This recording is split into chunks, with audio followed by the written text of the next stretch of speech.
Good morning and welcome to the City of Granville's Community Development Block Grant Advisory Meeting, special meeting, today, March 3rd, 2023. So a roll call, please. Certainly. Committee members: Armenian, Present. Avedisian, Present. Manukian, Present. Vice Chair Quinones Gabrielian, Here. and Chair Garibian. Here. The agenda for the March 3rd, 2023 special meeting of the CDBG Advisory Committee was posted on or before Tuesday, February 28, 2023 on the bulletin board outside City Hall. Item 2 is minutes. At A is approval of the minutes of the October 24th, 2022 CDBG Advisory Committee special meeting. Anyone would like to approve the minutes? I'll make a motion to approve. Any seconds? Second. I'll take roll call. Committee members: Armenian, Yes. Avedisian, Yes. Manukian, Yes. Vice Chair Quinones Gabrielian, Abstain, I was not there. Chair Garibian. Yes. Item 3 is oral communications. We don't have any cards or callers at this time. Item 4, reports information only. At A, a second quarter performance report for fiscal year 2022-2023 social services programs. Thank you, Iris. Good morning, Chair Garibian, members of the Advisory Committee. Each year we present to the committee, we actually do this twice a year. What we present is a mid-year report and a year-end report. This is our mid-year report for our currently funded agencies in public social services. So this time frame is from July 1st, 2022 through December 31st of 2022. This is an important time to review performance and expenditures, because you are going to be making recommendations to many of the return agencies. It's a good way to gauge to see where they are at this point in time. I'm going to invite Ms. Tamar Kabanjan up here to present the report.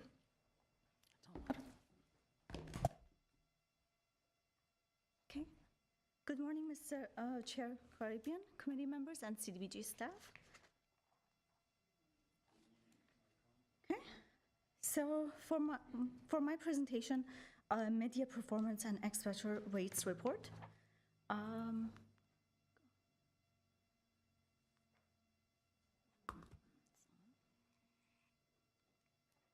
There we go. Okay.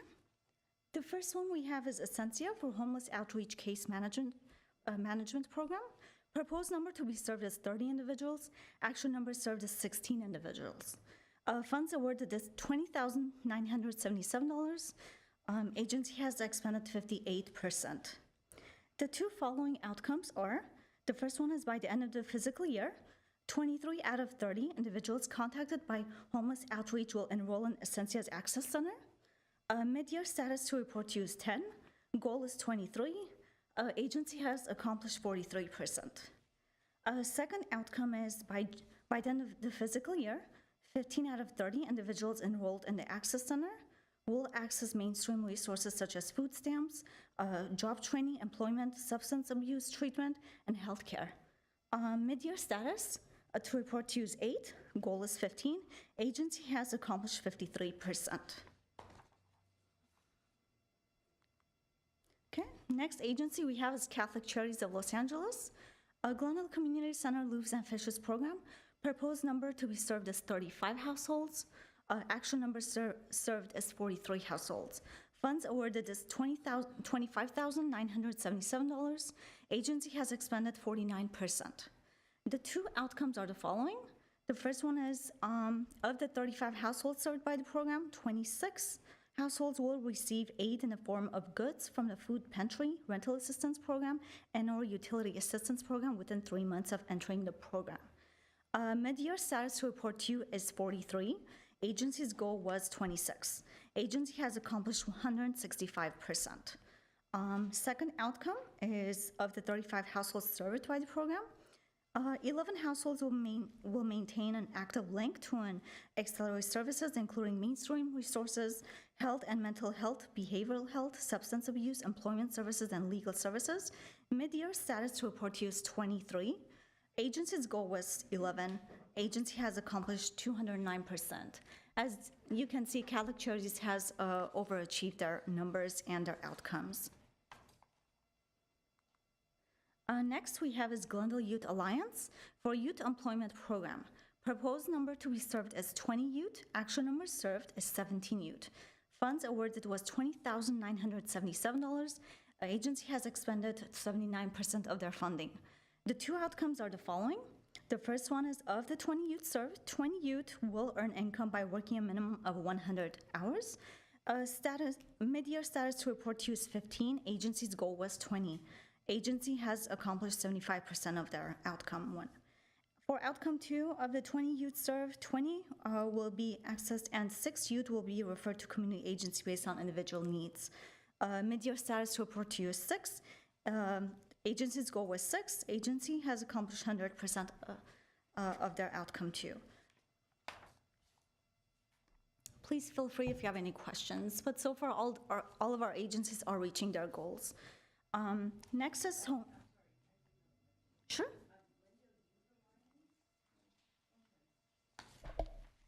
Okay. Glendale Youth Alliance, continue. I was looking at the wrong one. Thank you. Okay, sure. Next, we have Home Again LA, formerly known as the Family Promise over the Vertigos. Housing support for homeless families. Proposed number to be served is 13 households. Actual number served is 13. Proposed number to be served is 30. Actual number served is 13.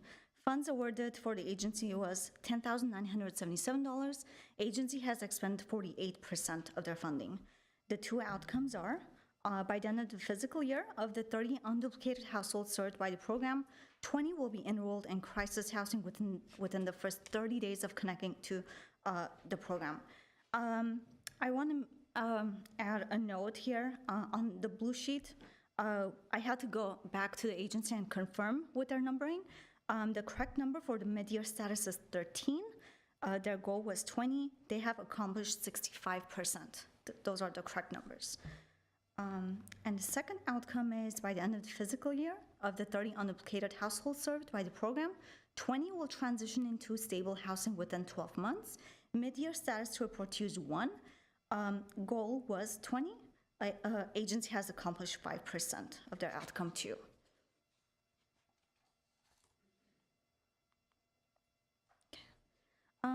Next, we have Door of Hope for mental health and case management services for survivors and domestic violence. Proposed number to be served is 32 participants. Actual number served is 29 participants. Funds awarded is $25,977. Agency has expended 60% of their funding.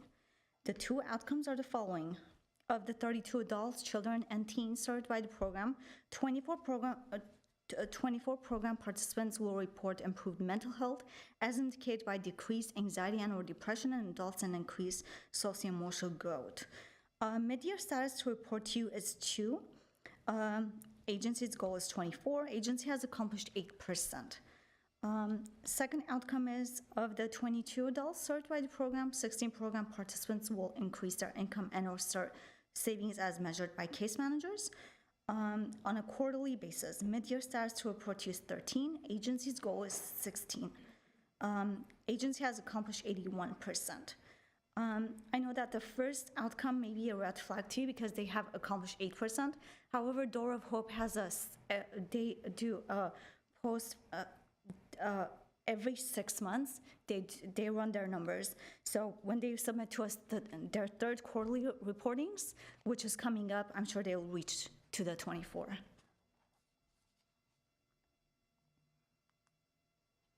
Okay. Next agency is Housing Rights Center, Glendale Fair Housing Program. Proposed number to be served as 350 households. Actual number served as 200 households. Actual funds awarded as $20,000. Agency has expended 23%.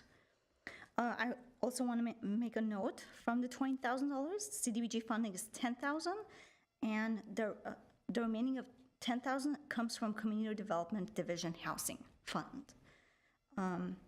And the two outcomes are the following. The first one is HRC will host 2 housing rights workshops for the city of Glendale. And the mid-year status report to use 1, agency's goal is 2. They have accomplished 50%. The second outcome is the sub-recipient will file 7 fair housing complaints by Glendale residents and successfully consult 4 fair housing open case for investigation by the end of the fiscal year. Mid-year status to report to use 3. Agency's goal is 4. Agency has accomplished 75%. Okay. Next, we have Armenian Relief Society of Western USA Community Outreach Program. Proposed number to be served to you is 156 individuals. Actual number served 93 individuals. Funds awarded is $50,977. Agency has expended 52%. The two outcomes are the following. The first one is of the 80 seniors that enroll in ESL classes, at least 76 individuals will complete their curriculum and increase their English language by the end of the fiscal year. Mid-year status to report to you is 41. Agency's goal is 76. Agency has accomplished 54%. Second outcome of the 36 individuals who receive employment services, 22 individuals will secure employment above the minimum wage by the end of the fiscal year. Mid-year status to report to you is 9. Agency's goal is 22. Agency has accomplished 41% of their outcome. As you can see, all the agencies are working hard to get their numbers in, and they all seem to be on track. So next is we have Committee for Armenian Students in Public Schools, CASPS, Intervention Prevention Clinical Group Counseling. Proposed number to be served is 44 students. Actual number served is 19 students. Funds awarded is $30,977, 33% expended from their funding. The two outcomes are the following. The first one is of the 44 students served at 2 sites, 35 will show significant reduced incidence of aggressive behavior by the end of the fiscal year by way of pre- and post-test. Mid-year status to report to use 15. Agency's goal is 35. Agency has accomplished 43% of their outcome 1. For outcome 2 of the 44 students served at 2 sites, 35 will show significant improvement in following directions and academic responsibilities.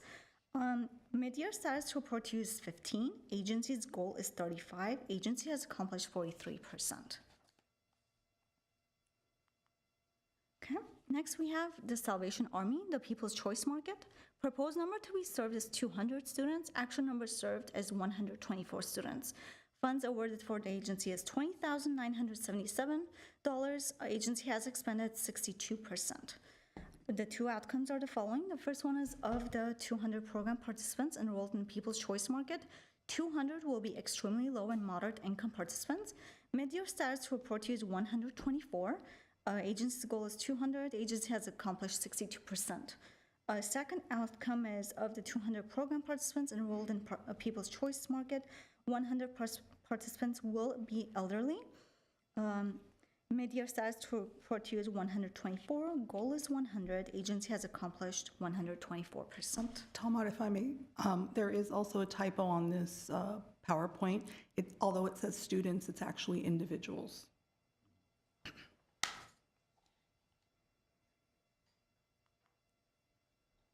Okay.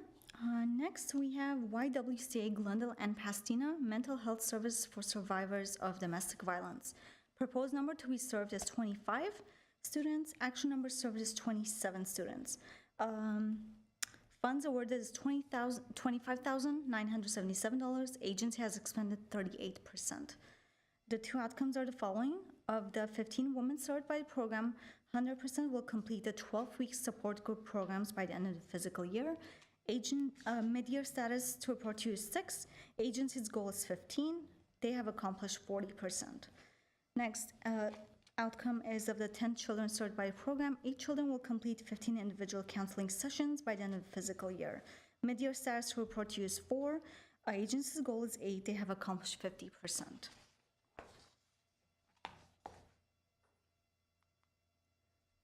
Next, we have Armenian Bar Association, Pro Bono Clinical Legal Services. Proposed number to be served is 12 students. Actual number served is 8 individuals. Funds awarded is $15,977. Agency has expended 29%. The 2 outcomes are the following. The first one is of the 12 participants served by the clinic, 9 participants will receive a resolution to their matter by the end of the fiscal year. Mid-year status report to you is 6. Agency's goal is 9, 67% accomplished. Second outcome, 80% of attendees of the webinar workshop rate the workshop as being useful as measured through the use of survey evaluation forms, polls, demonstrating the workshop's effectiveness by the end of the fiscal year. Mid-year status report to you is 100% rating. Agency's goal is 80%, 125 accomplished. That's the end of my presentation. Are there any questions? Anyone has any questions? No? No. Thank you so much. Thank you. What's next, Iris? Next on the agenda is item 4B, review of financial ratios for community agencies applying for fiscal year 2023-2024, public social services and capital improvement project funding. Chair Gabrielian, did I just say Gabrielian? I'm sorry, Garibian. Close.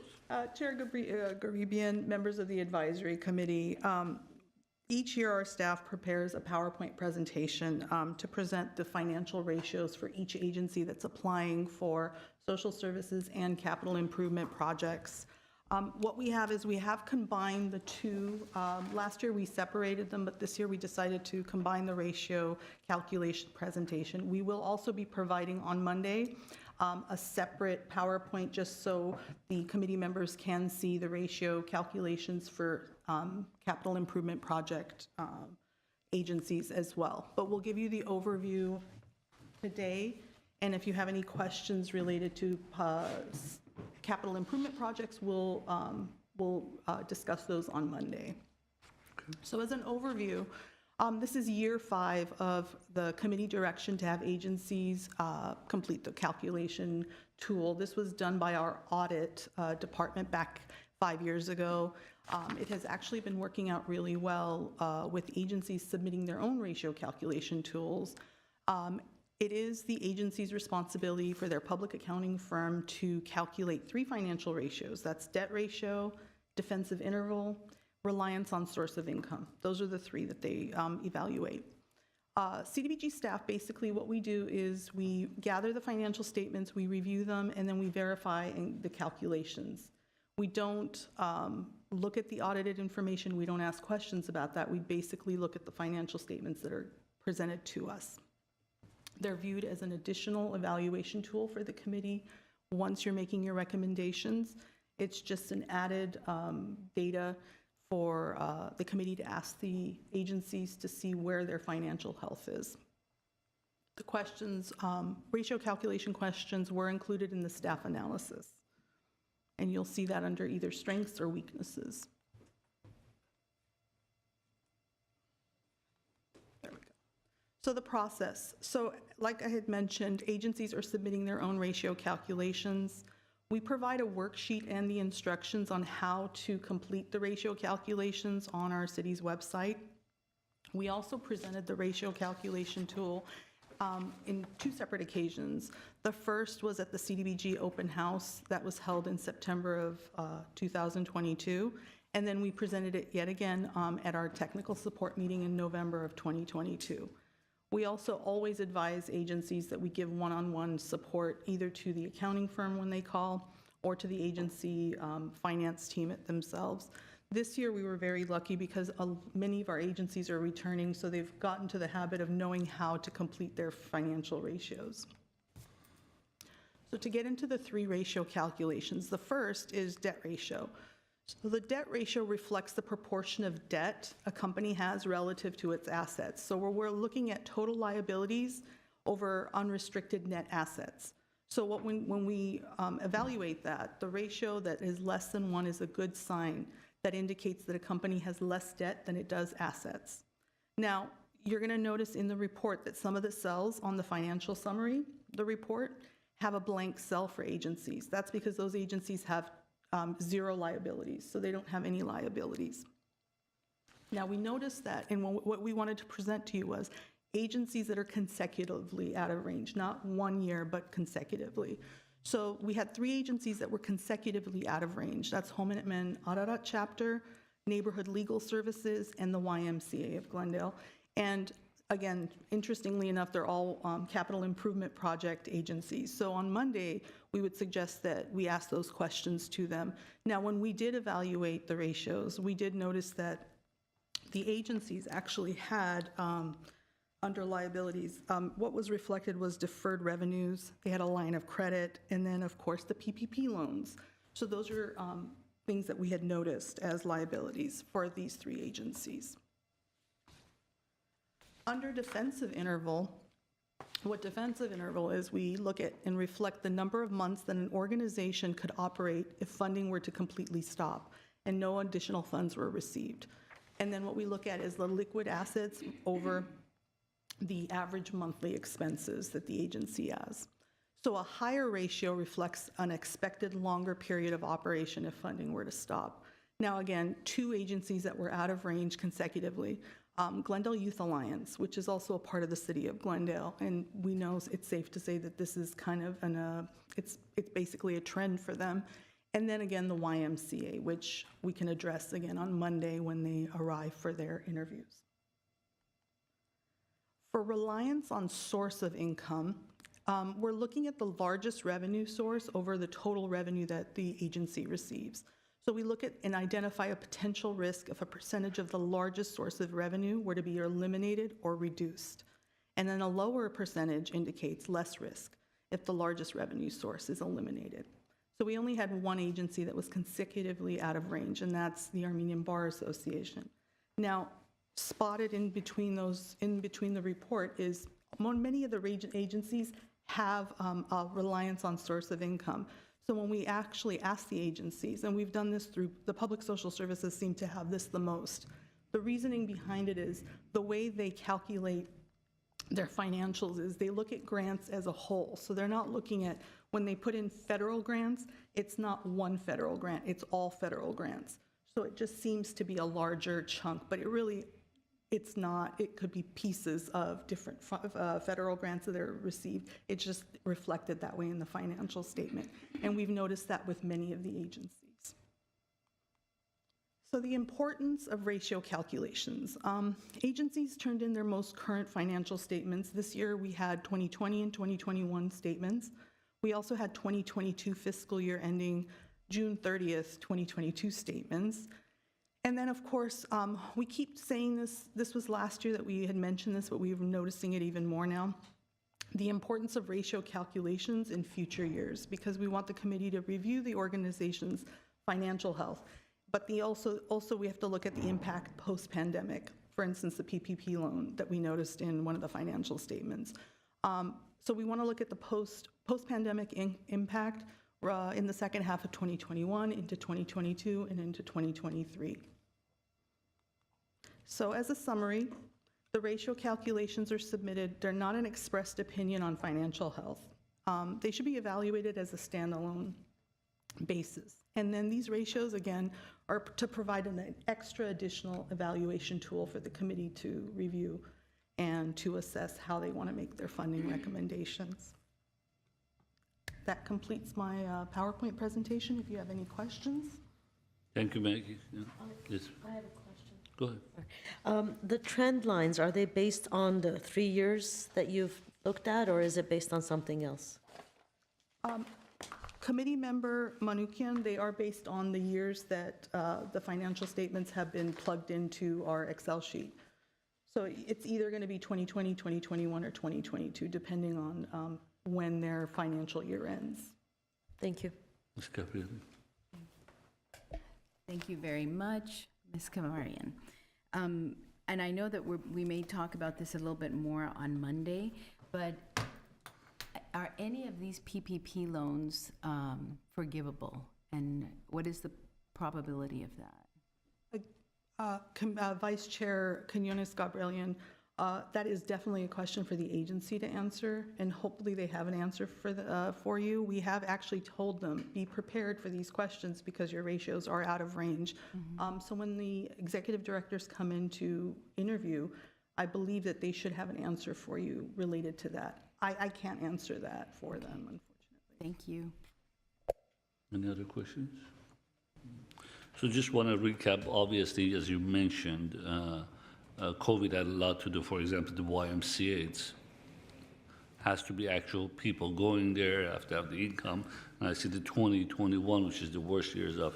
So obviously we'll ask the agencies, but it seems some of them, and obviously agencies like Glendale Youth Allowance that it's supported fully. So it's understandable. As you mentioned, it's a tool we use. So thank you so much. Let's move on to the next item.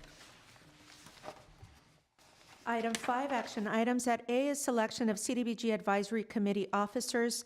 At 1 is selection of chair for the term March 2023 through March 2024. And at 2 is selection of vice chair for the term March 2023 to March 2024. Any recommendations? I'd like to nominate committee member Quinones Gabrielian, for chair. Second.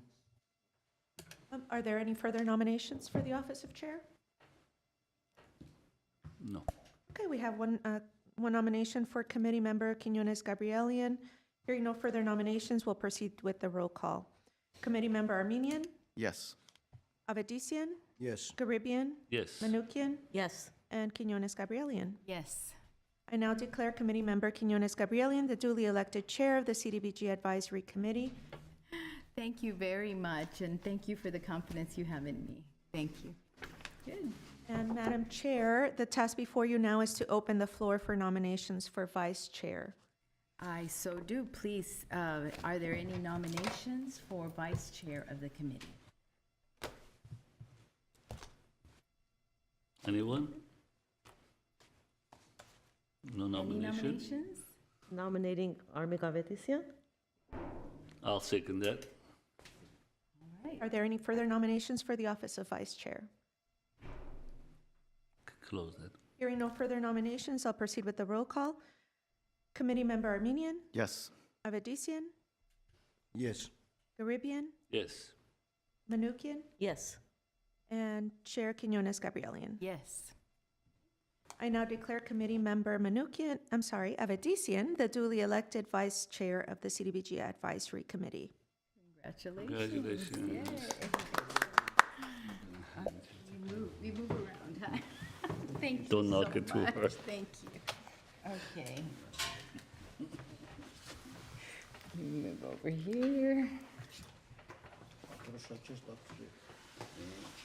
expensive chair. Which one? Oh, this one. Goodness, I didn't realize I had so many things here. He hasn't touched that cup, just FYI.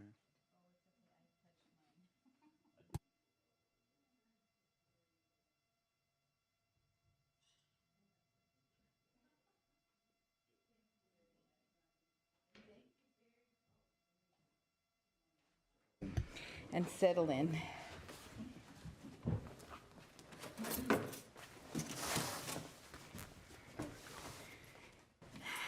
Thank you very much, Mr. Ronnie Garibian, for a very well-done job and for leading us this last year. And again, thank you for your confidence in me, and congratulations, Mr. Vice Chair Avedisian. Okay, so is everybody settled in? Well, then, the next item is our funding recommendations for fiscal year 2023-2024 public social services, and conducting interviews with social services applicants. And then after that, we deliberate and make the funding recommendations. So I'll turn it over to our staff member, Ms. Kavarian, to lead us through.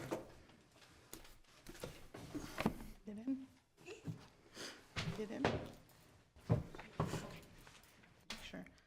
Thank you, Committee Chair, Quinones Gabrielian, members of the Advisory Committee. This is our biggest day of the year. Our interviews will be starting. We have a PowerPoint ready for you to go over today's tasks, basically, for the 2023-2024 season. We have 12 interviews scheduled today. 7 will be before our lunch break, and then we'll have 5 agencies interview after lunch. We have prepared for the committee proposal evaluation forms, so we ask that you have those ready. As each agency interviews and they finalize their interviews, we ask that you plug in your information as they exit before the next agency comes forward. That way you can write in your notes and fill out your forms, and please sign off on those forms, as staff will be collecting them at the end of the day. Agency presentation time is 5 minutes. We have a question and answer period from the committee for 10 minutes for a total of 15 minutes. We are really good on schedule at this time, so I think we can ask additional questions if they are necessary. We are hoping to break for lunch at noon, and then we'll have a second break in the afternoon around 2:45. And then around 3:15, we will deliberate and make funding recommendations. We hope to adjourn today by 4:15.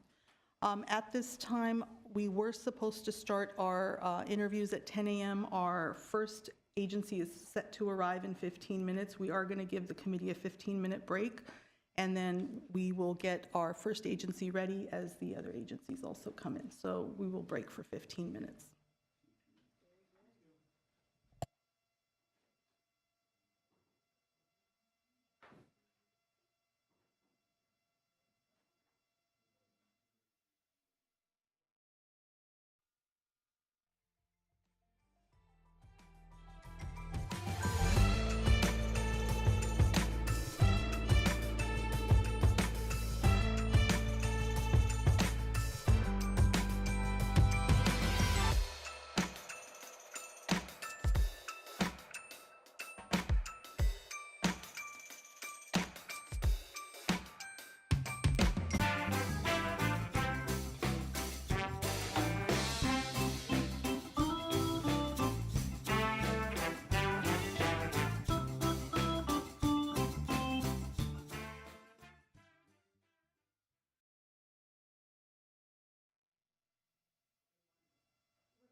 We are back in session, and I turn it over to Ms. Kavarian, who has an announcement. Chair Quinones Gabrielian, members of the Advisory Committee, we have just been informed that one of our agencies, the Armenian Cultural Association, Hamaskain, will not be able to make it in person due to an illness. They are requesting to do a telephone call-in. We ask for direction from the committee on how we should proceed with this request. Thank you. I asked if we had instructed the organizations to have a backup prepared, and so the answer. So when we sent out a notice for all the agencies to give us who will be basically giving the interview and the supporting associates of those organizations, all the agencies had given us at least 2 or 3 names. This is one of the only agencies that only has one person that represents their organization. Okay, so what is the desire or any input from our committee members? I personally would not want to start something that down the road every agency may want to take an advantage of.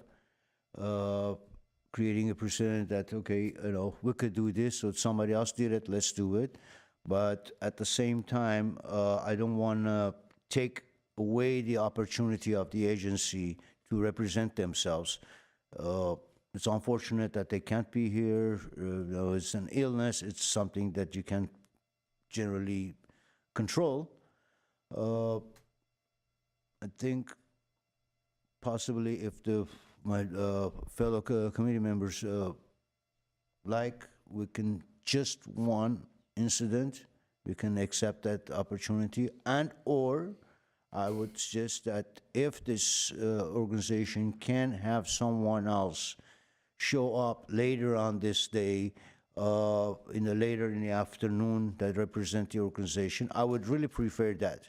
If that is not something that can be done, then I guess I would suggest to do the phone just for this one particular, and not to start something that we don't want to go. Yes, thank you. Mr. Garibian? Obviously, accidents and things like this happen to all of us, whether it's illness or anything like that. Our first question is, are we even set up to take a phone? Because I know COVID days we were set up. I don't know if we are today or not. We are, that's the first question I have. Also, you ask for who's gonna represent, almost everyone has it. Maybe we need to mandate to have a backup, just in case of such days.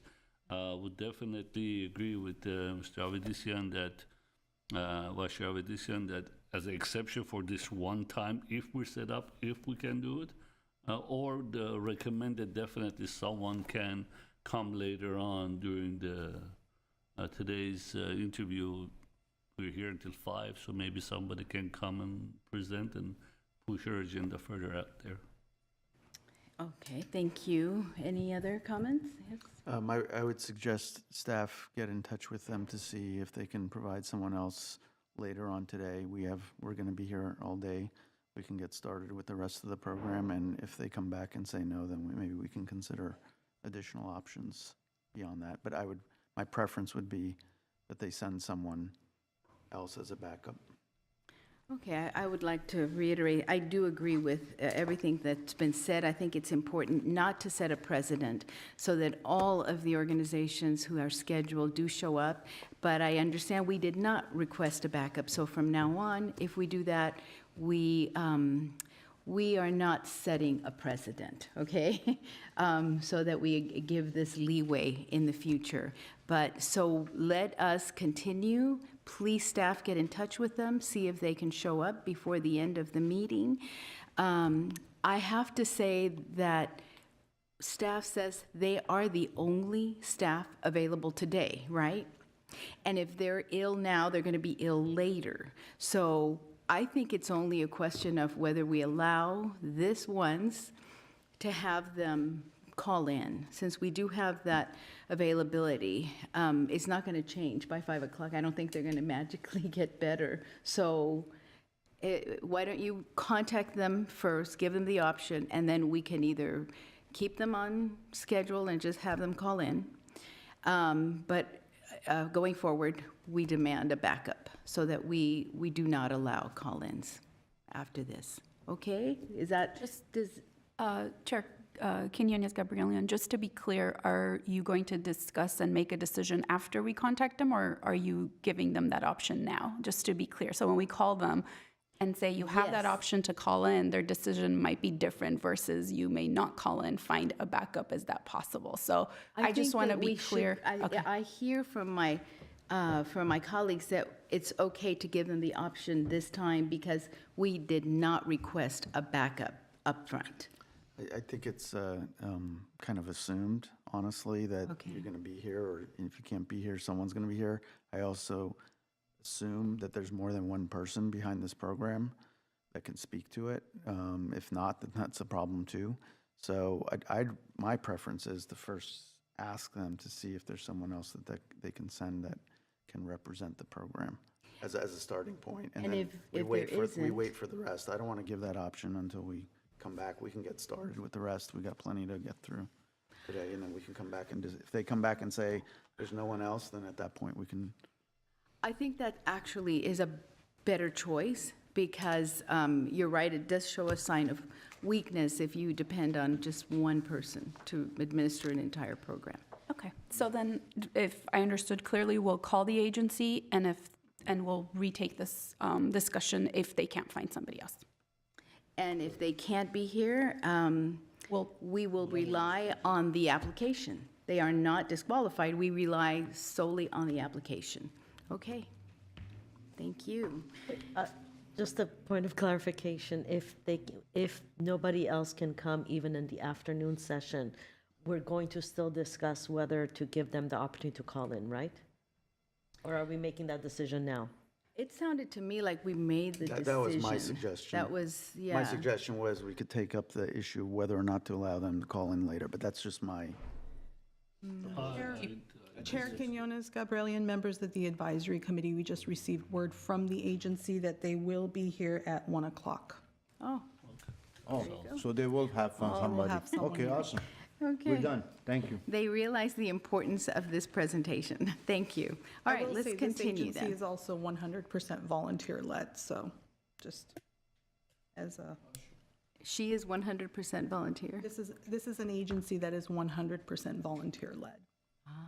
Very good. Thank you for that. Okay, let's continue with our first presentation. Will you introduce them, Maggie, or? If I may, Yes. Chair Quinones, Gabrielian, members of the advisory committee, I sort of stopped the PowerPoint at interview schedule because I did want to go over the interviews and more details about interviews today. If I may, I just want to continue the PowerPoint, wrap that up, and then we'll start our interviews, if that's okay with the committee. Absolutely.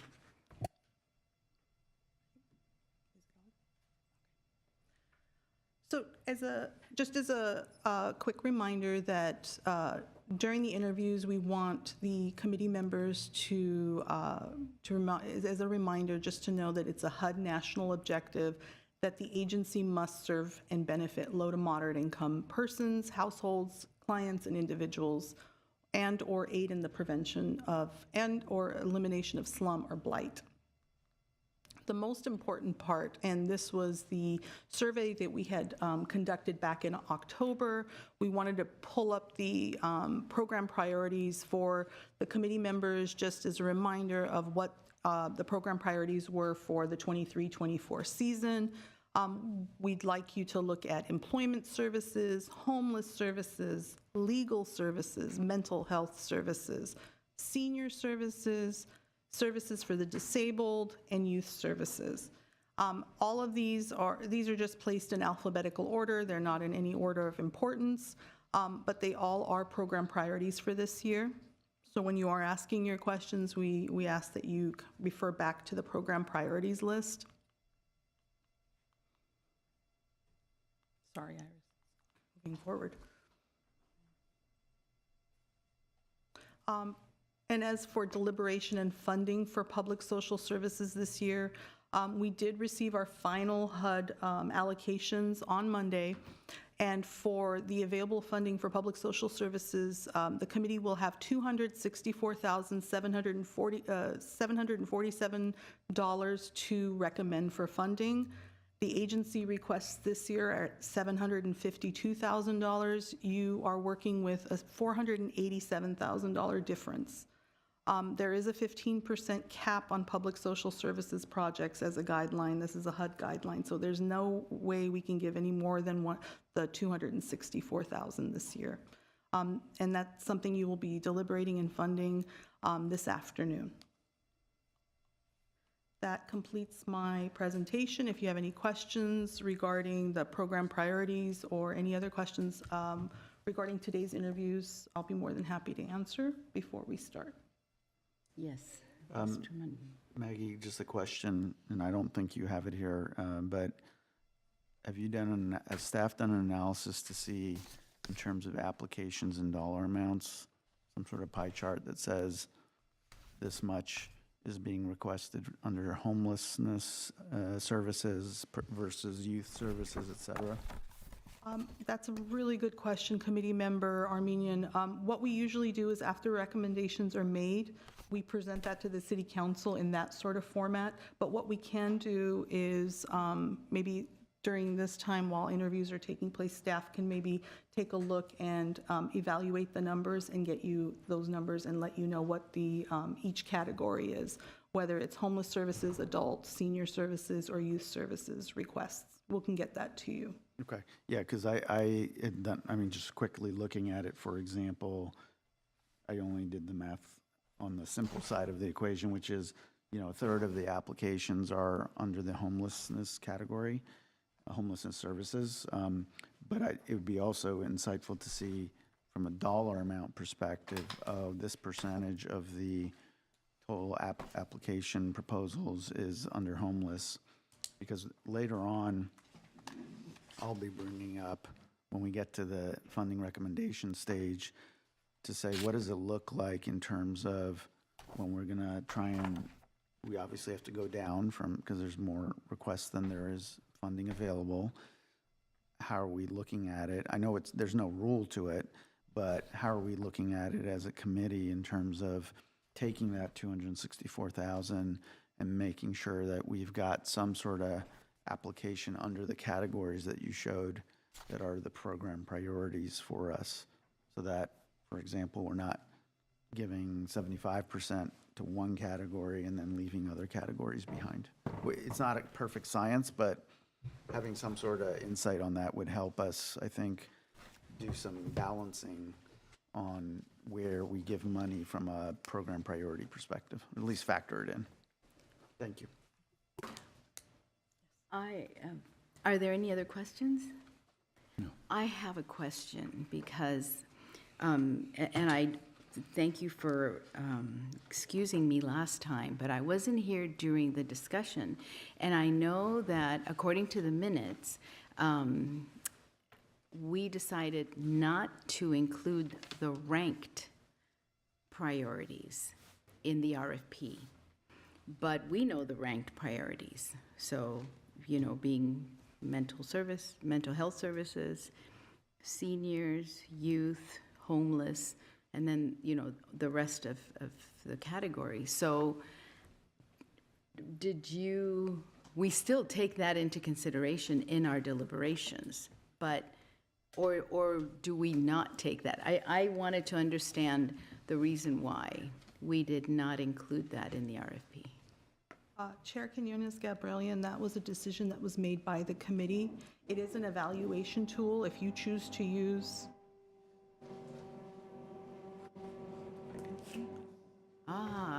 Construction. I think it's furniture. Oh, furniture, okay. It is an evaluation. It is an evaluation tool if you choose to use the rankings as an individual committee member. However, as a whole, the committee decided to just put them in alphabetical order because they all are program priorities under HUD guidelines. Okay. And that's how the decision was made. Okay, thank you. Thank you.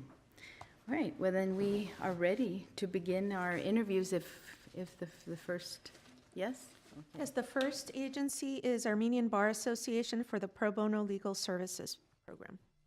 Thank you. Welcome. Good morning, everyone. It's nice to see everyone again. I hope everyone is enjoying life and staying warm and looking forward to the clear skies. My name is Bridget Malajalian. I am a practicing attorney, and I am also on the board of the Armenian Bar Association's Pro Bono Committee. I feel like since we're the first organization on your calendar, I have an obligation to make a lasting impression, so here I go. I want to take this opportunity to briefly update you as to our progress, discuss some of our plans moving forward, and then I'm going to end with why I'm here, which is our request for funding. It has been 5 years since we have opened our clinic doors at the Adult Recreation Center. And in those 5 years, the increase of our clientele our clinic has faced just by word of mouth advertisement alone has tremendously increased. To accommodate this increase, we elevated our physical office hours from once per week on Saturday to 3 times per week on Tuesday, Thursdays, and Saturday.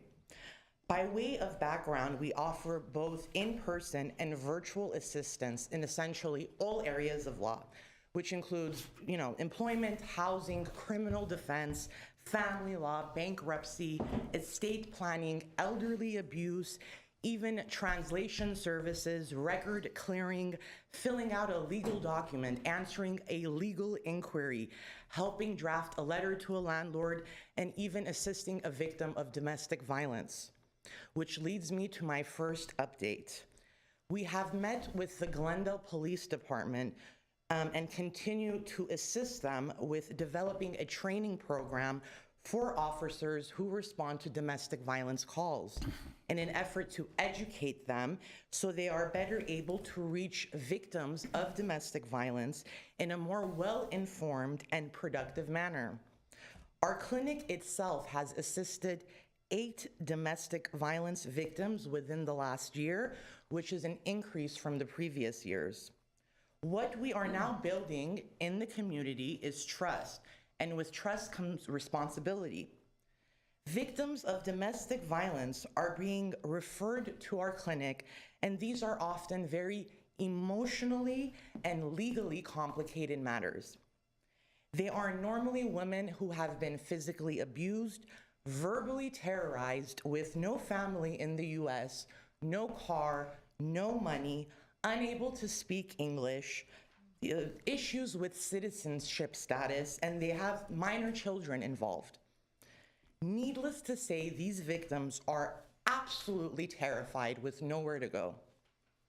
They wait until their abuser leaves, and then they go visit a neighbor, an acquaintance, a church, a community center, and then they end up being referred to us. We have helped victims of domestic violence find shelter, support, resources. We help guide victims through the rigors of the family law system, both in their domestic violence restraining order hearings and subsequent custody and support hearings. We take on this responsibility with great pride as we have observed an increase in domestic violence. And with an increase in resources, we start to see more and more victims come forward, which in effect is a type of social reform. Of note, however, we don't typically take on representation unless it's an egregious situation, such as domestic violence or a hate crime. It really is a case-by-case scenario, because it would require too much time, cost, neither of which we have, nor do we have the funding for. However, there have been times where we do advance court costs and other fees because the individual we are assisting is indigent and unable to afford same. On a related note, domestic violence is not the only increase we have observed at our clinic. We have a growing demand for assistance with criminal defense, contract, and we are still dealing with the residual effects of the pandemic in the areas of housing and employment law. And this, in turn, has increased our educational outreach efforts for those areas. We are currently getting anywhere between 3 to 6 new clients per week at our clinic. Oftentimes, we have a line outside the door before our legal professional comes to open, the clinic hours. In fact, the last month of 2022, we have reached capacity, and we were forced to turn away non-urgent matters to other pro bono service providers, or to ask that they reach out to us after the new year because we were unable to handle the demand. Our clients are of all ages, all ethnic, racial, and religious backgrounds, and more than 95% of our clients fall within the low income to extremely low income brackets. And many are elderly and or new immigrants, 80% of which are Glendale residents. We also have continuing collaborations with the Glendale Police Department, as I mentioned, various media outlets, Catholic charities, the Armenian Relief Society, the City of Glendale Community Services and Parks Department, the Community Development and Housing Department, the Korean Bar Association. Everything else is further laid out in our application, but we don't want to stop there. We want to expand in all directions. Coming up this year, we have a few things planned. We have in-person and televised educational series in the works, which will be multilingual. We also have an expungement clinic coming up in May, so we can assist individuals with clearing their records. So Bob, who's disabled and has the conviction of petty theft from 1990 can be able to assist government assistance. So Sally, a single mother of 3, who's been sober since the birth of her children, who wants to go back to school and receive financial aid, but is unable to do so because of a drug paraphernalia conviction.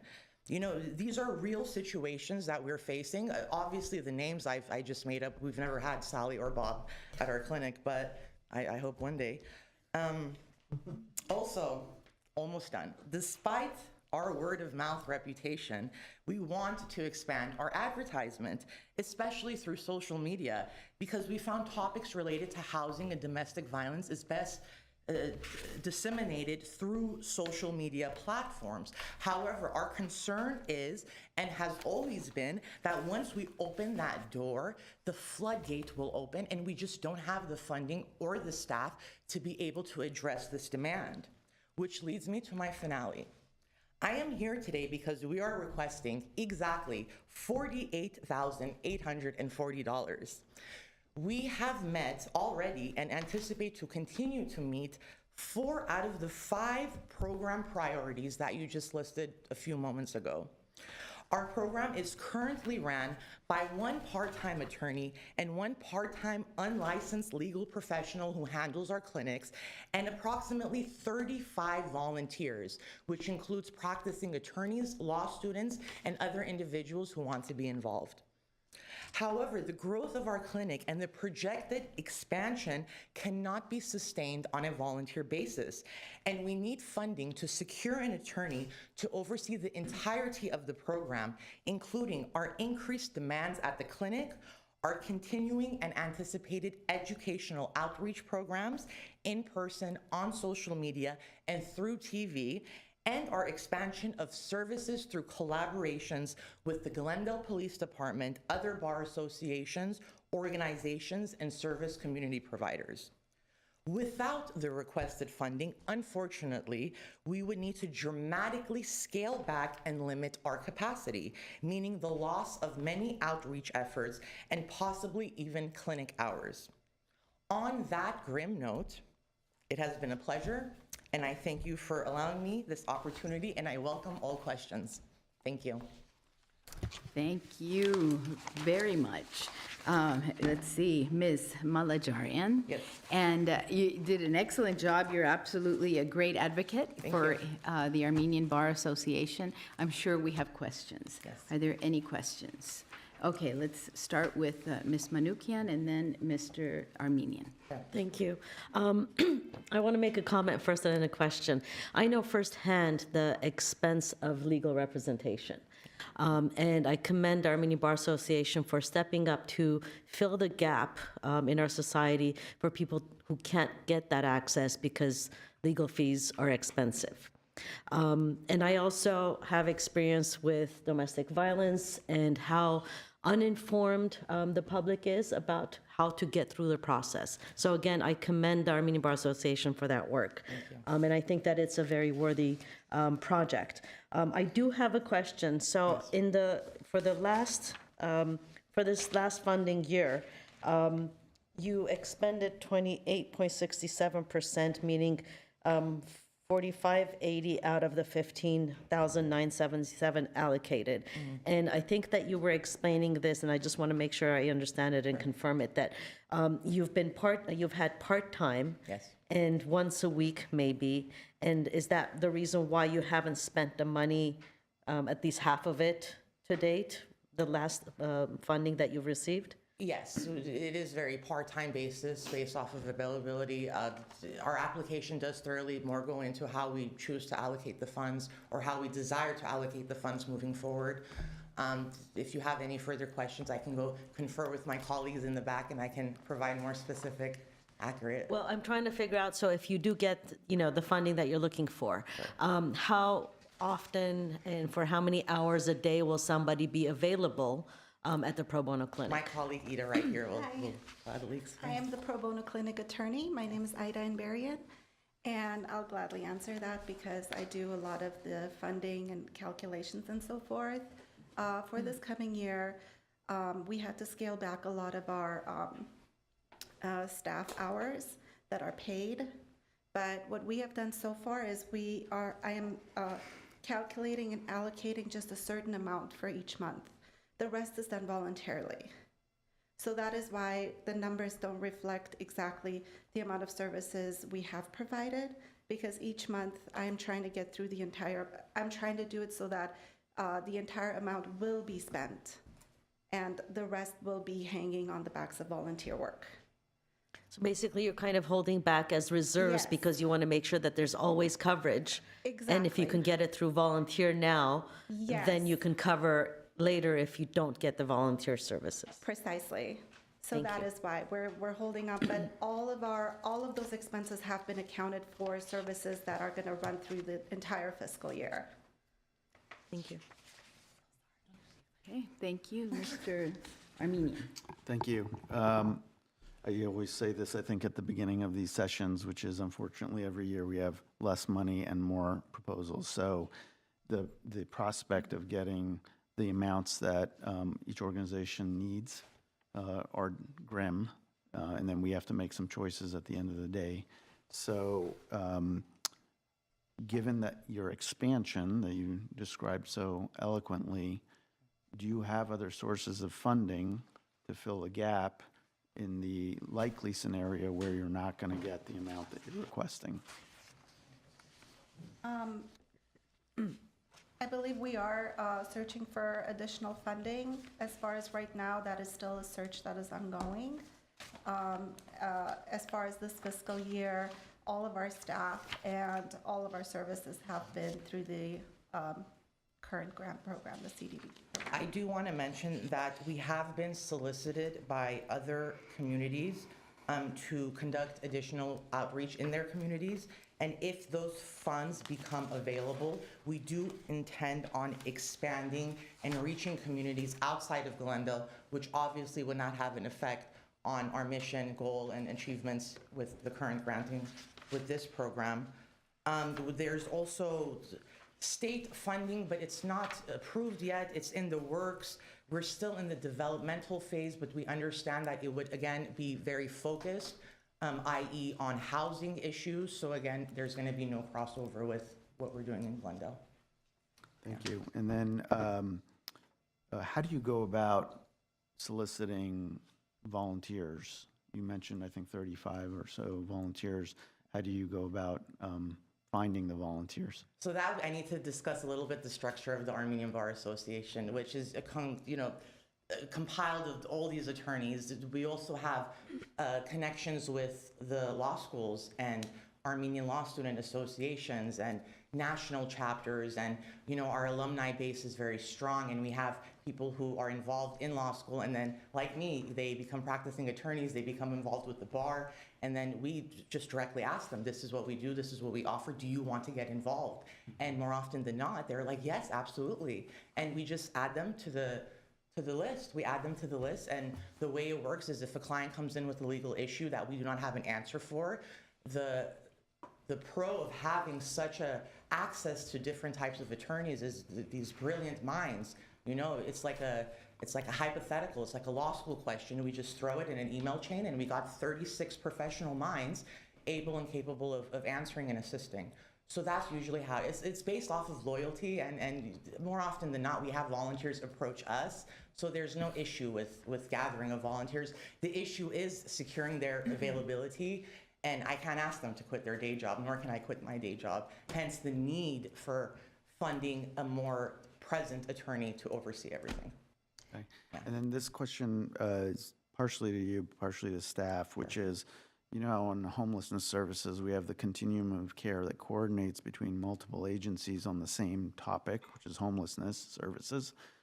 And my question is kind of prompted from your discussion about how you've expanded into the domestic violence area. Do we have something like that? Because I know YWCA does a lot of work in domestic violence. So, is there that sort of coordination between agencies that are working on that topic, for example? Yes. So since the onset of the domestic violence efforts that we have started, me as the pro bono clinic attorney have been, and with the help of our chairperson, have been really putting forth a lot of effort to build connections with those other organizations.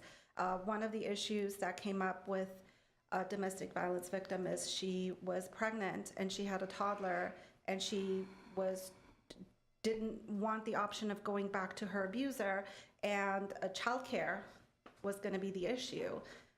Who's going to take care of her toddler when she's giving birth? So through that, what we did is we started calling out to organizations and building that type of collaboration, because that is necessary. We don't provide all the services that a domestic violence abuse victim needs. So we do have created a roadmap and have created those collaborations. And from staff, is there any efforts to do that sort of continuum of care kind of approach to this topic?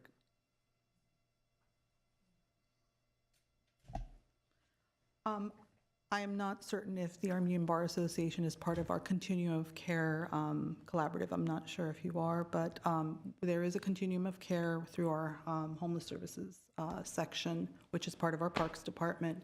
I know that the Armenian Bar Association does work with Catholic Charities and Armenian Relief Society.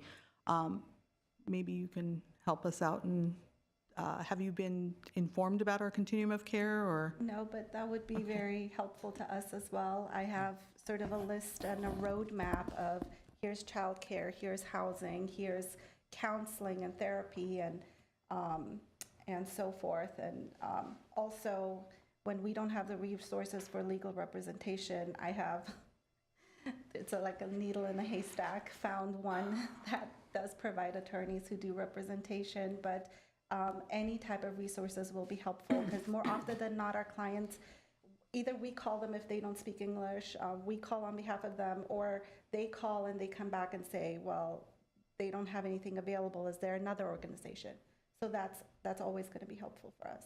The reason I bring this up is oftentimes, domestic violence can push someone into homelessness, and there can be other connections. So I think there's some synergies here instead of looking at these things in kind of silos. My last comment is, while I appreciate your expansion aspirations, given funding limitations, you may want to also consider actually narrowing focus to the degree that you can kind of be specialized in certain areas, because I know the more you expand, the more you end up spreading yourselves thin.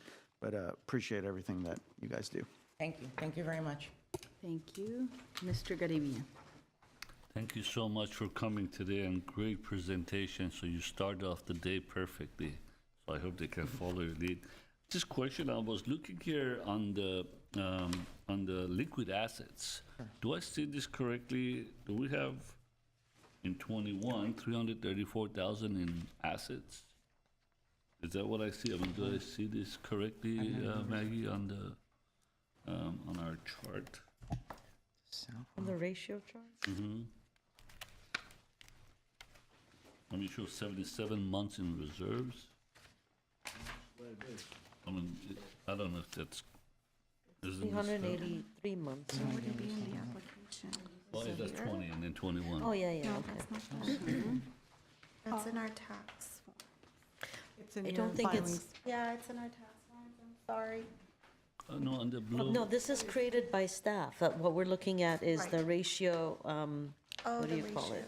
By- The ratio created by- calculation. Yeah, by So the by the ratio staff. calculation is $344,804 in cash and cash equivalents that you have, but your total monthly expenses are only $4,421. I think the question is that true that you have about 77, almost 78 months of Meaning operation, if you don't get any basically fundings, operating? you can sustain for 77 months with zero funding?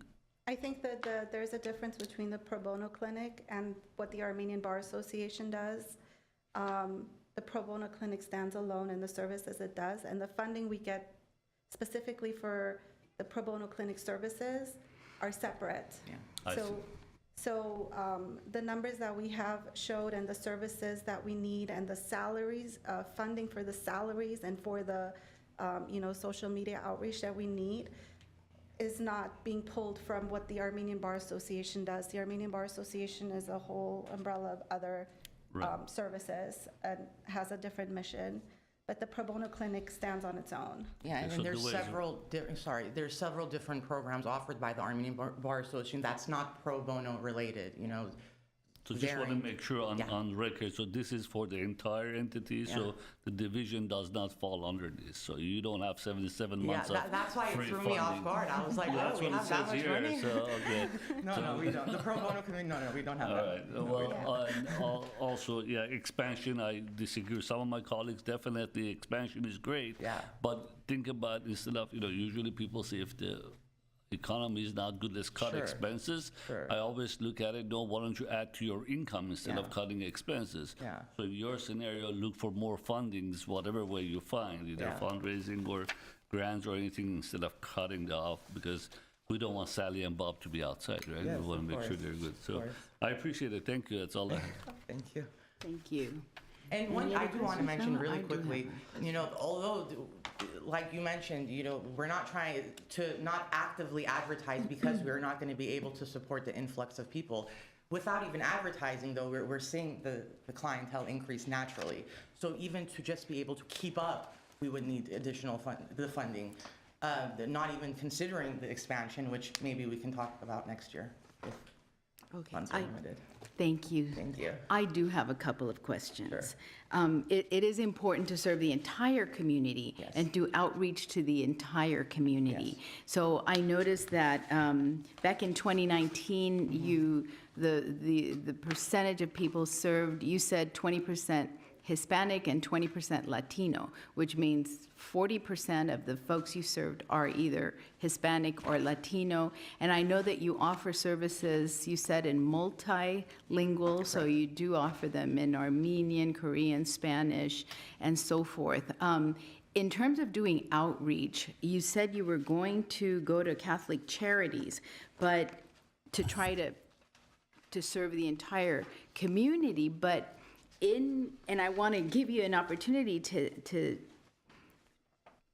clarify how you will meet the needs of Glendale residents, all Glendale residents. But when you go to Catholic charities, at least in your write-up, it says you only ask them for that you needed additional Armenian clients, right? So can you explain that just a little bit more to me? Is it because you're getting too many Latinos, or No. and you're trying to reach out to more Armenians? I think the Catholic charity collaboration is just one aspect, but I have, through the domestic violence clinic efforts, reached out to so many of these organizations, and we're filling the gap for legal services. The other collaborations we've done are therapy, counseling, housing, childcare, who are also referring clients to us of all different kinds of backgrounds that are reflective of the current Glendale community. So the Catholic charity is just one aspect of it. But in the whole, we are reaching out to everyone, and mainly our focus is low-income clients. Okay, that's great. Yeah. That's good. I have one other thing. When you have overflow, I think in part of your answering some of the weaknesses, two things. Number one, do you provide or do you reach out to the neighborhood legal services? Are they one of the organizations in Glendale that takes some of the overflow? Because it said that you did not have any other individuals. It says here, we are unaware of any other community organizations that offer legal services to the specific groups of individuals who have language and financial barriers in the community. Sure. I thought neighborhood legal services did. So to clarify, the type of services we offer are one of a kind, because there are no other organizations that provide such an intimate process and more of because most of our clients, it's not just a straightforward one type of legal issue. Back to my DV example, there's crossover with immigration, crossover with homelessness, crossover with shelter, and all of those things, they take on different directions. And our organization can help someone through all of those steps, whether it be through referral or us helping in the bits and pieces we are able to help with. You know, so it kind of is a case-by-case scenario. If there is a legal dilemma and we have reached our capacity and we need to refer it out, depending on the legal need is who we will reach out to. If it's an organization that we have a pre-existing relationship with, we will make the phone call. If we do not, and it's someone like NLS or LAFLA or another well-known notorious organization, we'll just simply be like, hey, here's the contact information, this is what they offer, let us know if we can assist. Okay. That's how we handle it. Okay. Yeah. One final thing, because I think I know my colleagues said that, you know, Yeah. instead of expanding, because the leverage in terms of what you're asking for CDBG to fund is at 81%. So it's very high. And so that was a good question, you know, are you looking for other sources of funding? And in one of your areas, you said if you had to reduce, you would, the clinic has not turned away any clients since its inception, but if the clinic were to prioritize, it would limit the clientele to those directly referred to the clinic by ARC, the Adult Recreation Adult Center. Recreation Center. Yes. And I just wondered if that would be representative of the entire community. I don't know what the Adult Recreation Center looks like, you know, in terms of being representative. So I think it's more a question to staff than to you. That's a great question, Chair Quinones Gabrielian, because I actually work at the Adult Recreation Center and have done so for the past 17 years. The Adult Recreation Center, most people think of it as a senior center, but it's actually a community center. It is in the hub of downtown Glendale. It is right in the middle of basically all the senior housing complexes, the central libraries across from there. Most of the moving and shaking happens there. A lot of transients are in the area. A lot of, it's a low to middle class area. We have a lot of walk-ins, both for the Armenian Bar Association as well as for our supportive services program through our senior center. So there's a lot of movement there. It is a good location for the Armenian Bar Association because it does serve our clientele at the Adult Recreation Center, which tend to be seniors and those who are in need and those who are suffering from either homelessness or domestic violence issues. That's wonderful. Okay. And just Thank to you add- very much. Sorry, Yes. just to add to your question, a lot of the referrals we get from the ARC are people of all kinds of backgrounds. It's really, we don't see a really huge number of one type of clientele of a certain background. It is really, we've had clients referred of Korean background, of Hispanic background, you know, African Americans. So the referrals we get from the ARC are really quite diverse, actually. Thank you very much. Thanks for being so prepared. Any other questions? No? Okay, thank you. Thank you, everyone. Have a nice day. Bye, you too. Next, oh, good. Okay, we take a really quick break before we bring up the next presenter.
And we're ready to proceed with the third presenter then.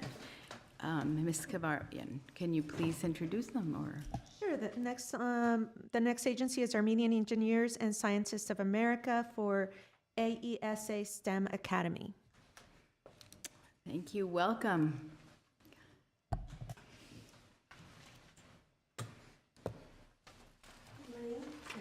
Good morning.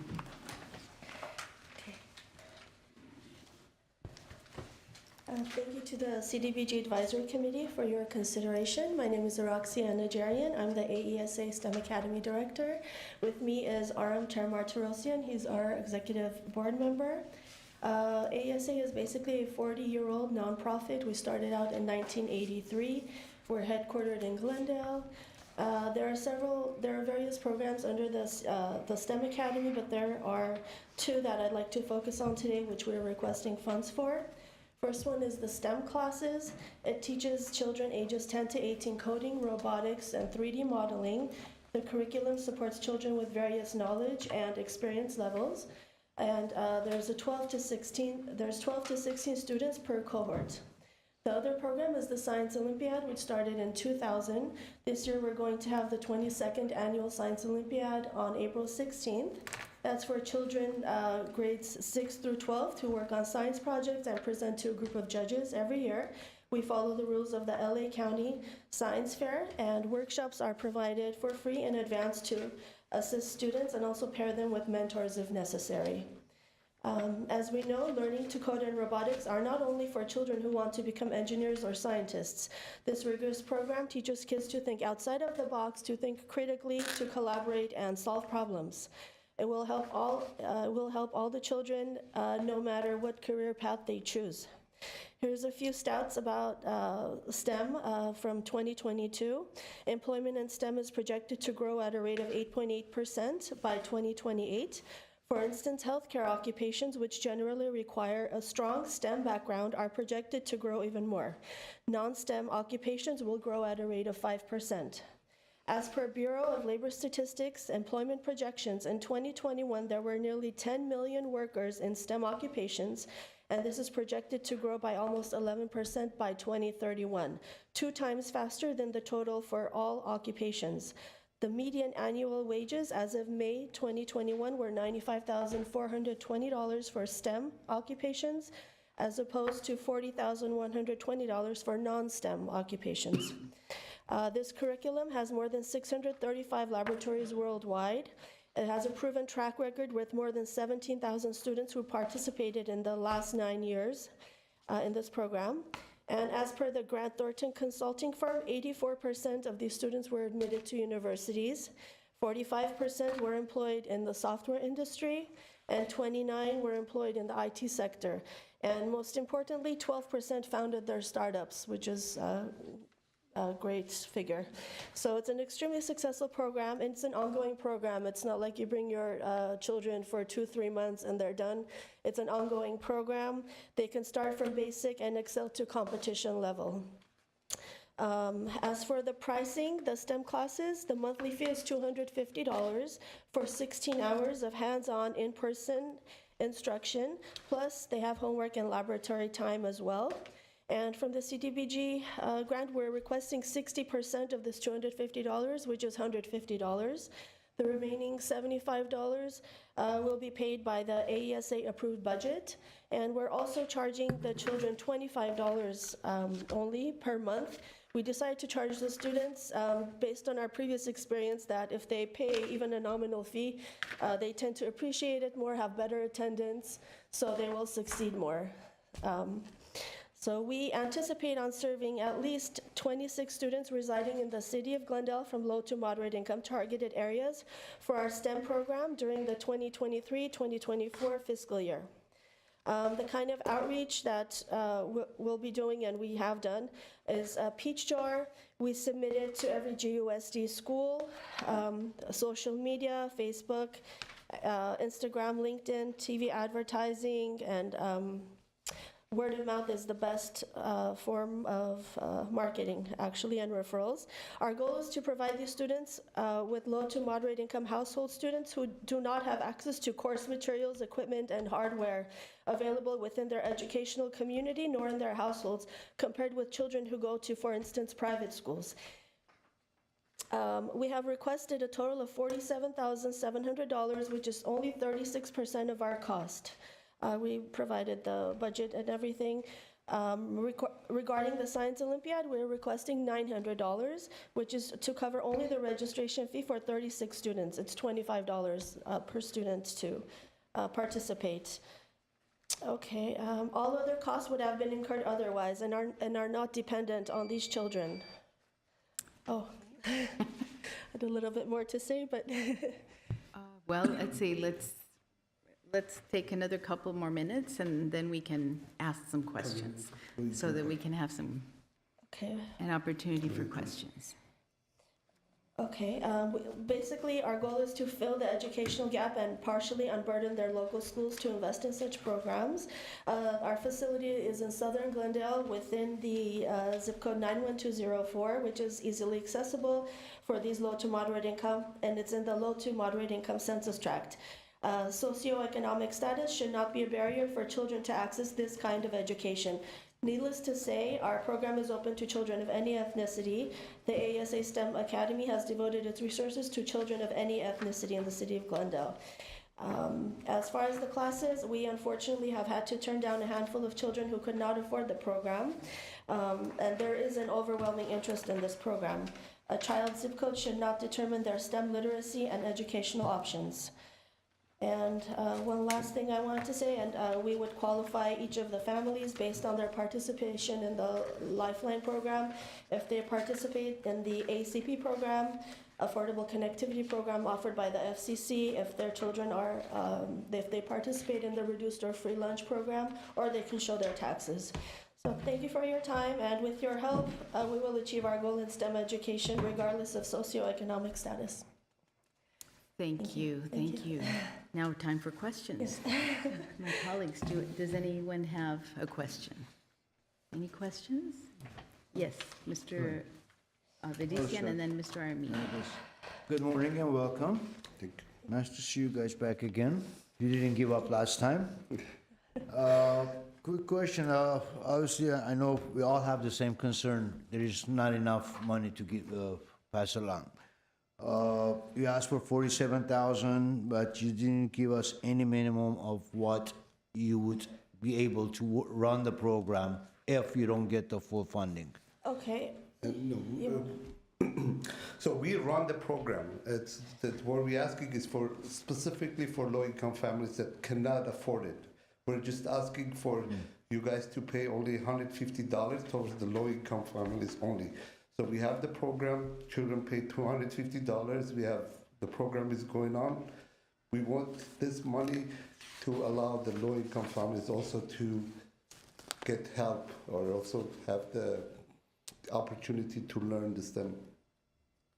I understand. However, if you don't get the money or you don't get full amount, you get some dollars, whatever it is. That means you're not going to do it, you're going to cut it off completely, or you're going to serve only 5 kids, you're going to... Exactly. As Whatever will allow. we find donors that help 2-3 kids every month, something like that. But we have opportunity to serve more, and so this money will help us to serve more of the community than having 2-3 low-income families having 16 or something, 26 that we projecting. 26. Okay, how are you going to measure this experience of the kids, because this is only application fee that you're requiring pretty much. $150 per student, whatnot, Per month. 47 a month. Yes. So how are you going to measure that the money that every month these kids are paying or from these funds are coming out? How are you going to figure out that the money that is spent, the kids are actually getting educated? And how do you show it on your paperwork that we can see down the road, that how that they advanced basically or benefited? Thank you very much. Very good question. So we have definitely, so every month they advance to the new level. They have their exams, they have their projects that they present. So there's a very good evaluation process. So unless they move to the next step, they stay in the same kind of place. So the advancement will show that they were going from one step to step higher levels, and at the same point they can get to the competition level, which we already have, which they will go and compete in a state or national robotics competitions and coding competition, hackathons and things like that. So that will show the overall how the success of the project. But the kids, every month they advance to the next level for newer projects, more higher level projects, more higher level coding, or higher level 3D modeling and things like that. No, thank you. Thank you. Yeah, a clarification from staff? I actually have a comment to make ask for clarification. Chair Quinones Gabrielian, one of the weaknesses we had identified was the fact that the budget that was submitted as part of the proposal doesn't really identify the expenses that you are asking for the CDBG funding to fund.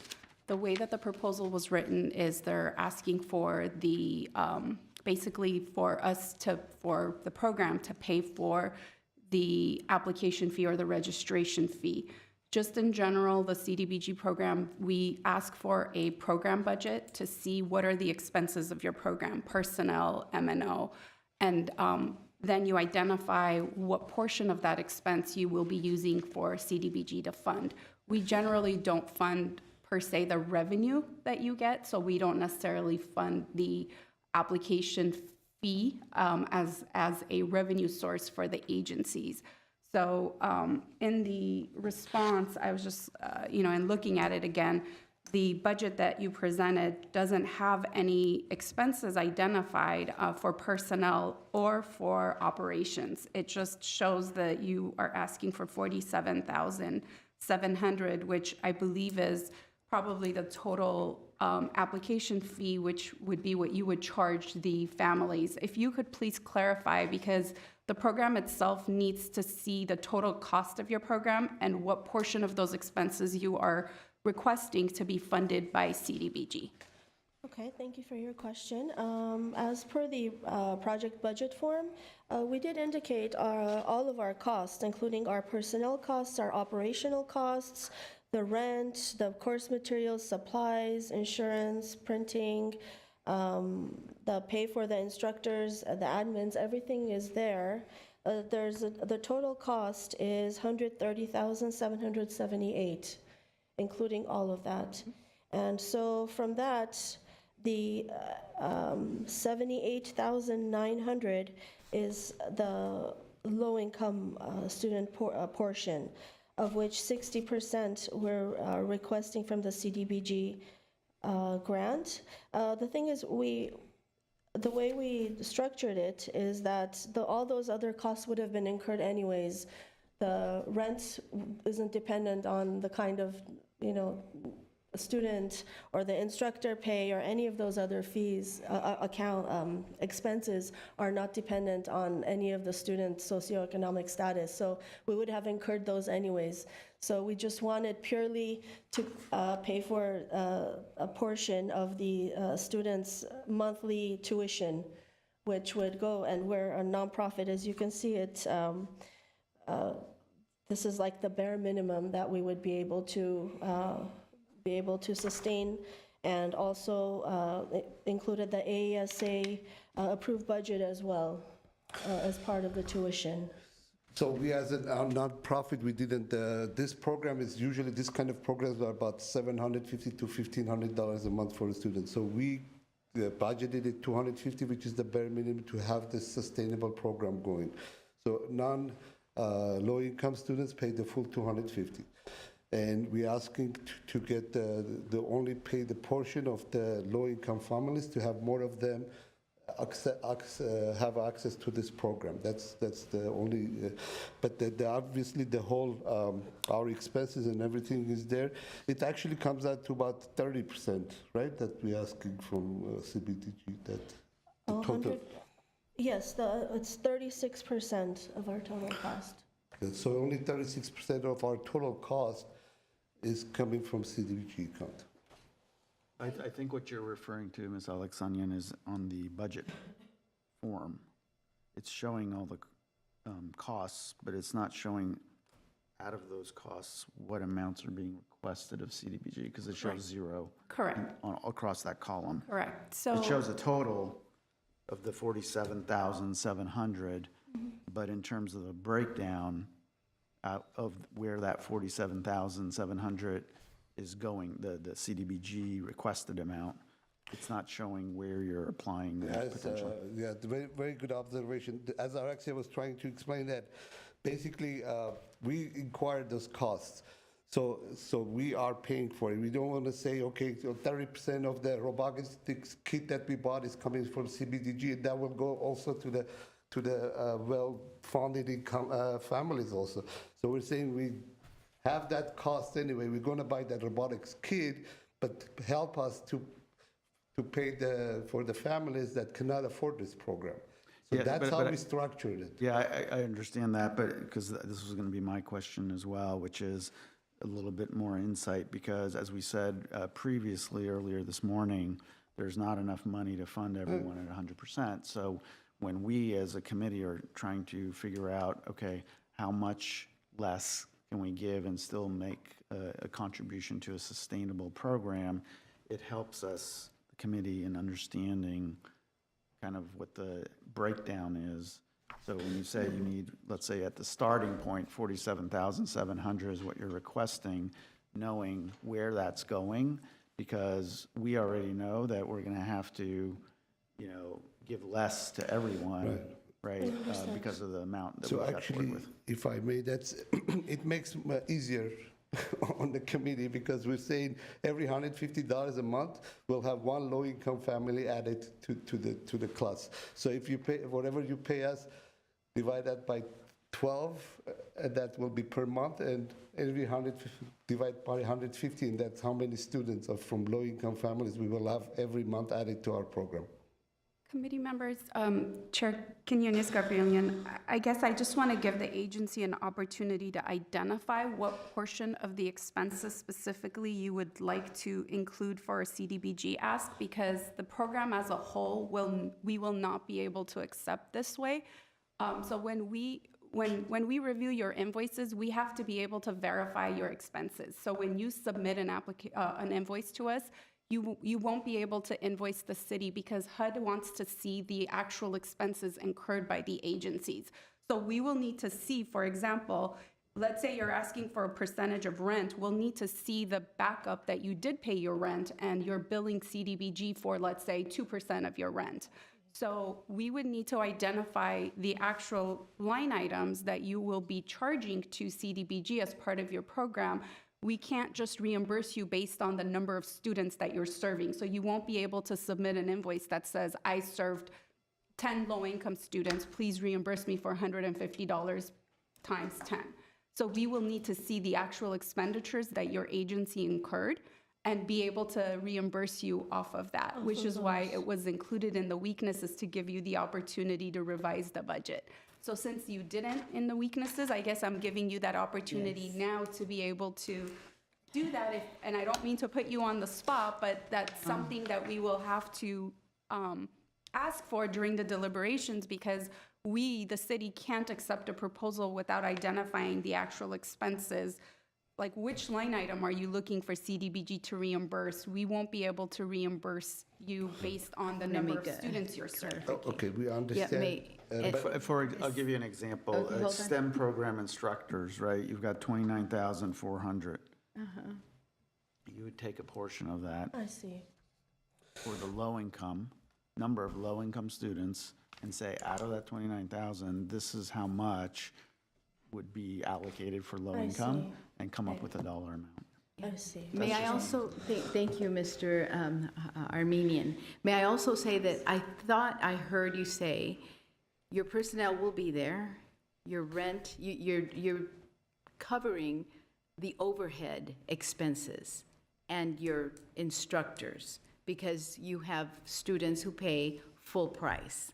and you're going to continue to offer this. So would those be paid for by you? And then the actual amounts that are more a per student type of expense would be in the lower operations total under perhaps student course material, supplies, food, printing and postage, things that, are supplemental to the overhead expenses, which you're going to fund anyway, correct? So maybe in that area, we would need some specific numbers, because that's what you're going to be billing us for. Yes, I understand.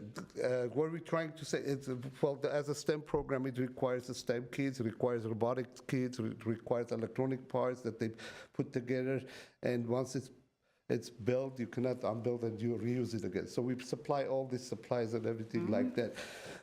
But what we're trying to say, we cannot say that we're paying this portion of the instructors. This instructor is already there and teaching the kids. It's teaching 11 kids or 12, 13, 14. That's why we didn't want it to divide that.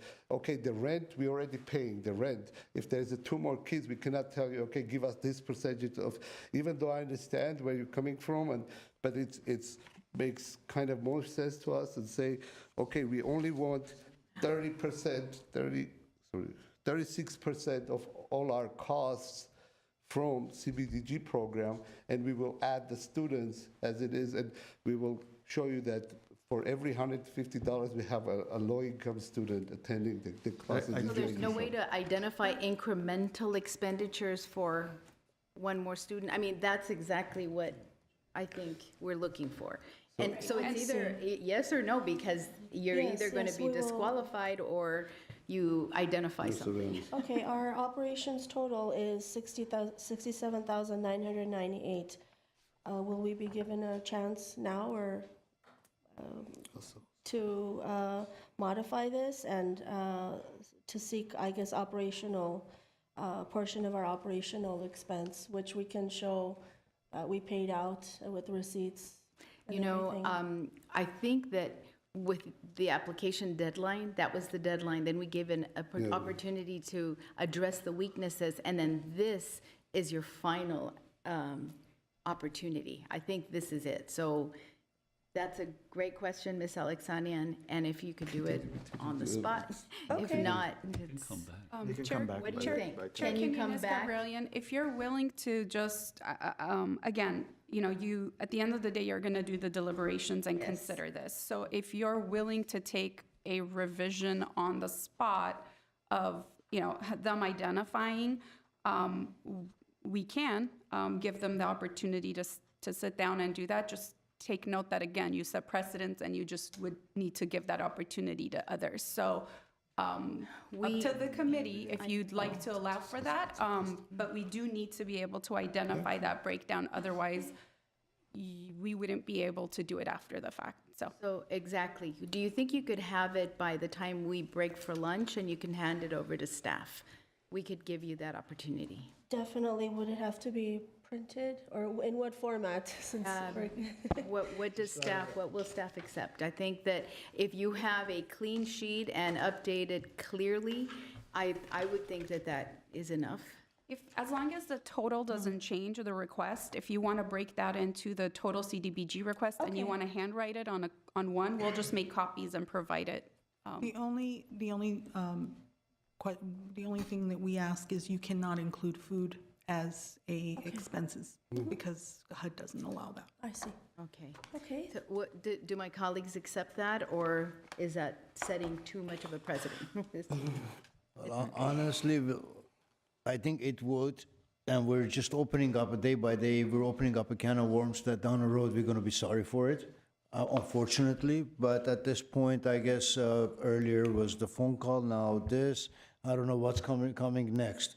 I think I would foresee this one opportunity, and we want to make sure that down the road, any of the committees, any of the organizations, if they don't present their application as needed, as allowable by HUD, and the staff has reached back and asked them to correct it, and they still haven't done it, and see automatically that unfortunately that organization has to step away and come back next year, following year, for with an accurate information, or else we're just going to be doing this with every single organization, and we cannot say one we can do, the other one we can't. So that's the only fear I have. Very valid point, Mr. Avedisian. If you think we were not clear enough in our instructions, you know, then this is it, and this is the only exception we're going to make. But if you think we were clear enough, what would? May I? Yes, Mr. Garibian. My question is to the staff, is this something that shouldn't have gone to this far as a disqualification because it's not there, or still, I just want to know the legal aspect of it first. So, Chair Quinones Gabrielian, members of the committee, on your weaknesses line item under budget leverage, it clearly states budget does not reflect the expense line items agency is asking for from CDBG. That was staff's way of identifying that needs to be revised. I could defer to the agency and Maggie to see if there was direct communication and further clarification, because that's the opportunity that the agency has to contact staff if there's questions on any of the weaknesses. But I was just looking at the budget submitted, and the response update submitted looks the same. There's no expense identified on the CDBG line, which is why I wanted to point it out for the committee and the agency. So at this point, I think it's up to you whether you want to accept the proposal and consider it as submitted, or you. But my question is, until now, as of now, Yes, is this a qualified application or a disqualified application because it does not have the percentage representing to the HUD? So we're extending the application time frame. So it should have come to this point, or it should have been disqualified until now? Qualified. Essentially, if the staff generally does not disqualify the applications and not present it to you because it's been submitted. It's our job to identify the weaknesses that still persist during this meeting. And, you know, personally, I haven't had experience with this where we've allowed them to modify a budget worksheet, but there have been agencies that have been allowed to modify their worksheets, because if you don't fund them in the same manner or in that amount, we do go back to the agencies and we allow them to modify, because obviously the program needs to change and the budget needs to change if you don't fund them. So that's why I turned to the committee to make a decision. If you do allow a revision, you just need to make that consideration for other agencies that might go through that same scenario, whether it's during this meeting or in the future. So that's what I'm going to show. If it is officially, we're okay to have them here and revise it. So it goes back to Mr. Avedisian and said, are we opening up can of worms? And the answer is no, because if they can't come to this far, and we can advise them to change it, because legally they can, or we can.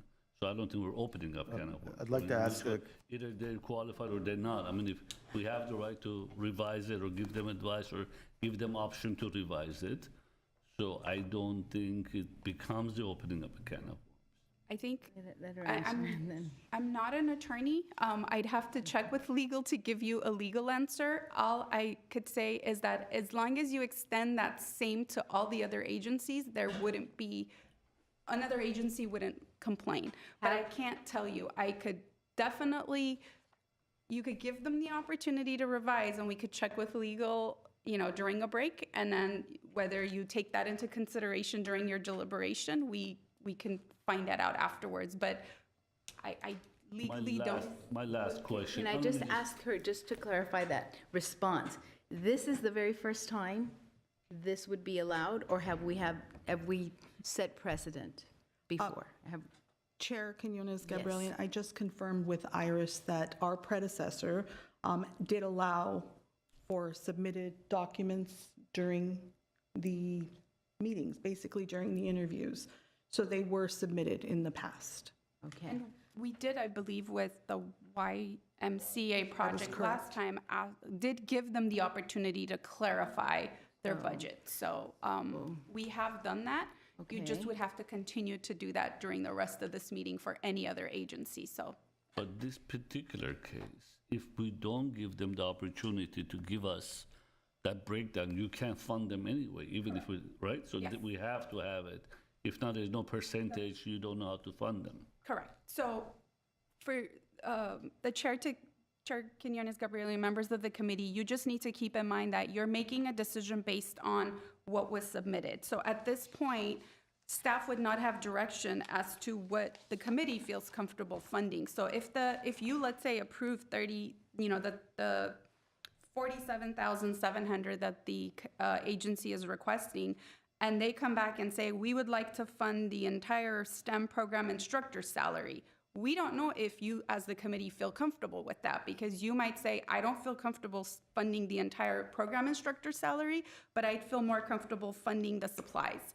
And we as staff would not be able to make that decision on behalf of the committee, which is why we need the budget to reflect what the agency is requesting, so you as the body could give us direction that you feel comfortable. Because you might review a similar proposal later, which is requesting to fund the supplies versus salaries, and you feel more comfortable supplying, paying for supplies versus salary. So there's a lot that goes into the decision-making on behalf of the committee, so you just need the information clear during your decision-making and not allow us. So if I'm going to take one more comment then, and I do appreciate that. I think that we understand what you're saying, Ms. Alexanian, Mr. Armenian, and then we're going to move on. It has to do with this, which is, we don't always dive into the details of we're funding this piece and that piece. Oftentimes, we might say, all right, they want $40,000, we're allocating $10,000.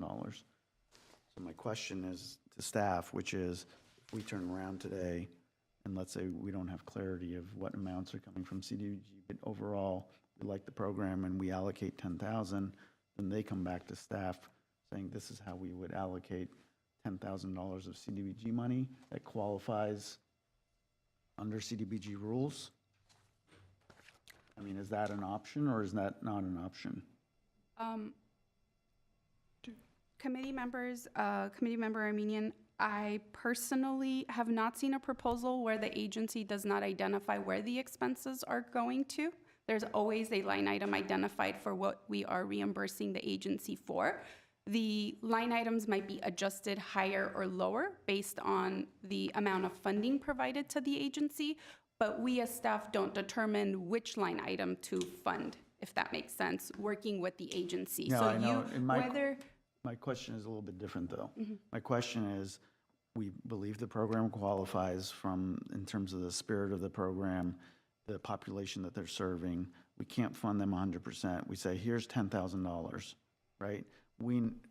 Our gut says there's $10,000 of qualified expenses for the right parts of the program, because they're covering a lot of the other expenses. They come back to staff and say, here's how we're going to take 10,000 of the CDBG money and use them in a qualified manner. In other words, they go back and forth with staff on it versus us getting into all the details of, is it going to rent, is it not? Because we don't do that with the other proposals either. They propose it, but we don't get into detailed discussions of every line We item. do, once we had a full salary, I remember, who was it? I think that there was a salary, majority was going to say, we vetoed it and we didn't approve it. I know, but we don't do it, we don't go through every line item on every proposal is what No, I'm saying.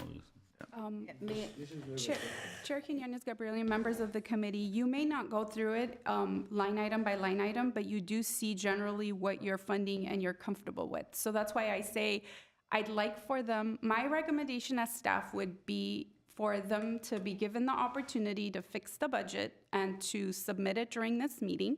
It sounds like you do want to, the majority seem to want to support the agency and consider it. So my recommendation would be to allow them to make that change now and submit it, and you take that into consideration during your deliberation and give staff direction, because I personally do not feel comfortable making that decision without seeing where the item is going with your blessing.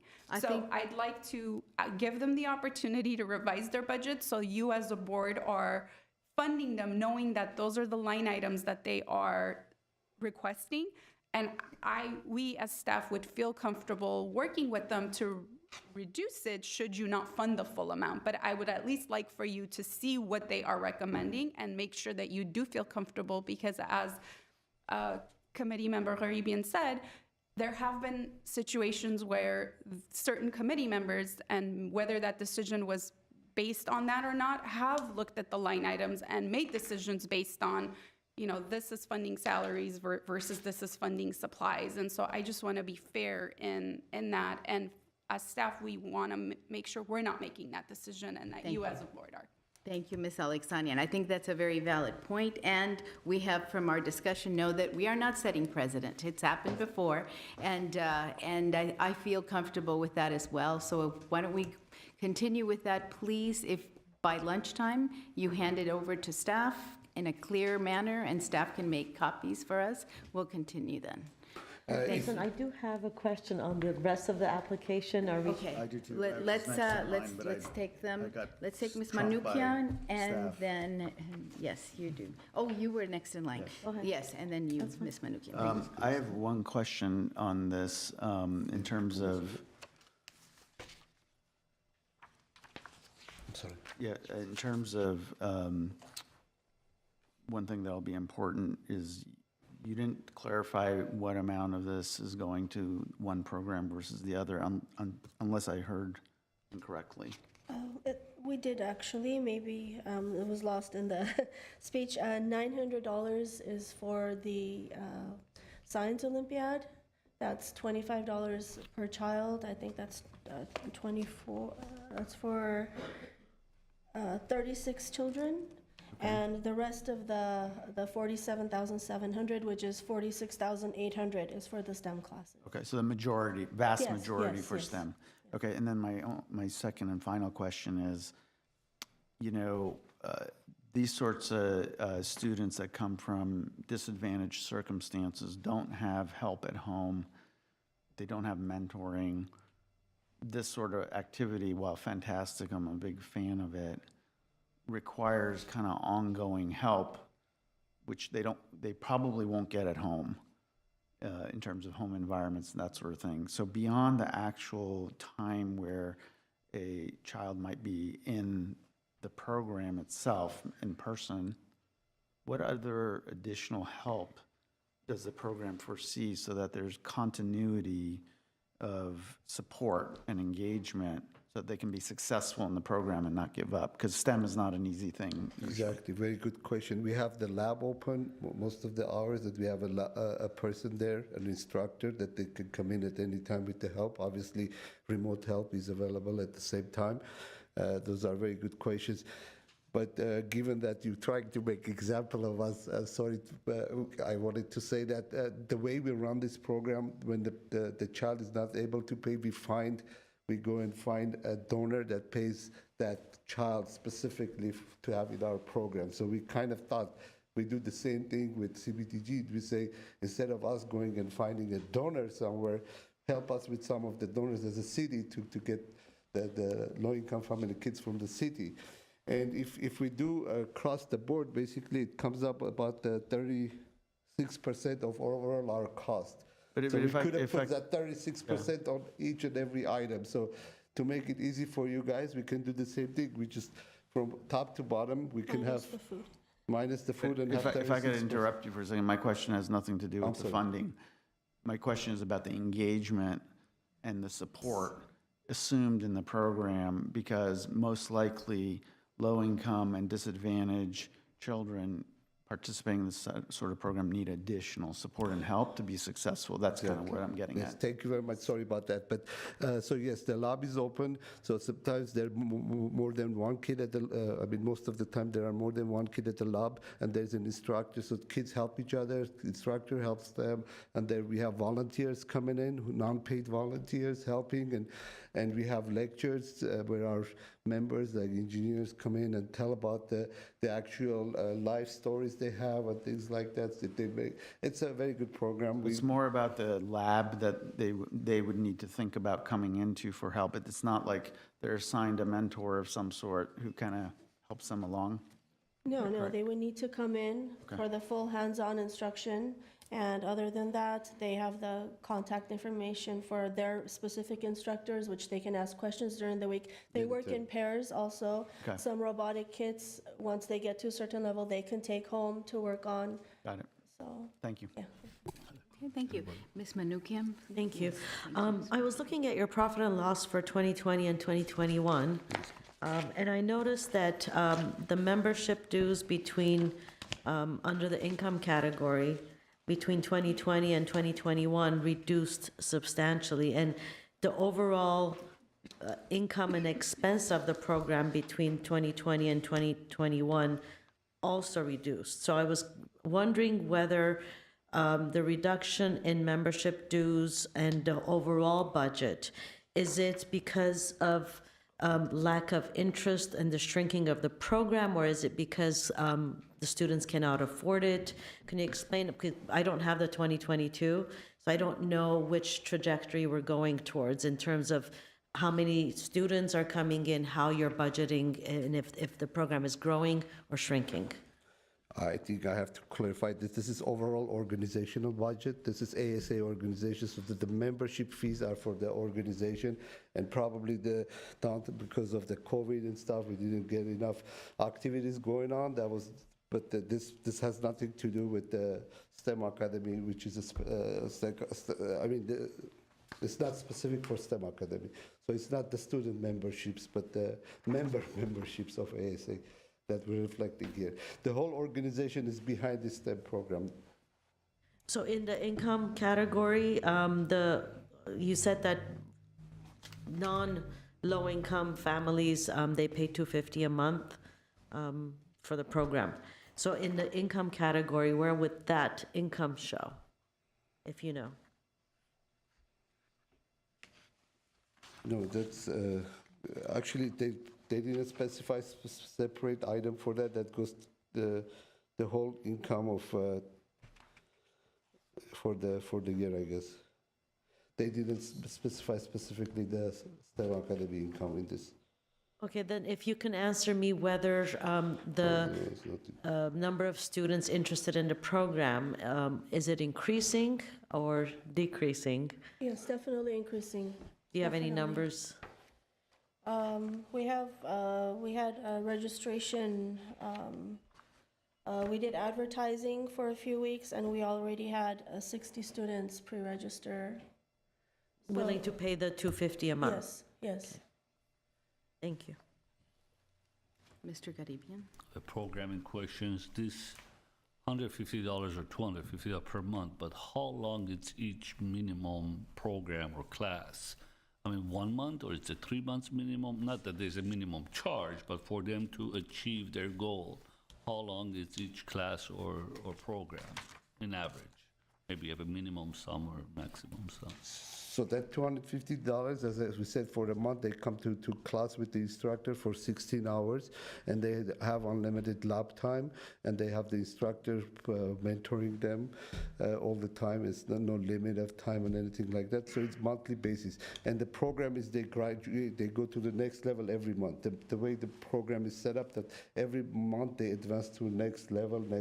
Some students obviously stay on the same level for a couple of months, but maximum a few months. But the program pushes them all the way to the top, basically. It's pretty much monthly programs. Monthly programs. So it's not like a program, it's 3 months long, so they have to fund 3 months. If not, they didn't finish the program. Exactly. They always have something to start with and end up with. At some point, they go to the next level, and they get more more advanced projects, more programming projects, and they make their own 3D parts for the robots, and they do their more programming. So all the way to the graduate, they graduate from high school. We have students that actually graduate from high school still come back for the classes. My next question, you say you go to competitions or programs like that. I just noticed you have one here that you're the 22nd annual. The cash prize. Who gets the cash prize? So basically, the winners get the cash prizes. For those, we have our donors actually set up specific categories, and then when they win, it comes directly from our donors. So we have for specific categories, we have a specific donor set up. They put it in an endowment fund, specific amount that those cash money goes to. So we have from $100 to $500 cash. But goes to the child directly, 100% of the price? Yes. To the winner directly? Okay, thank you.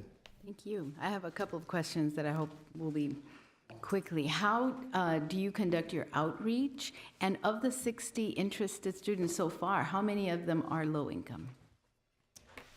As far as the low income, I would say, I don't have the spreadsheet in front of me. I would say at least, I know by the number of students we've had to turn away, which was more than 20, which we'd had to turn away. And that was unfortunate, but the rest were able to pay. But as far as outreach, we've advertised in Peach Jar. We've got a lot of response. Should I say how we advertised, or? No, that's okay. So you work with the Unified School District, the Glendale Unified School District? Yes, And- GUSD. Okay. We sent to all 26 of the GUSD schools. Okay, and where is your lab at exactly? It's 1219 Los Angeles Street, 91204. It's called Academy USA. It's a huge basketball gymnasium. It That's is what in it's known. Glendale, right? It used to be in Rebay, or? Exactly. Oh, yes, that was. That was a few no, years this is ago. completely Okay. different. Okay. It's in Glendale. It's a very Excellent. nice facility. Very good. All right, well, we'll give you some time to work on those numbers, and we thank you very much Thank for you. your Thank you presentation. so much for the Thank opportunity. you. I appreciate it. What time Okay. do we have until? Is it? Until we 12? break Is it- for lunch, I guess it's about an hour. Oh, perfect. Thank you very Yes. much. Thank you. Thank Thank you you. for your time. I Thanks. appreciate it. Okay. Staff?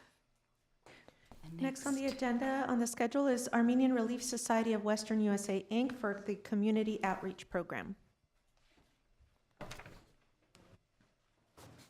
Good morning. Morning. My name is Talarain Tablian. I'm the Director of Operations for Armenian Relief Society Social Services.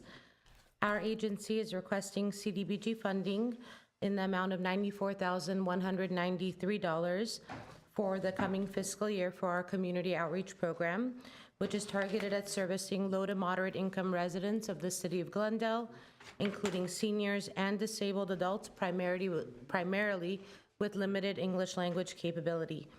Our funding request is to continue providing English as a second language life skills classes for 120 seniors to develop their English language proficiency and focus on important safety net services, job search assistance, referrals, and employment placement for 110 clients to help them either gain or regain employment, as well as services for the disabled for 100 clients with public services in the form of case management, access and linkages to public benefits, assistance with their housing, transportation, telecommunications, and utility issues, and more. Alongside these services, our organization will continue to provide its general social services to low-income Glendale residents, as we've seen a vast increase in the demand for services from the various challenges that vulnerable populations face. Our program meets the 2023-24 CDBG program priorities in the areas of senior services, employment services, and services for the disabled. We're proud to have close partnerships with the local community, which has continued and actually strengthened throughout the years. This includes the City of Glendale, alongside other local organizations such as Essentia, Catholic Charities, Verdugo Job Center, Glendale Youth Alliance, local hospitals, medical clinics, community centers, senior centers, and more. Year after year, our organization has continued to meet as well as exceed its program outcomes for the community outreach program. We're currently in our 44th year of service in the community, helping to meet the immediate public social service needs of a diverse population through our program. Thank you, and we appreciate your consideration of our funding request. Wonderful. Thank you very much. Are there any questions from my colleagues? Yes, Mr. Amin. Just one question. Have you seen any sort of shifts in terms of the types of needs that people are coming to you with? Any insights about that? Employment continues to be a major issue, the need to raise income. So people looking for different work, to try to increase their source of income. So employment services continue to be a high priority, as well as homelessness services. We've been a partner with the Glendale Continuum of Care system since 2019. And we're seeing the continuing and dire needs of that population, homeless services. Thank you. Thank you. Yes, Mr. Garibian. The unemployment or the employment that you mentioned, the 2022, the inflation had anything to do with it, or it's been consistent throughout? Consistent, inflation, the pandemic. Some people are still grappling with the aftermath of that. I think it's a variety of factors. Thank you so much. Okay, any other questions? No? No more questions. Thank you so much for your Thank you. presentation. Thank you for your time. And for what you do in this community. Thank you. Appreciate it.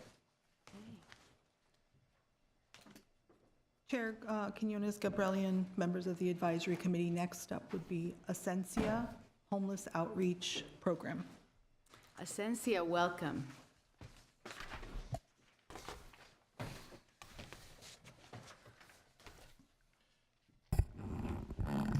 Good morning, everyone. My name is Marcel Mitchell. I'm the Director of Programs at Ascensia, and I have here with me. I'm Meredith Fleischer. I'm the Director of Grants and Finance at Ascensia. Yes, good morning. Today we're requesting $44,929 to fund our outreach program. This program consists of 2 positions, 15% full-time mental health outreach case manager and 50% full-time outreach case manager. The purpose of our outreach services in the city of Glendale is to contact those individuals that are on the streets who are homeless. We try to connect those clients with our services, get them enrolled so we can get them off the streets. We connect them to mainstream resources, housing resources, shelters, and the ultimate goal is to provide them with permanent housing. So within this past year, we were able to house 25 homeless individuals that were on the streets of Glendale. So, that was a great feat for us. So with this funding, we're looking to continue to provide outreach services and help more individuals that are homeless on the streets of Glendale get into permanent housing. Very good. That's a short and to the point. Thank you. Any questions regarding Ascensia? Yes, Mr. Did you say Garcia. 25 for the entire year? Yes. Okay. Just want to make sure. Thank you. Did you say 25 for the whole organization or 25 with our funding that we provided? Just Which for the street one? outreach, CDBG. Yes. With CDBG Yes. funding, it was 25? Yes, correct. Okay. All right. And what is the total? Total last year we housed was around 107 clients that we were able to get housed total. Thank you. Mr. Do Armin? you have, just in terms of the broader issue, are you getting additional funding beyond CDBG for this issue? For example, from the county, Measure H, money that whatever percentage is coming back based on homelessness counts, et cetera? Yes, so this past year, this current year, we do not have Measure H funding or HAP funding, but we are going to be applying for other funding once it becomes available for next year to support this program. But currently, these 2 individuals that we're seeking some funding for are also funded through our COC grant, the CES reallocation grant, and currently funded through some COVID, the federal COVID funding we have. Thank you.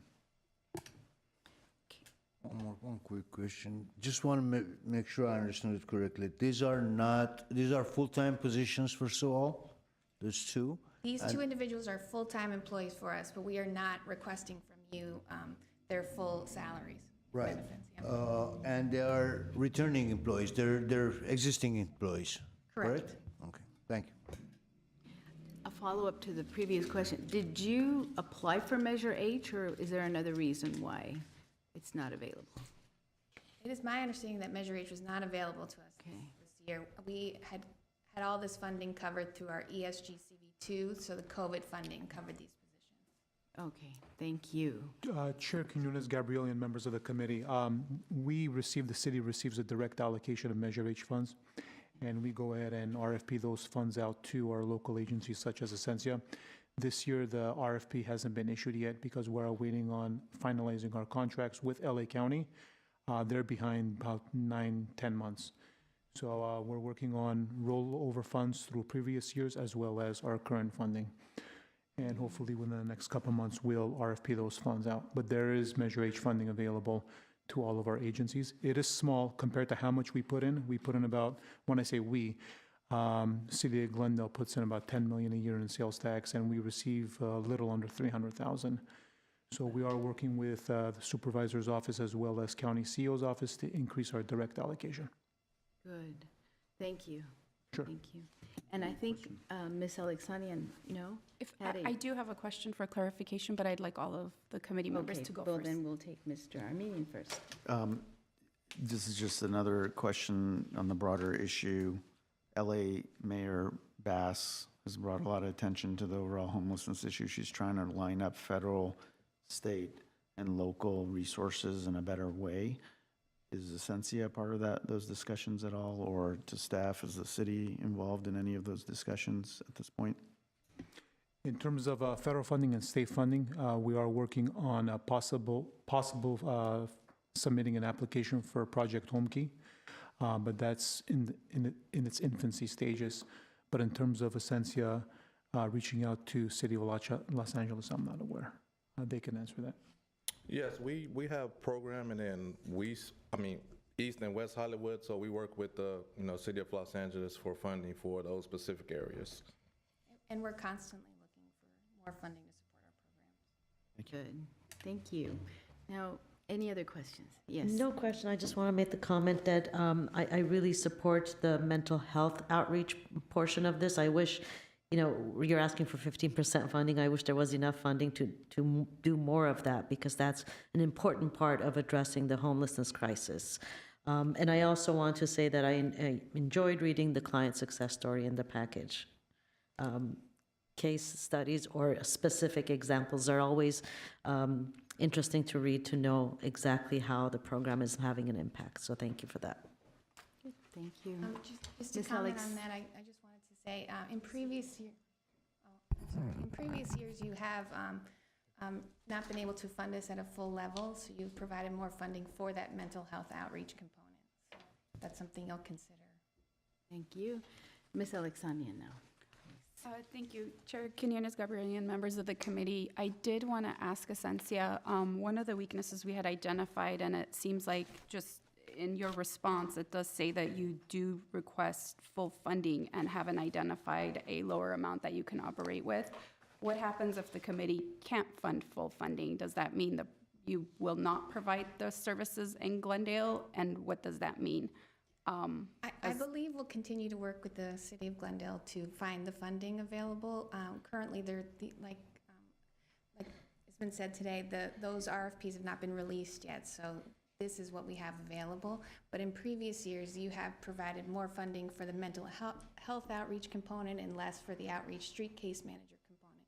So these are ways in which we can see that. Yes, and also to answer your question, we will definitely 100% be able to continue with the program, but the alternative is we will probably have to reduce the number of clients that we can serve. We probably wouldn't be able to serve the full 60. We would probably have to, reduce that number to some sort of amount.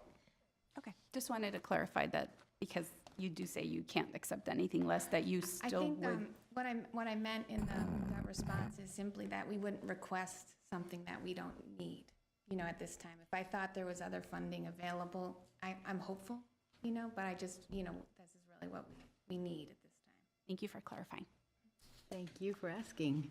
And thank you again for all you do and continued success. Thanks for being here. Thank you for considering our proposal. Okay, now we move on to The next agency is Catholic Charities of Los Angeles for the Glendale Loaves and Fishes program.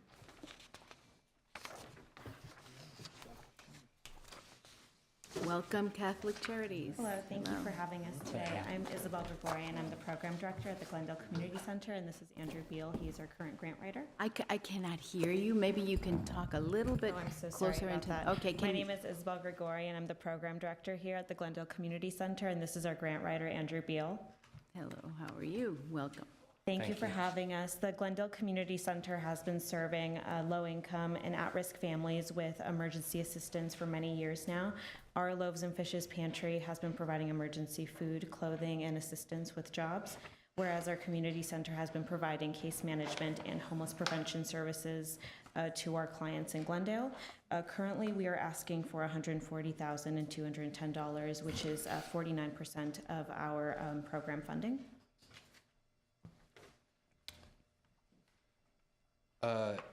Yes, and we are planning to use that funding to pay staff salaries for 4 staff members, including a partial payment for our regional director's salary.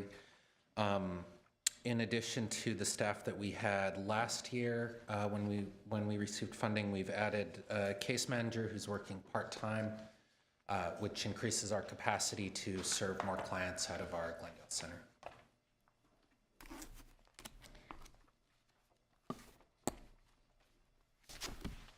The Glendale Community Center has made a goal this year that we, if given full funding, we could provide assistance to 80 households.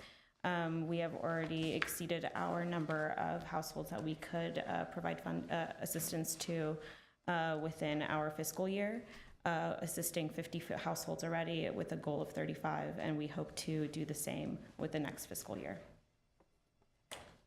And those 80 households comprise rental and utility assistance, as well as other case management services, referrals, food pantry clients, senior services.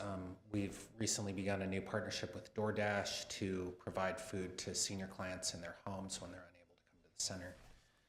And we're exploring new partnerships whenever we can with additional service providers in the area and the region. And of course, if CCLA was not able to receive full funding, we would do everything in our power to sustain and secure funding to maintain our programs. Okay. Thank you. Now, are you finished? Yes. Yes, okay, thank you. Questions to Catholic Charities? Anyone have a question? Yes, Ms. Manuki. Question and comment? Yes, yes. You're asking for 15% of the regional director's salary. Yes. What's the region? The San Fernando region, which comprises the Glendale Community Center, which is our program, as well as our Canoga Park region. But she's essentially just overseeing our program, whereas I'm conducting the full hands-on operation. And the comment I want to make is that, it seems like you make the most out of the money that you're given, because you've spent less than 50% of the budgeted for this year and served 123%. So I do want to congratulate you for making the most of it and making the money last as far as possible. Thank you. Questions? I have a question, okay. I noticed that your request has gone way up, has increased substantially, and the number of people served, clients, has not. It has gone up, but we're now, I looked at 2020, 2021, 21, 22, 22, 23, and I just looked at an average of what you spent per client. And it was somewhere in the average of 482. And the request, 140,210 for 80 clients, comes out to $1,752 per client. So it's almost a 4-time increase. And I just wondered if you could please help me understand that. Sure. So a partial reason for that increase was due to the addition of our new case manager position. While she was part-time, that is an addition to our staff. And in regards to how much money is allocated per household, because we assist with rental and utility assistance for our clients, The number varies from household to household, and we are able to assist with multiple months of rental assistance if that is the case. Or we could have a client in the position where they're not able to pay for 1 month of utility, and we would be assisting them with that. So the numbers really do vary. So the actual utility costs and rental costs have continued to go up substantially then? Okay. Any other questions? Just one. Yes, Mr. Garibian. I'm looking at the budget here that on the 140,000, program manager 85%, am I correct? And then case manager 80, and then case manager 38, and go on and on. But you said the other costs go up, but the 140,000 is strictly, I see, only for salaries. Is that what it is? Yes. So it has nothing to do with the utilities and everything else that gone up. Yeah, yes. So 140,000 that you're asking strictly for salary expense only, no other expenses? Yes. Okay, just clarifying. Thank you.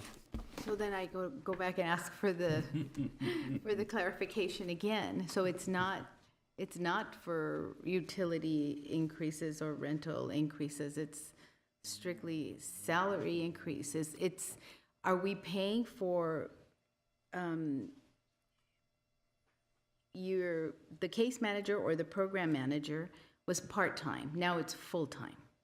No, the case manager that is that 38%. She is the new part-time case manager that has been added to our staff. But it's much higher than, sorry, I was just gonna say, 140,000 is not 80% of the case manager, it's a lot higher. There's four positions for which they're asking, I believe, percentage of it. And you said that one of the case managers was part-time and now it's full-time, right? Oh, no, we have one full-time case manager, a program manager, and one part-time case manager. But I think what we're confused about is the total salary of personnel and the $140,000 request from CDBG, trying to figure out what has increased. And one part-time case manager has increased, and I thought I heard you say that one position was part-time and now it's full-time. Oh, no, I think there was a miscommunication. which So I so apologize what for. did increase in terms of? The increase was the addition of the case management position, which is a part-time position. A new position was added. So there's one case manager at 80% and one at 38%. Which one is the new one? The 38%. And are we funding that? Is that why it went up so? Are we fully funding the CDBG? They've got percentages of each person. I know, but why is it a 4-time increase? I'm trying to get down to why is that, and I don't know if you have a helpful. Chair Quinones Gabriel, and members of the committee, and to the agency, I think that the confusion might be, and I'm not sure if it was corrected. So one of the weaknesses we had identified was identifying what is the actual cost of your case managers, like your true total cost, and what percentage of that was going to, was being requested of CDBG. So one of the things you identified is you're saying that a program manager is dedicated to this program at 85%, but you're requesting 100% of it being funded by CDBG. So is it because your total cost of your program manager, which is listed as $57,460, is that not 100% of that person's salary? Is that only 85% of that person's salary? Give me. Sorry if I can take that one. That's correct. That I think you have identified one of the sources of confusion there. That we are asking for 85% funding. So that would, after salary and benefits, 85% of the true cost for the program manager would be $57,460 per year. We included the number, the 100%, $67,600, but we are not actually requesting $67,600 from CDBG. We're requesting the 85%, the $57,460. So the numbers under actual annual salary and actual annual benefits potentially is not correct, because actual would be the 100% of that person, and then when you request 85% of that amount, that's the amount it would be coming to. Is that, I think that's where the confusion is, because those columns say actual, meaning what are the 100% costs of those positions? I think they are actually reflected in the original breakdown, and then they went Right, back well, and, because the budget that we request that they submit is the actual cost of their program. So basically what the agency is saying that the other 15% of this employee works on a different program. So we don't want them to reflect the actual cost of the full cost of a program manager that works on a different program, which is why they corrected it on this spreadsheet. So the spreadsheet is only supposed to reflect the portion of the personnel that works for this program. So this program manager apparently works 85% of his or her time on this program that they are requesting funding for, which is only $57,460. So the actual true total cost of this program manager is higher than this $57,460. But we don't want to know that, in the sense of we don't want them to show that the total cost of this program is higher than what it actually is, because then the request from CDBG will look like it's lower, if that makes sense. So we only ask for a budget for the program that they are requesting funding for, because they could have a personnel that works 7 different programs that has nothing to do with this one. So that's why basically they're saying that the program manager works 85% on this program, and they're requesting 100% of that person's salary that's dedicated to this program, which is the full $57,460. The only thing there was. Correct me if I'm wrong. No, that's correct. Okay. That makes sense, but as far as total funding request that you're requesting today, irrelevant of the percentage, only for salaries. I just want to make sure I got that correctly, right? I mean, there's no other funding you're requesting except salaries. Yes. That is correct, yes. And for the purpose of responding to these questions, the actual salary of the personnel with benefits is almost $302,000, and they're asking for $140,000. right, and it's, So yeah, it's that's in the the comparison original. that I think we were trying to make. Except just to clarify, that cost isn't reflected for this program, so that these employees work for other programs that are not this program. Or the regional director works for outside of the Glendale, yes. Correct. That's correct. For example, our regional director manages 4 centers around the region, as well as administrative work and coordinating with the larger Catholic Charities organization. So we calculated that she spends 15, I believe we said 15%, 8 hours a week on average, working for this program. So that is reflected in our request. Thank you. So in essence, we'd have to go back to the previous year to see if we had been covering salaries, because we're comparing apples to oranges when I say 4 times. You might have asked for, supplies, insurance, assistance in other categories. So we're not looking at a straight comparison. I think that answers my question. Good. Any other questions? No? Thank you very much, and please continue to do the good work you do. Thank you. We're ready for the next one. Thank you, Council. Thank you. The next agency is Committee for Armenian Students in Public Schools for Intervention Prevention Clinical Group Counseling. Thank you. Welcome, Cass. Hi. Hello, my name is Arsina Hovanesyan. I'm here on behalf of CASPS, Committee for Armenian Students in Public Schools. I think most of you know me and our program by now. We've been here for many, many years. And I'd like to thank you for years of support. I think that this program has become really a staple in the schools. The schools rely on it year after year to offer and provide emotional and academic support to the students, especially during the COVID years. It became more and more important, and we were lucky enough that with your support, we were able to continue the program, and now it's doing better than ever. and thank you for that. For those of you who may not know the specifics of the program, it's a group counseling based on play art therapy for elementary school students. It's during school hours. It's a pull-out program once a week. Sometimes it gets confused with after-school programs. It is not an after-school program. It is during school hours, and students are referred by the administrators and the teachers to the program. They go through a process of pre-tests and post-tests, et cetera, and once they are put into different groups, they start the therapy, and it goes on for 30 weeks. Of course, students go in and out of the program, so the numbers keep rising until the end of the school year. I think that I'm ready for questions, unless you need more. Do you need more explanation from me? No, I think your application was pretty complete. Yes, we have questions. Yes. Hi, welcome Hi, back. thank We're you. familiar with your program, at least I am, so I don't need to get into the question in the program.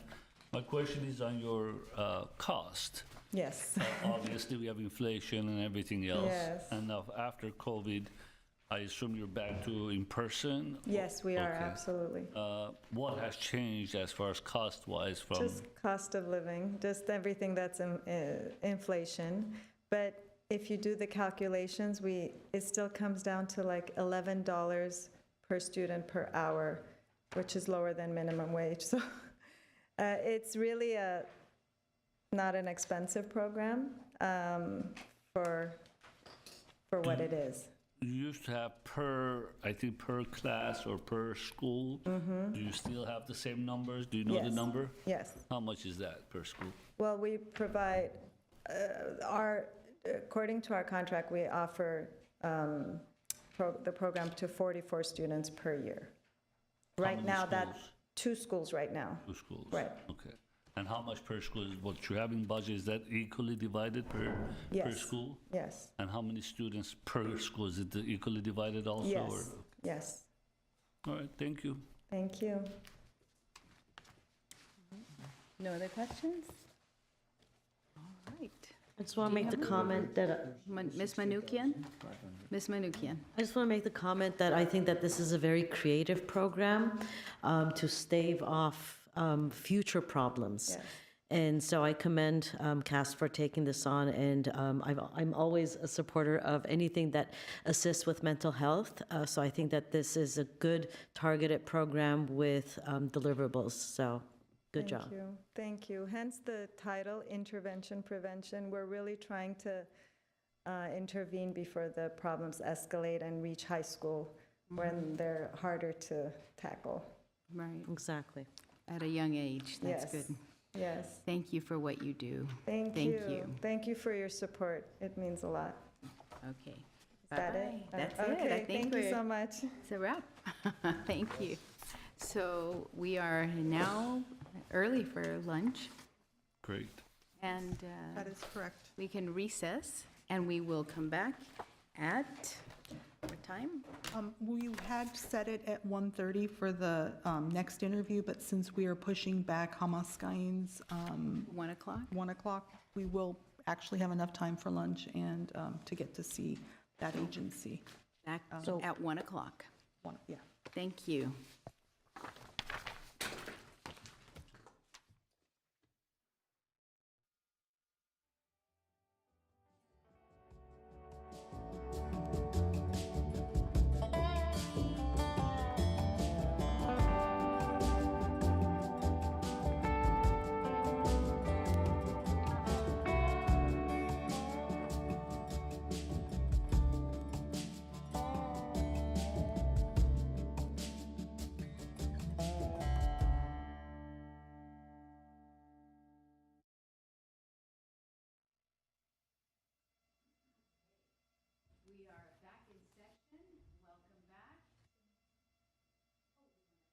We are back in session. Good afternoon. Welcome back. I want to acknowledge that we have received from the Armenian Engineers and Scientists of America the updated budget and projected budget form. And so we will take that into consideration when we deliberate. We now have from Hamaskain Armenian Cultural Center, can you please introduce yourself? Yes. Good afternoon. My name is Tamar Tifengchan, and I'm representing Hamaskain. Welcome. Thank you. Thank you for giving me the opportunity to present it on a later time and considering my situation. So I would like to introduce the program that we are presenting. The name of the program, please. The purpose of the project is to meet the needs of those who otherwise are deprived from extracurricular educational and enriching activities. After school classes for kids, students of any age, and special need kids will be offered to low-income families in Glendale. During the year, about 40 classes will be planned for each subject offered in the arts and performing arts. There will be 5 different classes during the week. Each class will last 1 to 2 hours. Classes will be conducted on weekdays after 4 p.m. and probably on Saturdays around noon. The exact days and times will be decided based on the participants' convenience. We expect to serve annually minimum 90 unduplicated persons with the project. The classes will be conducted by professional teachers. The teachings will be about singing, choir, theater workshops, dance, painting, drawing, design, sewing, artifacts, embroidery, and technology pods. We have started this program on September of 2019 on a smaller scale. The location will be at 350 North Brand Boulevard, Suite 155, Glendale, California 91206. To serve, overall, to describe the goals and objectives of the activities, is to serve the individuals in the community who have the desire and the need to be involved in such activities which otherwise will not be able to experience due to their difficult financial, family, or physical conditions. To show the beauty and the importance of the arts in general, which is an essential factor needed for a fulfilling life. To teach and spread the very important knowledge of the arts that gives a positive perspective of life. To give the participants a chance to explore and reveal their talents. To give the participants a chance of positive experiences and divert them away from their daily pressures and robotic life due to technology and non-creative games and entertainments. To give and teach a sense of creativity, collaboration, group work, sharing, helping, and learning from each other. To enhance self-esteem and confidence by working together and showcasing their artistic talents and learnings by performances and exhibitions. To give the chance to individuals of different ages to experience and benefit not only from the teachers, but also from this intergenerational opportunity to enhance respect toward all ages and learn from the experiences and knowledge of the elderly and vice versa. All activities are hands-on, interactive, and all inclusive. All activities involve learning and performing, which at the end will result to arts and design exhibitions and individual or group performances of dance, choir, theater, etc.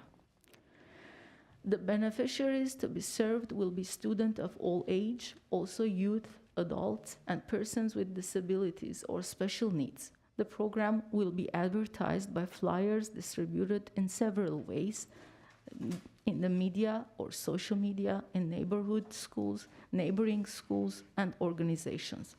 Also with word of mouth and by presentation during visitations to different groups.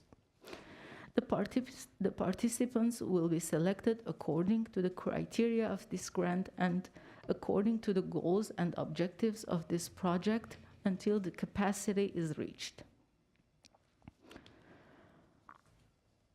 Implementation of the plan.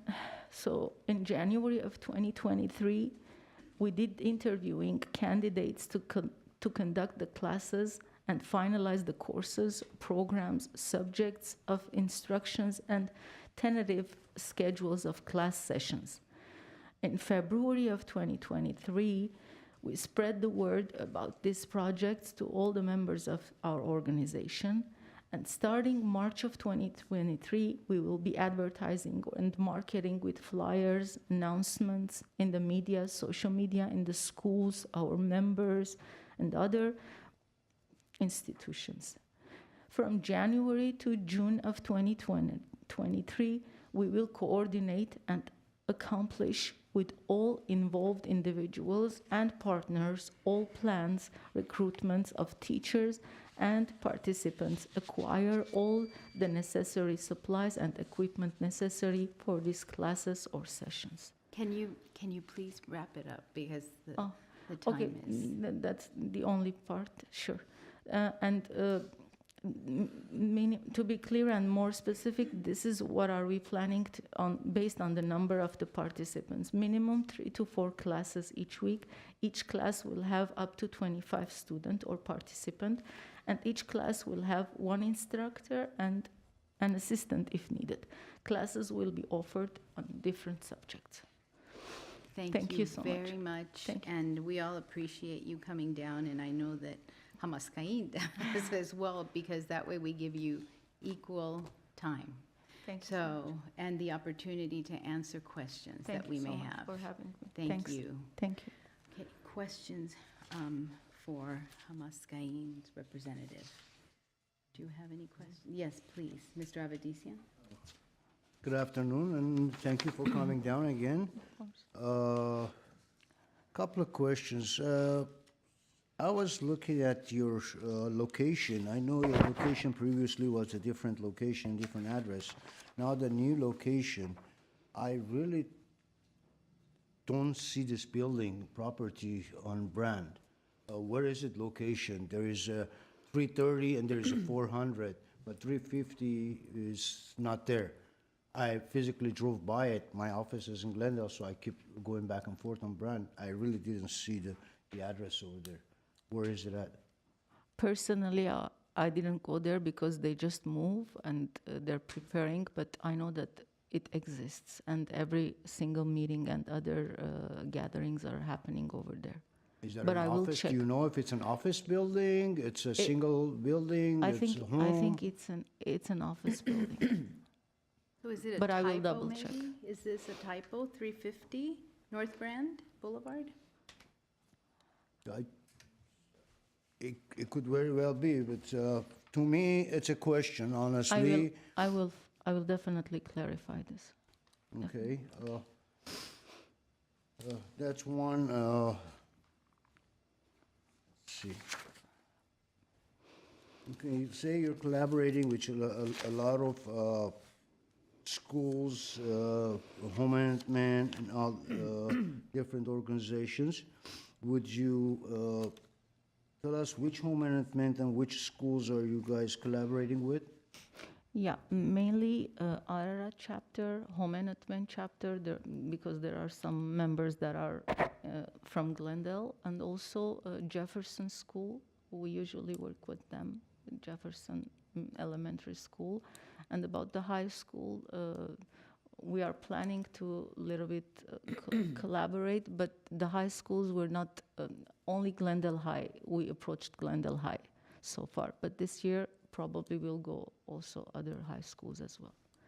We are distributing in March. That's the plan. Okay. I just want to take a minute, because I just pulled up 350 North Brand Boulevard, so it does exist. Yeah. It doesn't show up. No, it does show up. It's there. Shows the address, but there's no building. Oh, There's no building. okay. There's a 330 and there's something else, but there's, I couldn't find it. I will Okay, definitely clarify that, definitely. all right. Thank you. I have a question. Yes. Okay. Miss, are you finished, Mr. Avedisian? Yes, for now, yes. Okay, Ms. Manukian. Thank you.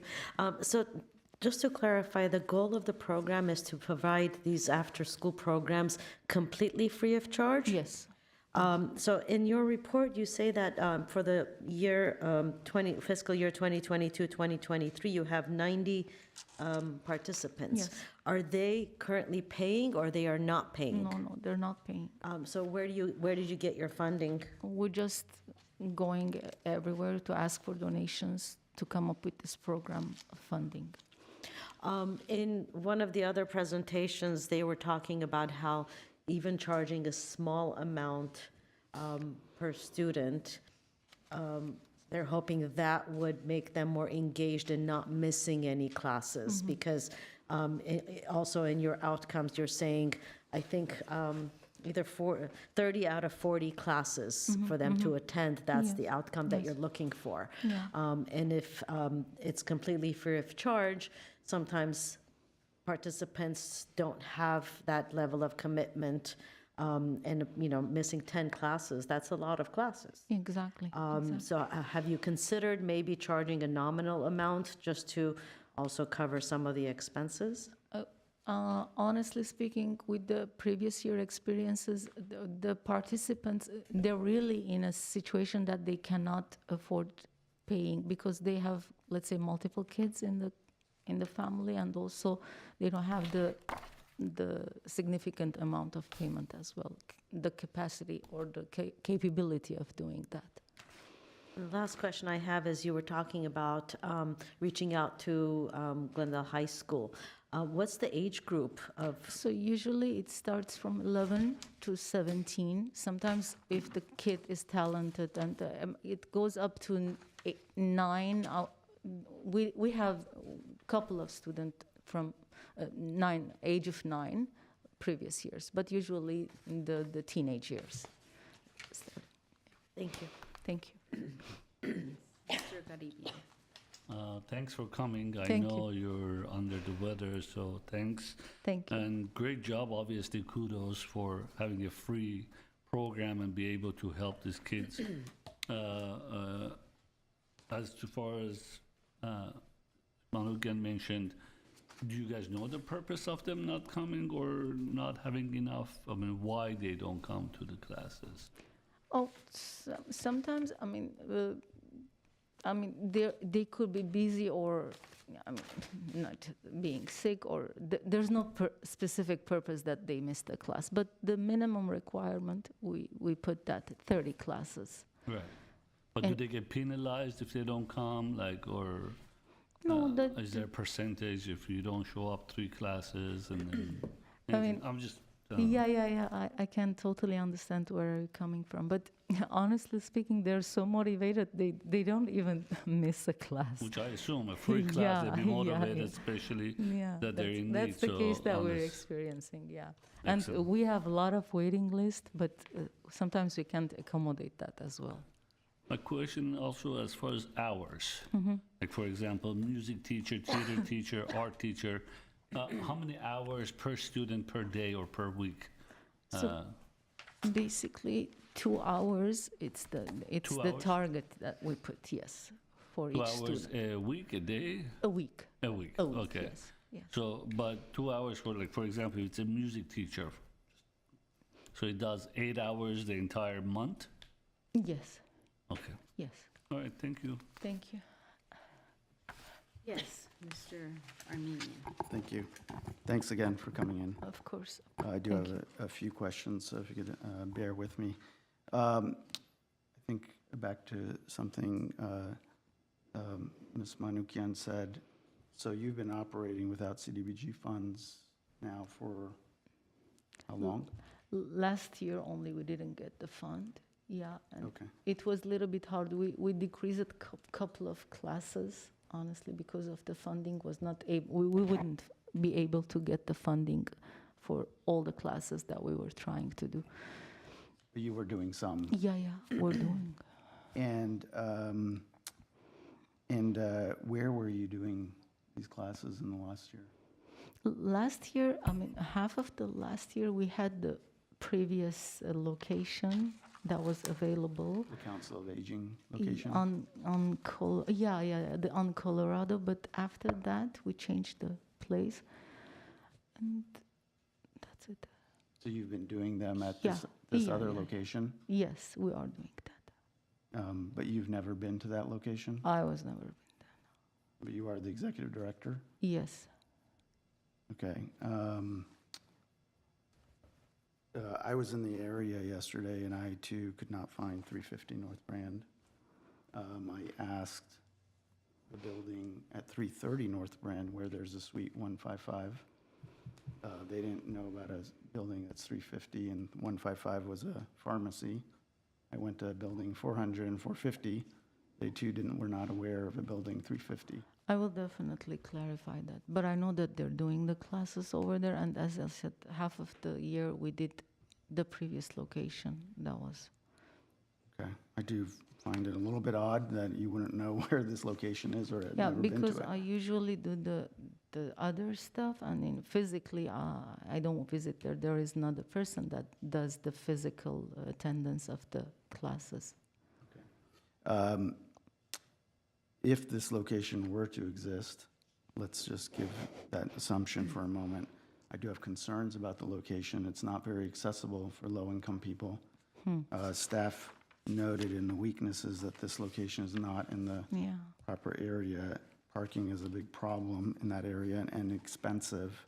So I don't know how you get around that in terms of low-income or disadvantaged participants who might have difficulty arriving We had a there. really hard time with the location issue because we were not allowed to use the facility that we were using for a long time.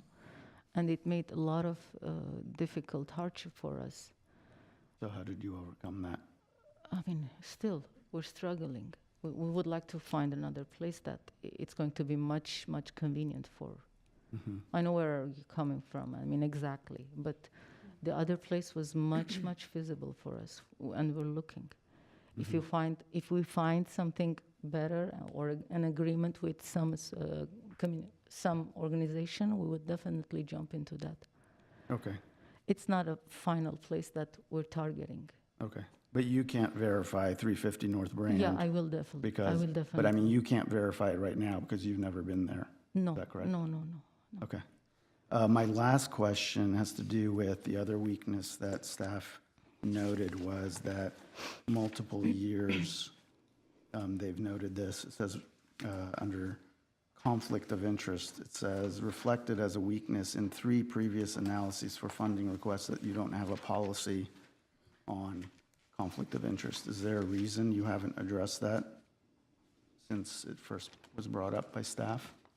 I mean, it is very, very, slightly mentioned in the bylaws, but we don't have that.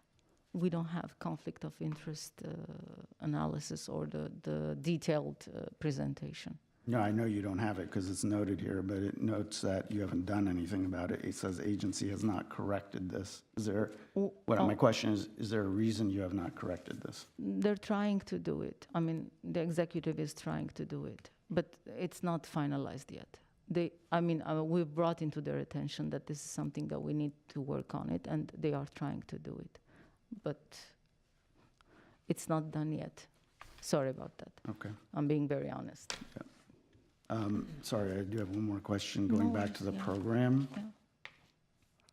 It says that, again, this is under weaknesses. Staff was talking about, one of the things they were talking about is the technology pods and explaining the scope of the position dedicated to that. Can you shed any further light on that? Yeah. So basically, the technology pods we started that during COVID, when the kids were like mostly Zooming and stuff. And then when sometimes the teachers realize that there are a couple of students or kids that they're like overachievers, but maybe they don't have the opportunity to do that. So they offered that, like a special couple of hours during the week as needed for the students. So the technician or the professional teacher comes and helps with overachieving kids. If they have any project or anything to go beyond the required minimum, they'll help them do it. And we realized that there were a couple of really talented kids that wanted that and helped that. That's why we offered again. Thank Kind you. of overachievers for that, Thank you. of course. Any other, yes? Yeah, under the budget, there's a line item for special need for personnel. Can you explain what that is for? Yeah, these are kids like little bit, probably they have physical issues or understanding issues, probably some. Well, no, I know what special need is, but No, but the budget, what is it going to be spent on? So there's a special teacher or assistant, let's say, that works with that special student in need, besides the class that's going on. So that would be an additional assistance for the annual salary of 6,000? Yes.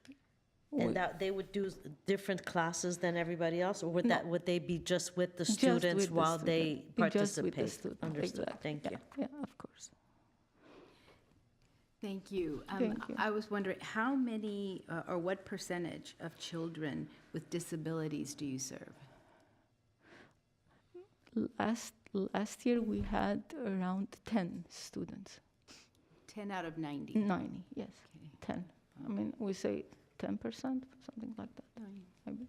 Yes, okay. Less than, or more than 10%, probably 11%, if I did the math right. Correct. Okay. Are there any other questions? Yes, one Yeah, more. just because it came up in the middle of the conversation, why did you guys leave the last location? What happened? I didn't understand if you gave the reason or you didn't. No, the lease was Oh, the lease was over, so they yes, didn't and they renew the didn't lease? So renew the you were contract. forced to move. Exactly. And obviously, the type of the business you're in, or music, dance, art, and all that, you need a location specifically to serve this. You can just grab a place to move in. Yeah. So I'm sure it'd be tough to find a location Yeah, like it was that, so tough. especially in the Yeah. city that has these facilities to be.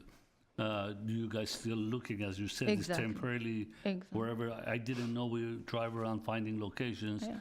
I'll probably do that Monday meeting to go and see, I will make sure do that everybody's too. there. But other than that, it's temporarily placed until whatever the number is, 350 or whatever. Okay, just want to double check on the record. Yeah, Thank and you. we will find another place to serve it in a better way. Otherwise, I mean, definitely we will come with, as I said, maybe we'll approach organizations or any other types in order to use their facility. Thank you so much. I do have one more question for you. Thank you. So how long has it been since you moved to the new location? If I'm not mistaken, either 6 months or 7 months. I mean, I have to double check. And in that time frame, have you seen a substantial reduction in the number of participants? No. We have the same participants. Okay. Well, thank you very much Thank for coming down here and for making yourself available to answer our questions. Thank you. Thank you. I appreciate it. Okay, now we go on to the next. The next agency is Door of Hope for DOH Domestic Violence Services. Welcome, Door of Hope.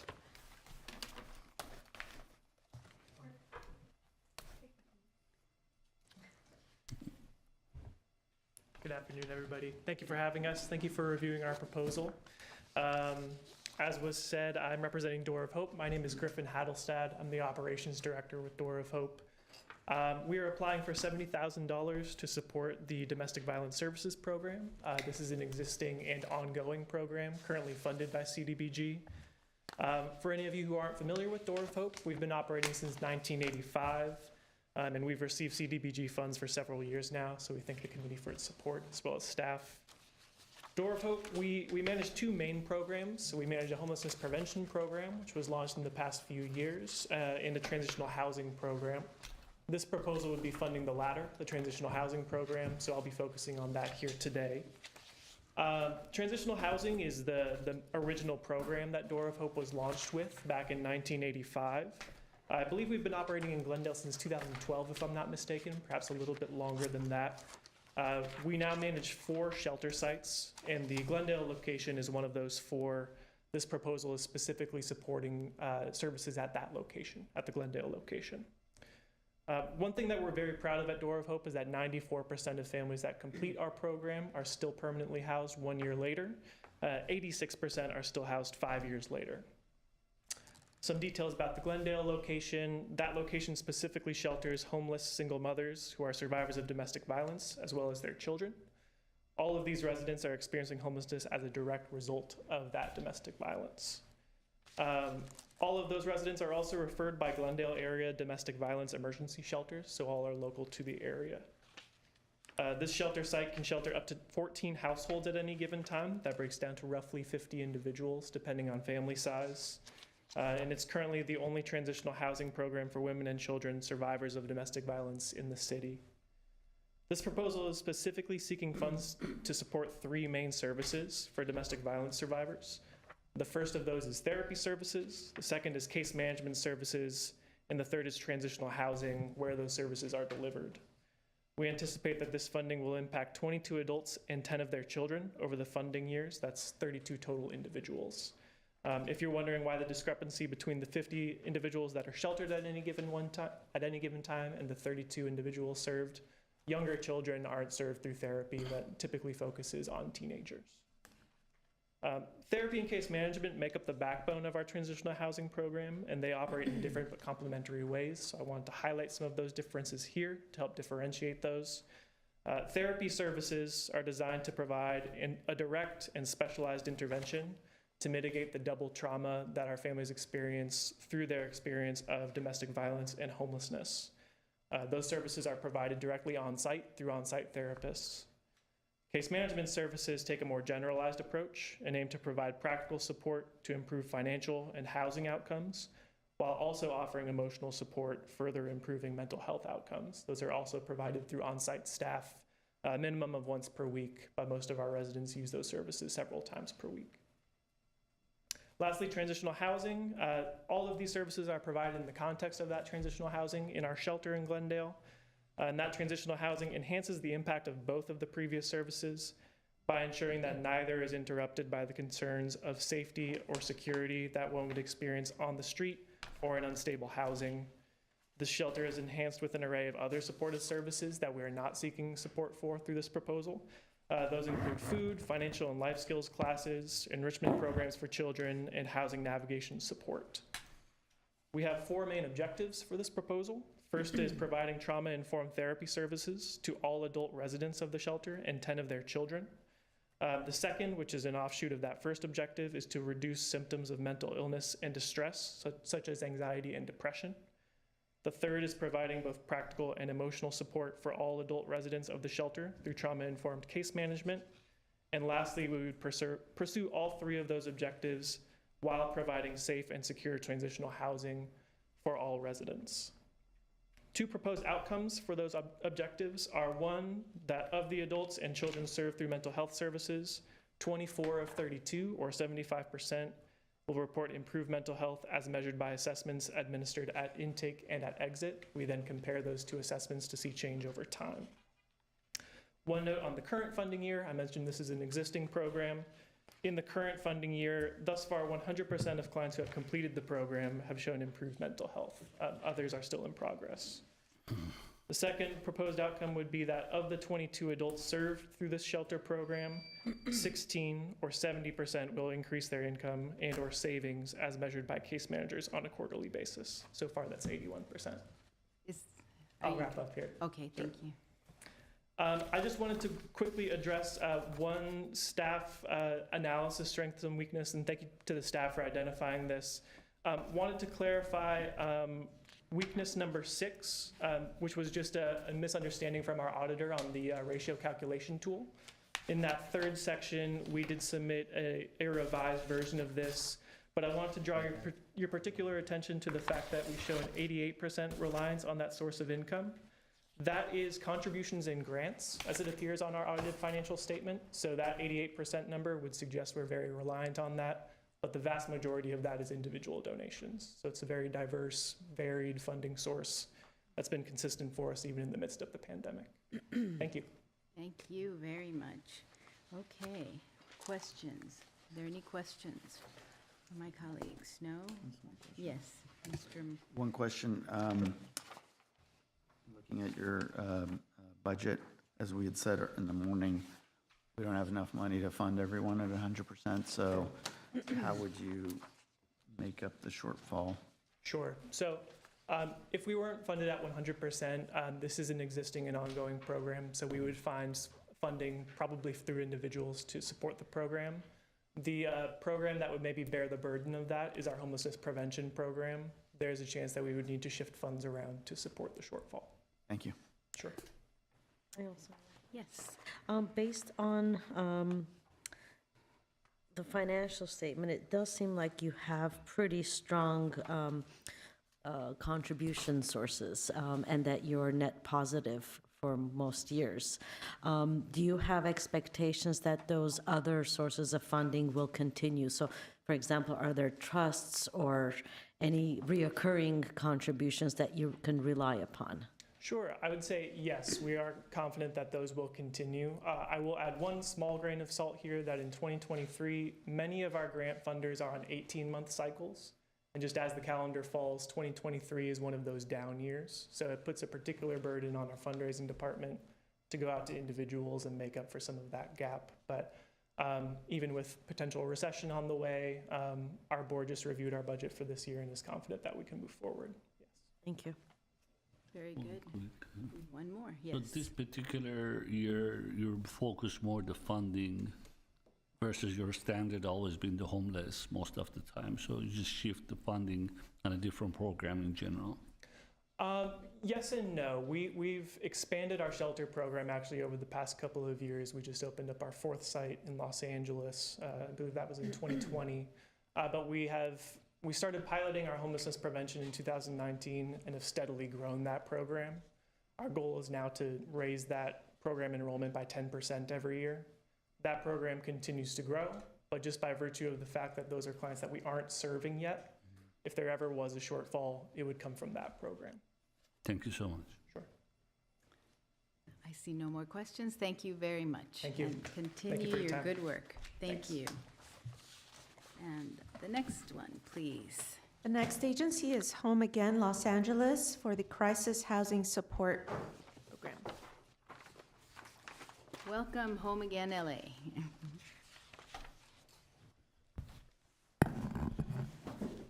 Good afternoon. Good afternoon, Chair Quinones, Gabrielian, committee members, city staff. My name is Albert Hernandez, and I'm the Executive Director and CEO of Home Again LA, formerly known as Family Promise of the Verdugos. I'm here today to respectfully ask for about $75,000 in community development block grant funds to fund our crisis housing support program for families that are experiencing homelessness.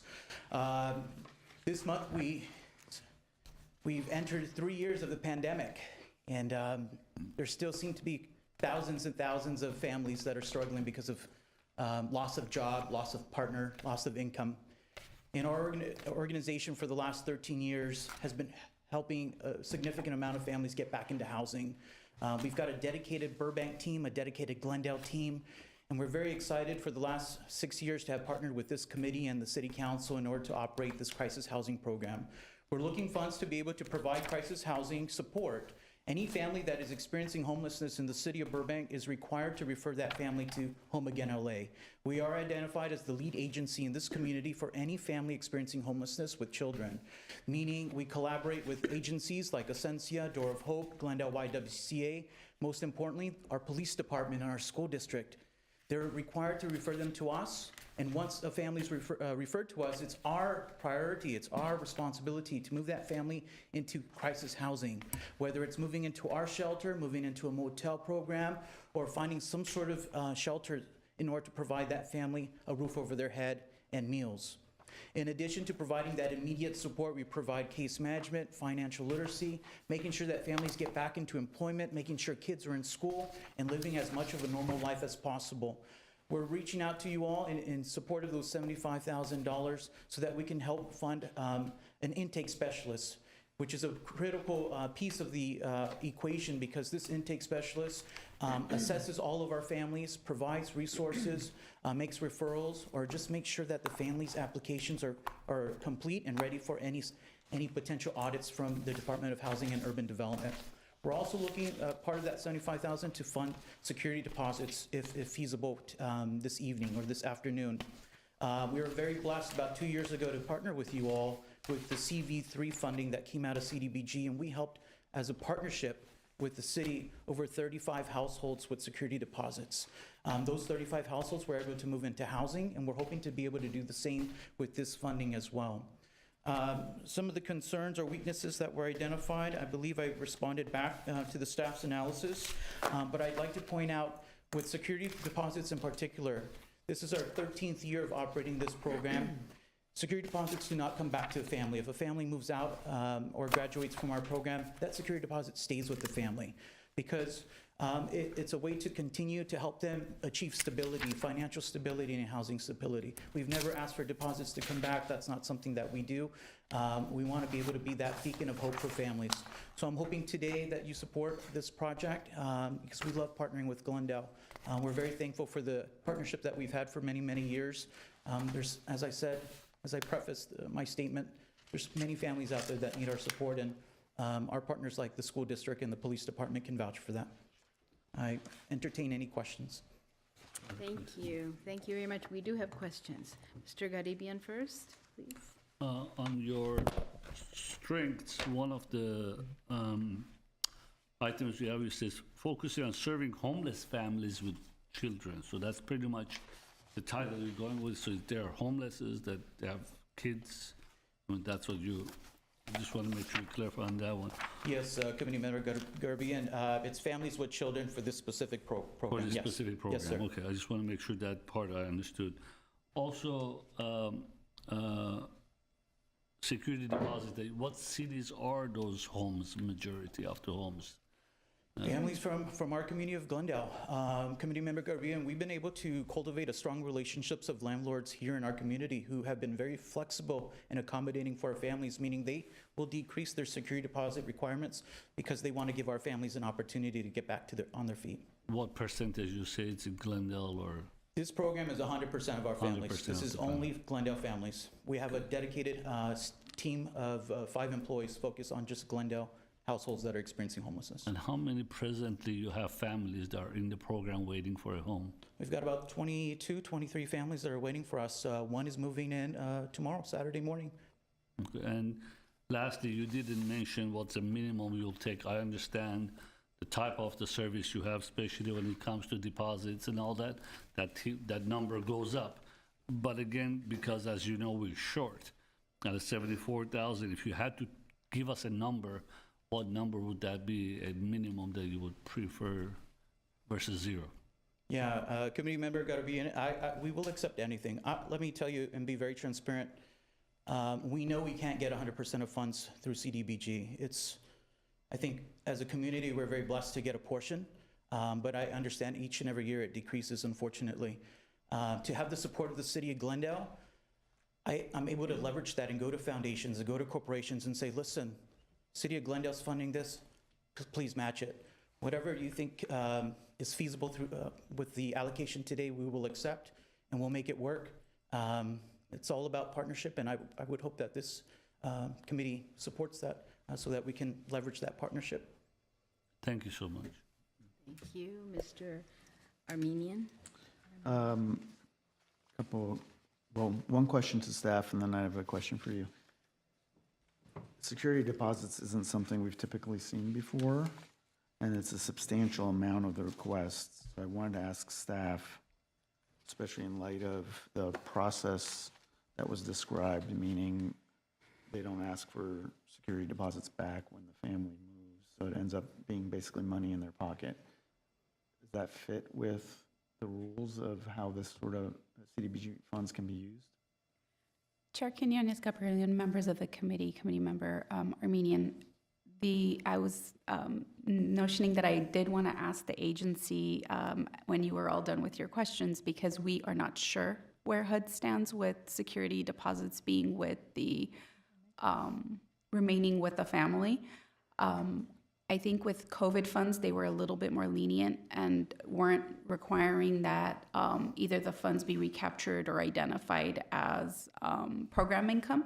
And so I believe Ms. Kavarian can clarify, but the workshops that we've attended, there's been questions that do come up about that specific to the CDBG portion of the funds. I think the homeless services, the COC portion of the funds are a little different, and they do seem to have a little bit more flexibility with that. But with CDBG funds, I think that's still gray.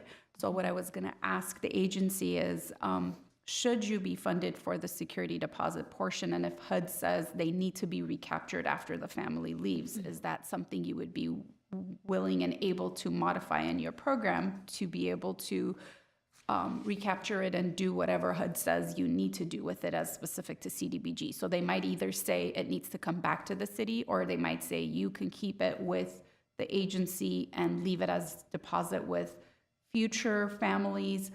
We would have to get clarification on that to be able to come back with some sort of a policy to see whether it gets recaptured, comes back to the city, and the city would then give it back out in future Yes. program years. So that's why my question is. Yes, we're not sure yet at You this split the question up then into two parts.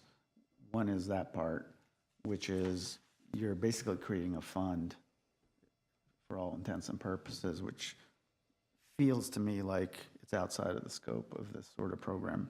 But the second part of the question is security deposits in general. Is that a qualified type of expense that can be included in this sort of program to be funded by CDBG?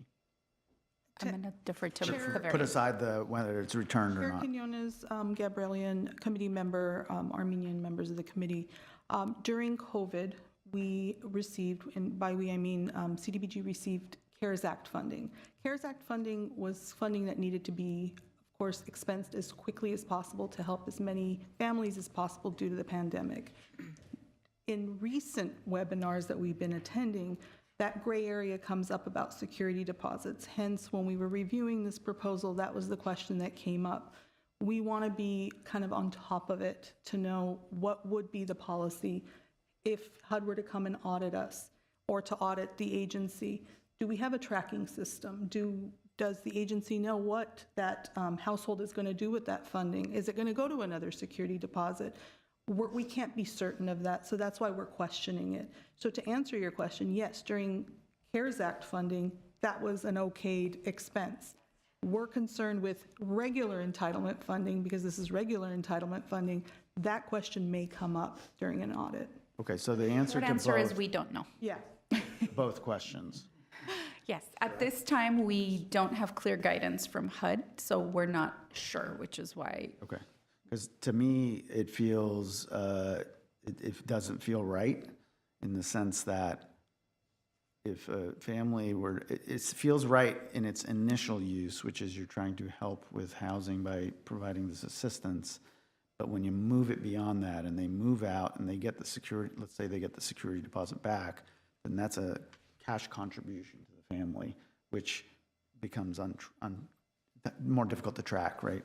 All right, so that's a question. And my question to you is, given the breakdown that you have in your budget of $48,000 for security deposits out of your request and $26,208 for the personnel side, assuming you're only going to get a limited amount of money,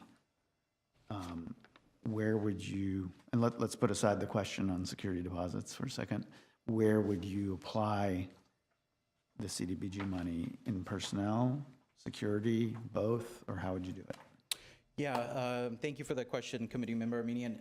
So we would reapply it towards a salary and towards other supportive services that the family might need. Listen, I asked for X amount of dollars for security deposit, knowing that we applied for this a couple years ago through the CV, and I understand where Ms. Kavarian is coming from. I would not want to jeopardize the City of Glendale when we get audited, nor the organization. We would just reapply it towards some other expense. I was looking at this from a storytelling position where collaboratively a city and a nonprofit organization can work together to help families with security deposits. If we need to reallocate that towards another expense, it would be for salaries and other supportive services. Thank you. Thank you. Very good. Ms. Manukian. Regarding the security deposits, what's been your experience with how long the families stay in one place if you have funded the security deposit? And when they move, do they become homeless again because they take that money and use it for the wrong purpose? Yeah, thank you for the question, Committee Member Manukian. We track our families 24 months after they have completed the program. We track them so that we can make sure that they're still successful and living independently and financially stable. So our recollection has been 100% of our families have been able to maintain their housing. If anything, we've had 3 families that I know of in the last 12 months who have graduated upon their lease and moved into another apartment. They've not pocketed the money. They've not utilized it for any other items. These are families who want to get back on their feet. They are struggling, and this support, this hand up that we're giving them is something that we can do as a team, and just something that they really do need. So I'll tell you again, 100% of our families have been able to maintain housing stability after our security deposit support. Thank you. Very good. Any other questions? Yes, Mr. Avedisian. Good afternoon again. Good to see you. I don't recall, I know you guys changed the name of the organization. I don't recall if it was last year or what. What was the reason of you changing the name of the organization? Any particular reason? Yeah, Committee Member Avedisian. So we changed our name exactly 13 months ago. We were known as Family Promise of the Verdugos. We were part of a national organization. We were paying a percentage of our annual operating budget to the national organization to use their name and to use their logo. This year, we would have had to cut a check for nearly $20,000 to continue using their name and logo. And that's how it is with most national organizations. Why am I raising money in our community and giving it to a national organization when that $20,000 can help 10 families get back into housing or feed 250 families? It made no sense. It was not something that we wanted to do to our donors. We ended our ties with that national organization. We love our new name. Our mission remains the same, our vision, and our success remains. So thank you for that question. Oh, awesome. I think that's commendable that you guys even thought about that direction. That's great. I had the same question about the lease or the security deposits, but I guess shall know if, I think the colleagues asked the same question. If you would want to revise your budget and take that $48,000 and put it somewhere else and use your own personal money or the organization's money that comes from otherwise to use it for the security deposits, would you be able to do that? Most definitely. With your current budget, what you have? Yes, sir. Is that something that we should probably look into it and give them an opportunity to give us a revised one, since we already started that with another organization? Committee Member Avedisian, if they were to revise their budget, we would work with them during contract season, and we would include just staffing costs rather than the security deposit costs. Okay, so today we don't need to worry about it. Whatever the dollar amount, if it's changed, whatever they As long as you receive. can accept the funding. Yes. Okay, thank you very much. Thank you. Appreciate it. Thank you very much. Thank you so much. Keep up the good work. Keep up the great job. Yes. Thank you. Next, please. The next agency is Glendale Youth Alliance for the Youth Employment Program.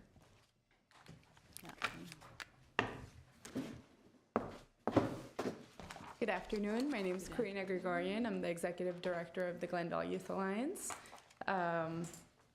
This year marks the 30th anniversary of the Glendale Youth Alliance. Since 1993, we've assisted 12,000 youth in our community obtain employment and get on the path of success.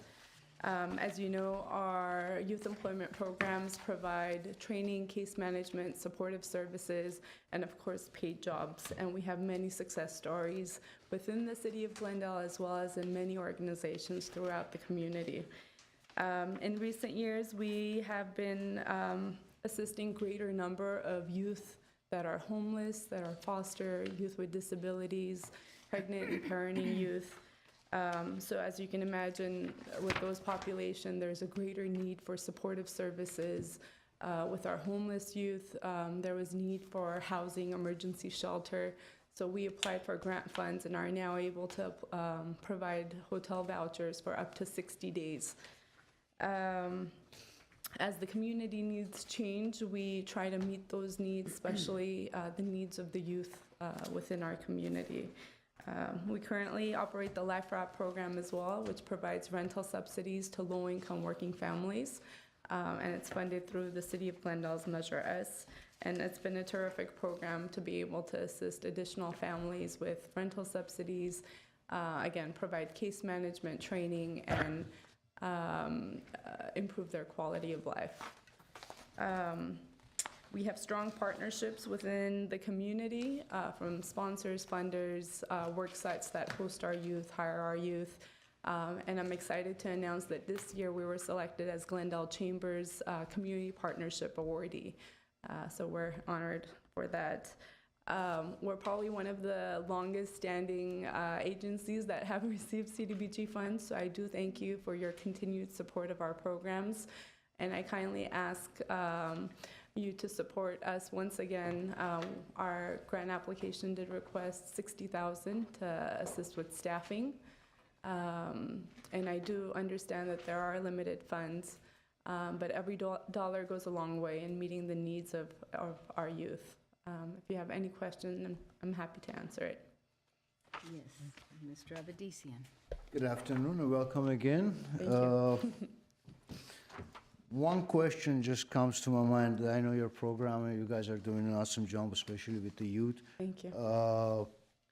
Just a basic concern. How is it that someone's salary and benefits are almost equal? On your application, I'm looking at it, your field coordinator's salary and the benefits are almost equal. So how does that work? I want that job. I like the benefits more than the job, the salary. Unfortunately, our expenses are pretty significant, and the fringe benefits for the employees, including medical and retirement and so forth, do add up. And I feel like those costs increase every year. And this is an employee that's been with us for 22 years. So over time, his salary has gone up as well. But that's just the structure of the fringe benefits that are tied to the salaries. Okay. It's pretty amazing. I'm having a hard time. I mean, Yes. have you checked to make sure that this is accurate? Because, even with medical and, I don't know what's covered, but that's the first thing that jumped out at me, that the benefits are almost the same as the salary. So can you explain a bit more detail as to what the benefits are? Sure. So we are part of the City of Glendale, so we're the nonprofit arm. So our employees do get the same benefits of other City of Glendale employees. So a big portion of the costs is the PERS contribution, followed by health benefits, and then paid time, vacation, floating holiday, and so forth. Okay.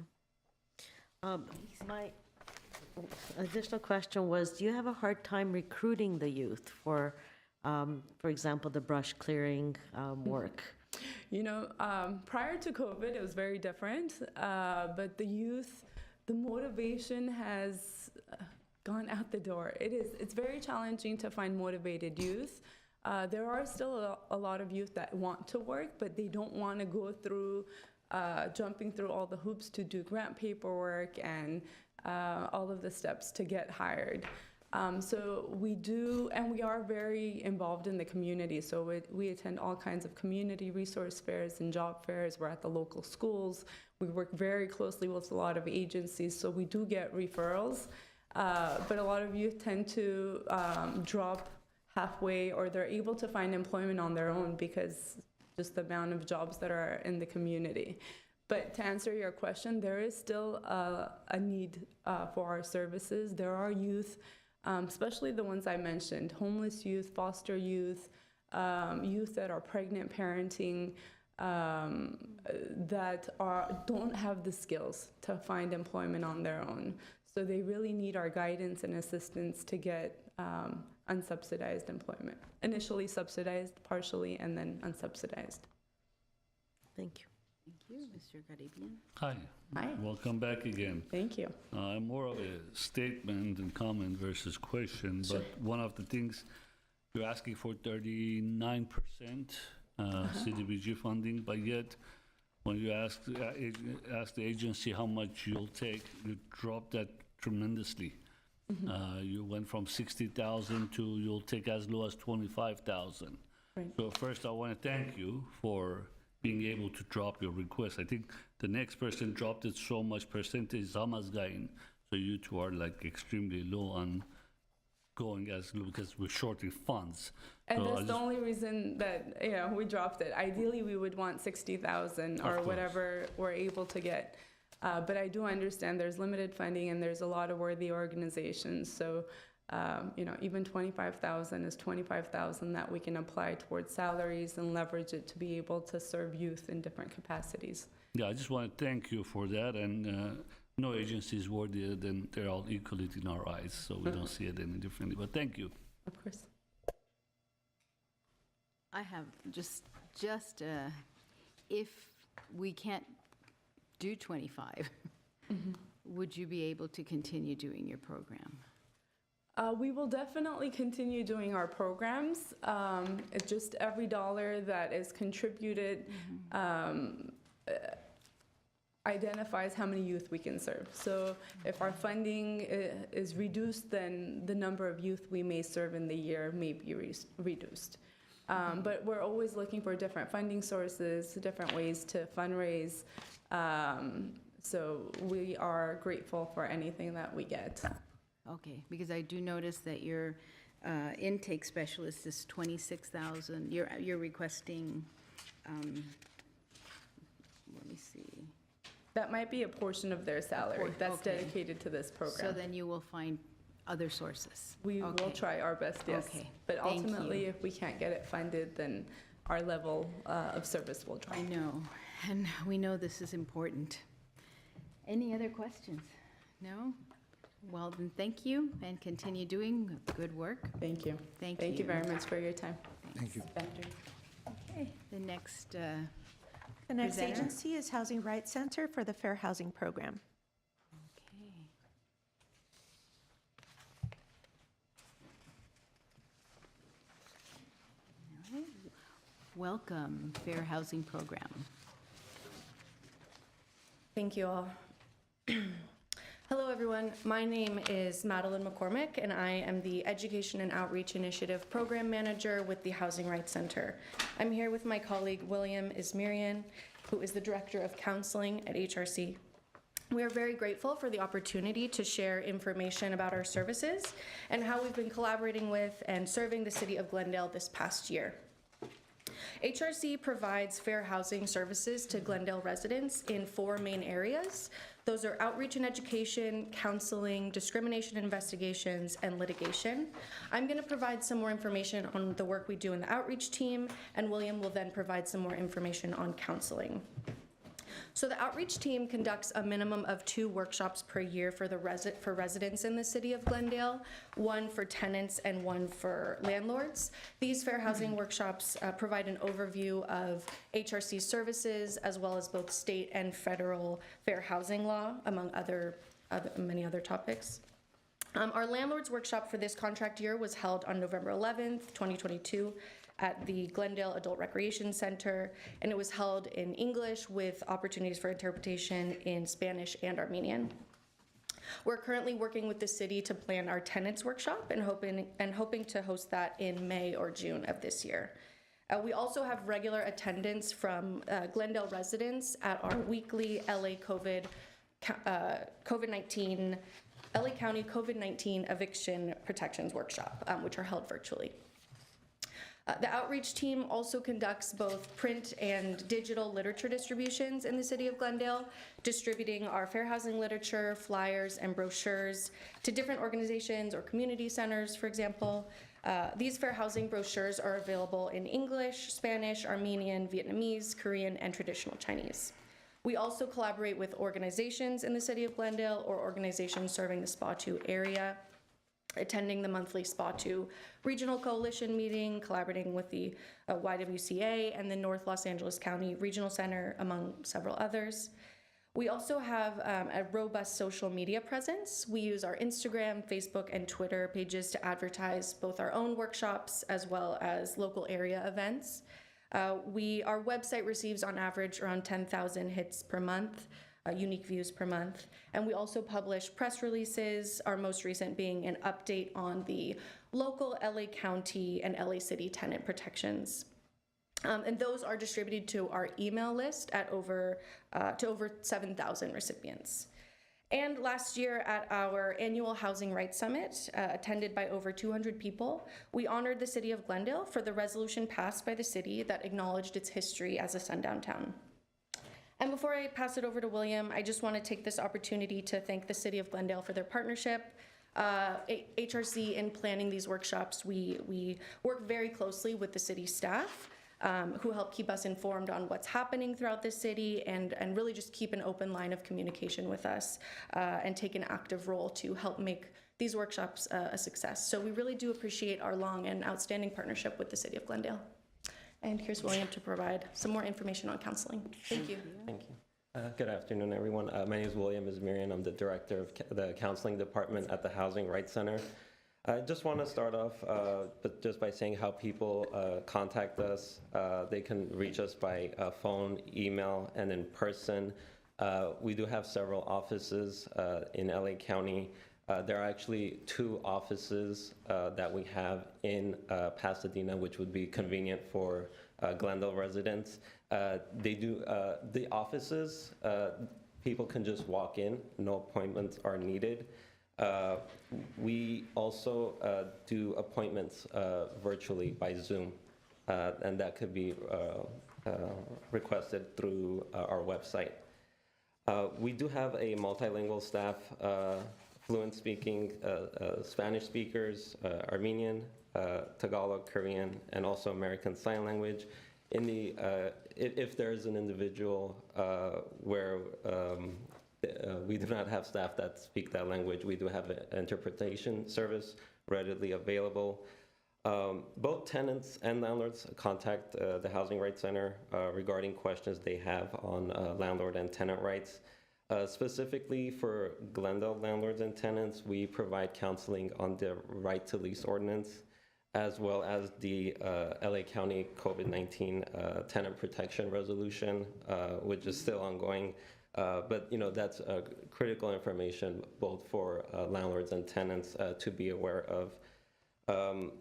We explain to tenants what their rights are. We explain to landlords, what their rights and responsibilities are, as well as their rights and responsibilities under fair housing law. Other common questions, we get, are like rent increases, termination notices, questions regarding security deposits, when they should be returned, etc. As far as, housing counselors and that process, when we do speak with individuals, tenants in this case, we do screen for discriminatory conduct.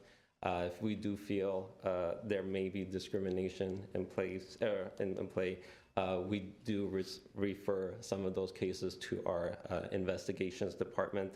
If we do speak with landlords and we do get questions regarding fair housing laws, we do educate landlords to make sure they are aware of all fair housing laws.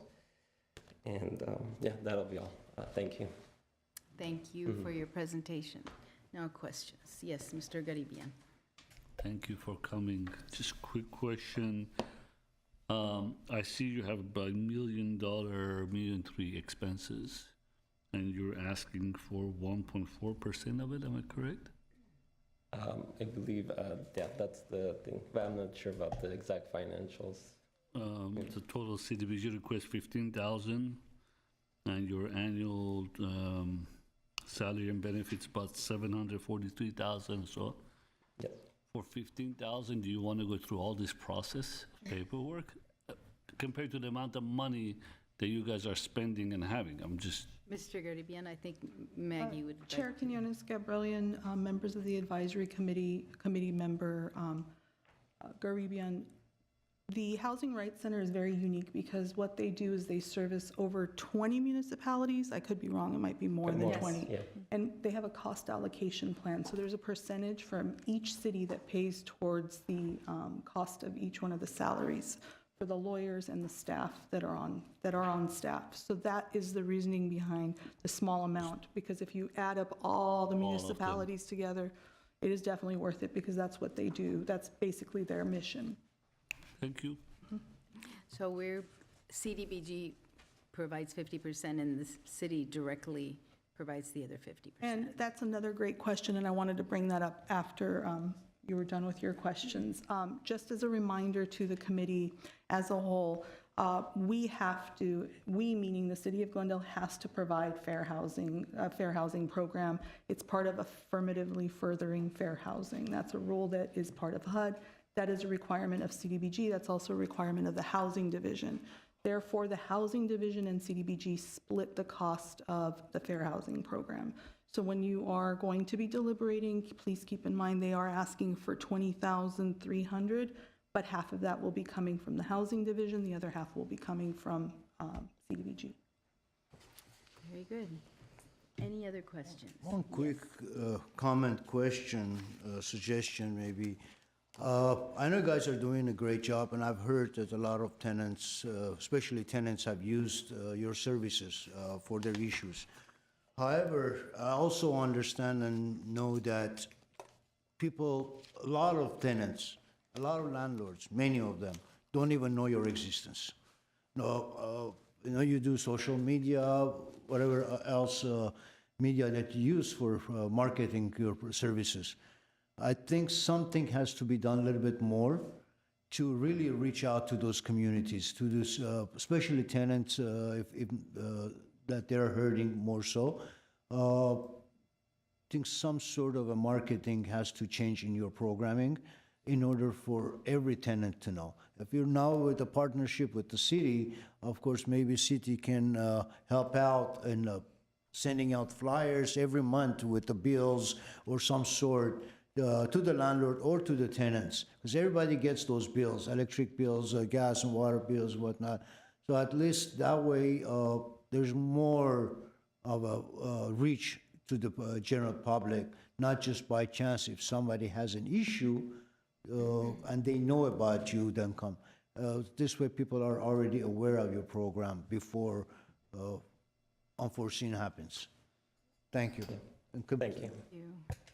And did you? Yes. Yeah, Go I ahead. just want to add to Mr. Avedis's great point, because in my business, I get at least 3 calls a month from landlords mainly, not the tenants, asking that they have issues and if there is anything I can help or direct them where to go. Maybe you guys need to start connecting with the local mortgage companies or real estate offices that they're more active with landlords or tenants, and notify them of your program so they can refer you when a call comes in. I gotta remember to refer them to you now, but. Yeah. Please do, please do. Thank you. Yeah. You know, I actually had a different perception. I was going to congratulate you on your outreach program because, that you do it in so many languages, that you have 10,000 hits, that you're constantly on different social media. So I had a different perception. And you are in the business, and so I think you know better. But from this presentation and from your application, it looked like you do a lot of outreach. So I thought I was going to hold you up as an example of what good outreach look like, especially in all of the multilingual, flyers that are in the package. So. Madam Chair, you're absolutely right. They're doing a great job with the multilingual forms or flyers and whatnot. But if the people don't reach it, if not only 5% of the tenants, and we have a big number of tenants, large number of tenants in the city, if only 2% sees that flyer, it really doesn't do you any good, or the overall program. in the final. That's the only concern I have. That's it. Mine was not a criticize, it was just a helping Yes, hand. yeah, And I that's didn't mean exactly what it in is. a negative way, it was just Yeah. additional resources. Don't want to beat you And I guys didn't up. want to criticize my colleagues either. It was just sharing my perception as well. Okay, any other questions? Yes. Just, I'm sure the answer is no, but in the implementation of your program, because there are so many municipalities involved, I'm assuming that there is no decision of this city isn't giving enough money, we're not going to address their needs, right? I mean, there's no such municipal boundaries in your work. Well, we do only, I guess, serve residents in the city we do have contracts with. Like if I don't know, like Bakersfield, for example, we don't have a contract with them, we wouldn't serve their residents. So, but yeah, I mean, LA County and Ventura County, we pretty much have a contract with every city or county, or a grant, and we do serve them. And actually, to that point, if I could just add on one thing, we are able, because we do cover so many municipalities, we are able to leverage the resources from some of our other contracts in order to serve residents in the city of Glendale. For example, through the Pasadena office that William mentioned, that is very centrally located and easy to access for residents of Glendale. So, for example, by having that office open, we do serve residents in Glendale through that office as well. Thank you. Okay, any other questions? Okay, thank you so much. Thank you. Thank you all. Thank you for the Keep feedback. doing the good work. Thank you. And even getting better. All right, next one, please. Next is YWCA of Glendale and Pasadena for the Mental Health Services for Survivors of Domestic Violence program. Welcome, YWCA. Hi.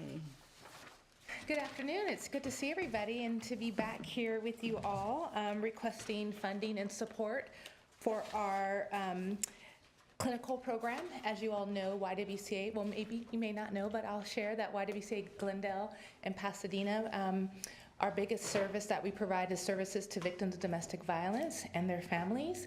And our clinical program plays a critical role in helping families and children heal from domestic violence. And it has expanded over the last couple years due to COVID.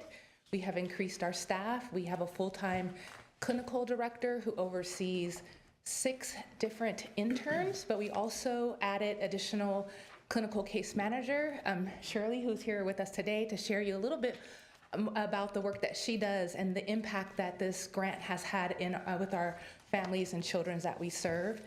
And let's see, what else could I say?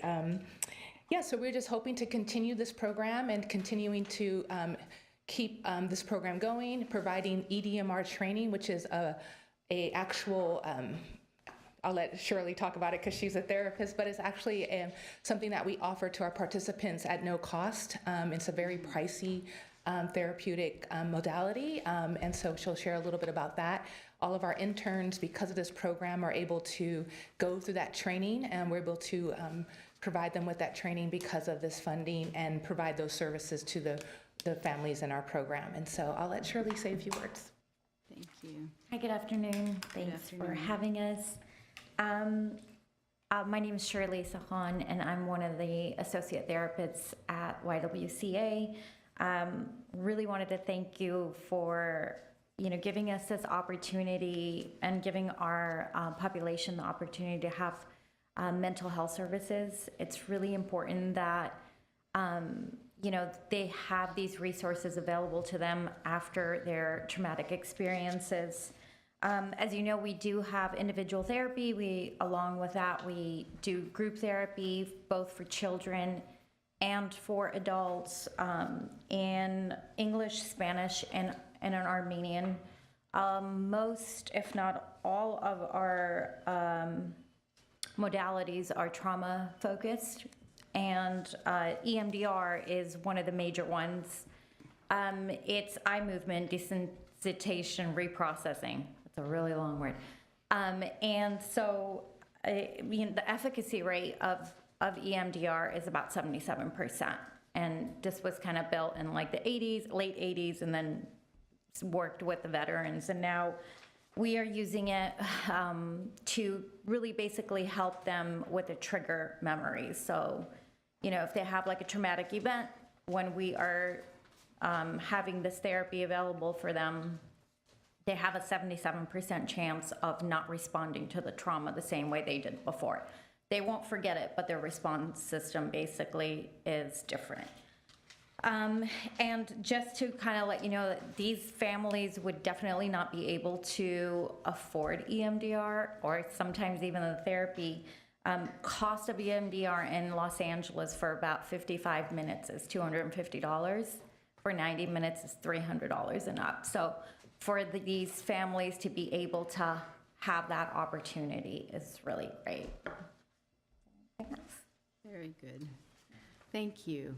So, questions for the YWCA? Questions? Yes. Yes. You can start, Mr. Abadisia. Oh, Yes. yeah? Yes. Okay. Good afternoon Good again. afternoon. Nice to see you back.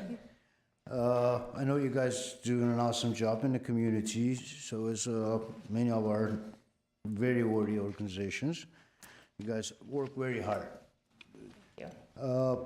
Question. Of course, you're asking for $31,112, and you're saying that you can live with $25,000. How are you gonna? I mean, it's a small cut within the budget. How are you gonna change that within your budget to make sure that happens? And also a question about looking at your the proposal, the budget form.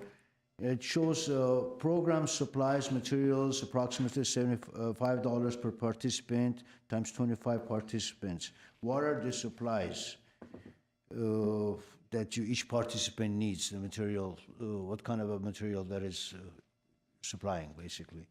Okay. And sorry for my ignorance, but what is MDR? Okay, we'll answer all three of those questions. Thank you. We'll start with the first one. And so because we are a public funder model, our business model is to work with public agencies to receive funding.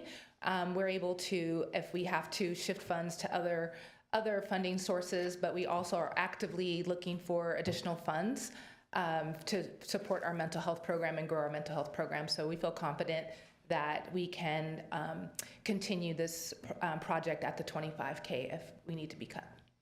And that provides, that would then go towards the salary position to help staff the position.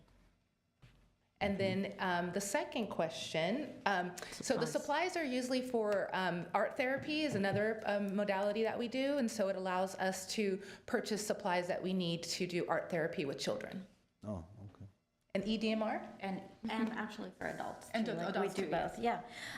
So EMDR is really interesting. This started with Dr. Shapiro back in like 87, I think, if I'm not mistaken.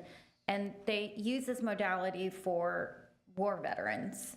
So basically EMDR, you're using bilateral movements. So you could either, you know, if I was your therapist, I'd say, okay, like follow my fingers, and you would, you know, look this way and look that way. You can also do bilaterals. When you are doing that, so the main purpose of this is when we go through like a traumatic event, a lot of us are capable of recovering from that. Sometimes what happens with domestic violence or trauma elsewhere, like let's say a war or something, is you have these responses. It's the fight, flight, or freeze. So anytime, let's say you smell a certain cologne, it takes you right back to that traumatic event.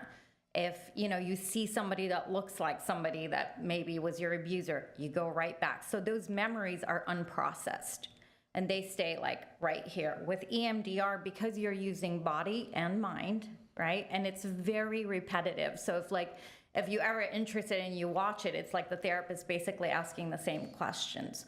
What happens with that is we focus on the target memories. So like, let's say if it was an accident and somebody's really afraid to go in the car, we guide them through that. And it's like, it's an 8-step process. So it's not like you just come in and do it. We have to make sure that, you know, emotionally they're good for EMDR. We do like a couple of assessments to make sure that they can actually go through with it. So once they go through with it, is that memory that has not been processed, they're able to process it. Because you're turning on your right brain, left brain, right brain, left brain. And by doing that, you're actually processing it. So it's a really, this is just in a nutshell. EMDR is a lot longer than that. But The nutshell Efficacy is rate long of enough. 77%. Pardon? Good.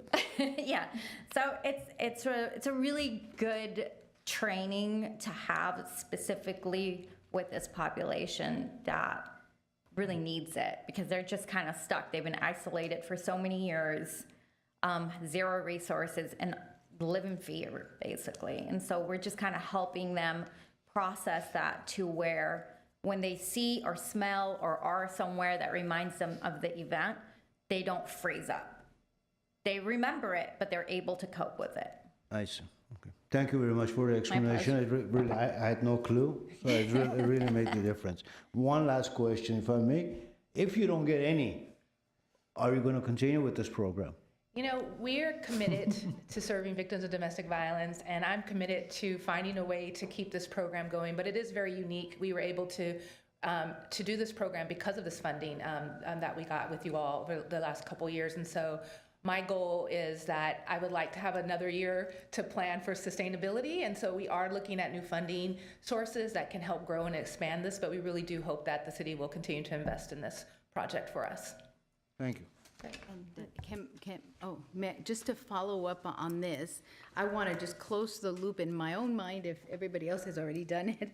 But that was the answer to weakness number 2, correct? And the outcomes. Yes. And I know that you said they weren't measurable, but with EMDR, you are saying that 77% of those who've gone through this training will be able to respond positively and not go back and be triggered. That is a statistic from EDMR in general. We don't have a way to measure that specifically. Or do we measure that? Or how do we measure? EMDR works a little bit different than individual therapy because it just depends how long they need it. You can have EMDR for like 3 sessions and be okay. You can have EMDR for 10 sessions. You can have EMDR for a year. So it just kind of depends on that. So far, the clients that we've worked with, even since like Miriam and them were there, have a really high efficacy rate. But the 77% is the EMDR statistic. Okay. But we did submit new outcomes in response to that. Okay, thank you. Ms. I Manoukian. wanted to make a couple of comments. First of all, thank you, because domestic violence is a real issue, and any organization that helps is a good organization in my mind. And in regards to the outcomes, I really enjoyed on page 7 where there's some statistics or numbers listed. 1,346 hotline calls, 3,438 shelter bed nights, 10,314 meals provided. I like seeing actual results rather than percentages. I like seeing this, so I wanted to thank you for putting that kind of information in. And I also want to mention that based on the money given and how the measurable outcomes, this is another organization where they make the most out of their money, because looking at their last or current fiscal year, they've spent 38.5% of the budget, but served 108%. So I like seeing organizations that maximize the money that they're given. Absolutely. So I just want to congratulate you on that. Very nice. Thank you. Great. Any other questions? Staff? Oh, you do. Okay, Mr. Armenian. I just wanted to thank you for your hospitality when we visited a few months back. You have a very impressive operation, and more importantly, you have a very impressive team. Yes. Working with you. So congratulations to them, and it's wonderful to be able to support this kind of effort. Thank you. And please come anytime. Our doors are open for you all to come and visit. Can't wait to be able to figure out how we can get you all to come to the emergency shelter to see the CDBG project that we were able to do a few years ago. But yeah, we have an amazing, amazing team, and that's why I felt it was really important to bring Shirley here with me today. I know you guys hear from me a lot, but our staff are really the ones doing the work, and they're on the ground every day making it happen. So thank you so much. Thank you. Staff had a question too. I Ms. did. Alexandra. Yes, Chair Quinones, governing members of the committee and the agency. I just wanted to clarify on the budget worksheet. The clinical case manager in parentheses says 25%. but the salary shows like 52,000 just for the base salary. I wanted to clarify, is the staff or the personnel that are reflected, not just the case manager, but are those the full salaries of those individuals, or is that the percentage of the individual that's working on this particular program? In the budget, the 25, or the full amount is the 52 of the yearly salary. So it's, The annual- is the clinical case manager working 100% of the time on the mental health services for survivors of domestic violence 100%, program? Yes, 100%. Okay, so the Dedicated to that individual is program. 100% dedicated, which is why you're reflecting. Exactly. Okay. Sorry. And for all of the others, similarly, is that a percentage or the 100% of their The salaries? other ones would not be 100% working. I forget what else I put in there. There's the interns and then the DV director of Yeah, operations so the and DV directors services. is not 100%. They're just, they supervise the clinical staff, it's clinical supervisor, and then thank you so much. The clinical interns are 100% committed to the project. That they do that 100% of the time. Okay, so just to clarify, whatever dollars are identified is just the percentage of that individual to the program, correct? Exactly. Okay, Exactly. thank you. Yes, thank you. Excellent. Thank you very much, and continue the great work. Thank you. All right, I think that was our last presenter. So now, let me go back to the agenda. What is next on the agenda, please? Next on the schedule is a break for 15 minutes, although we are running a little early, so on the agenda, we have public comment at 3 p.m. Can I ask a question? That's 2:30. Yes, Procedural question? Yes, go ahead. When are we going to deal with the AESA revised budget? Is that during the deliberations on the funding, or are we going to discuss it right now? I thought, I would say deliberate. I think when we deliberate, we just look at it. We take it into consideration and see if did they, I think they did what we asked them. So I think we just take it then. Okay. Okay. All right, good. There is, the staff want to provide an update on the address? Yes. Good. Chair Quinones Gabrielian, members of the CDBG Advisory Committee, we received an update from the Armenian Cultural Association Hamaskain. To clarify, they are holding their classes, their dance classes, choir and whatnot, at the Glendale Youth Center at 211 West Chestnut Street, Glendale 91204. The 350 North Brand address is a P.O. box that they're using. So that's where their mail is coming and going. The Glendale Armenian Community Center, the youth center. Yeah, no, the brand address, what does it hold? It's a P.O. box. Oh, P.O. Box. I see. But they don't have a location. 350 North Glendale. Oh, No, okay. I'm sorry. It's 350 North Glendale, that's what the address says. North Brand. It says North Brand. Yeah, it's, But I think that was the, Should they be confirmed Glendale. it's Glendale. Oh, instead of Brand, it should be Glendale Avenue. Yes. And that's a Okay, P.O. that box. makes sense now. Can I ask a question? Yes, It's not the a whole physical one line. address, it's just a mailing address. However, Chestnut Street is. 211 Chestnut. Go ahead, please. However, in the application, it says the program shall be held at, and it gives the 350 North Brand Boulevard address. that is correct. So even if it's a P.O. Box, that's not inaccurate. I just don't understand. Either way, right. Anyway, I'm going to mention this when we deliberate, but I still am confused If I about may it. recommend, we will reach out, if you'd like, we will reach out and ask her to call in during oral communications and provide the update herself. Would you like that if it's still confusing? I don't or- think she has the answers No. because she's never been to any location Yeah, that's- according to the questions that I asked. That was the The problem. GYC never was brought up when we asked where the programs were done. She'd never been to this location because I guess it's a P.O. box. So I guess she doesn't pick up the mail, someone else does. And more importantly is the last point I made, which is it specifically says in the application that where they will hold the programs are at that 350 North Brand Boulevard address. So anyway, I'll have something to say about that later when we deliberate. Just a quick question, when was the application submitted? What, December? The When were application, did that form completed? the application was due on December 28th or 29th of So they must 2022. have completed the application a month before that to submit, so about 3-4 months ago. That's when they were in transition.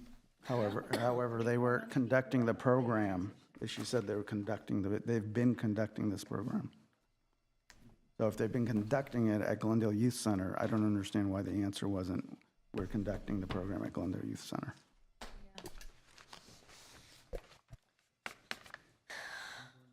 We adjourned?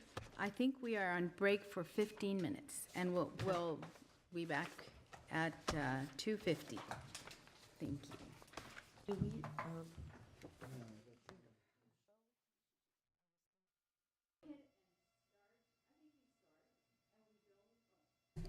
We are back. Thank you. We will start by looking at the Armenian Science and Armenian Engineers and Scientists of America revised project budget form. Let's take a look at that before we start deliberating on all of them and start inputting our own suggestions into the spreadsheet. So do we have any questions on the updated project budget form? Yes. I wanted to ask a question of staff. Did they communicate anything in terms of what their methodology is on how they came up with the numbers in the CDBG requests column C? Or did they just hand this in? Committee member Armenian, I believe that they did not in the email body. They did, however, take into consideration that food costs were not part of it. So I think what they did was they tried to get to the number 47,700 in the best way they knew how. And I think they looked at instructors, managers, bookkeeper, and then the operational costs that are allowable by HUD. Just as a reference, Armenian Engineers and Scientists were an agency we had previous to last year. So they're kind of going off of what we funded 2 years ago, which was instructors and operational costs. So I have a feeling that's where they went with their numbers. I mean, they have amounts in both categories. And just to clarify, we didn't fund them last year, but we funded them the year before. I remember, I think 10,000 or something. Correct. They were funded $10,299 2 years ago. Okay. It does look like they kept overhead pretty constant, you know, with the academy director, the Olympiad program manager, their rent, insurance, and of course the unallowed food at zero. And it was just a portion of everything else that Yeah, I was is just flexible. wondering if they Yeah. told us how they came up with it, like what portion, without doing the math ourselves, of I course. know. Up here, when they were discussing it, they were just going to take the percentage and then apply it Across. consistently across all the rest. I think that's what they did. Okay, are there any other questions on the updated project budget? No. Nothing. All right, so why don't we start by putting up the Excel spreadsheet, and there it is. Can I ask a procedural question? We had asked Yes, staff, you were working on analysis on the breakdown in categories. Do we have that before we start on this? Ms. Moreno has the pie chart for the categories. She'll pull that up That would right be now. nice first, yes. Okay, let's see. Oh, I liked it big. Okay. So I have a 40, suggestion, if possible. Can we have this color coordination you have on the Excel sheet?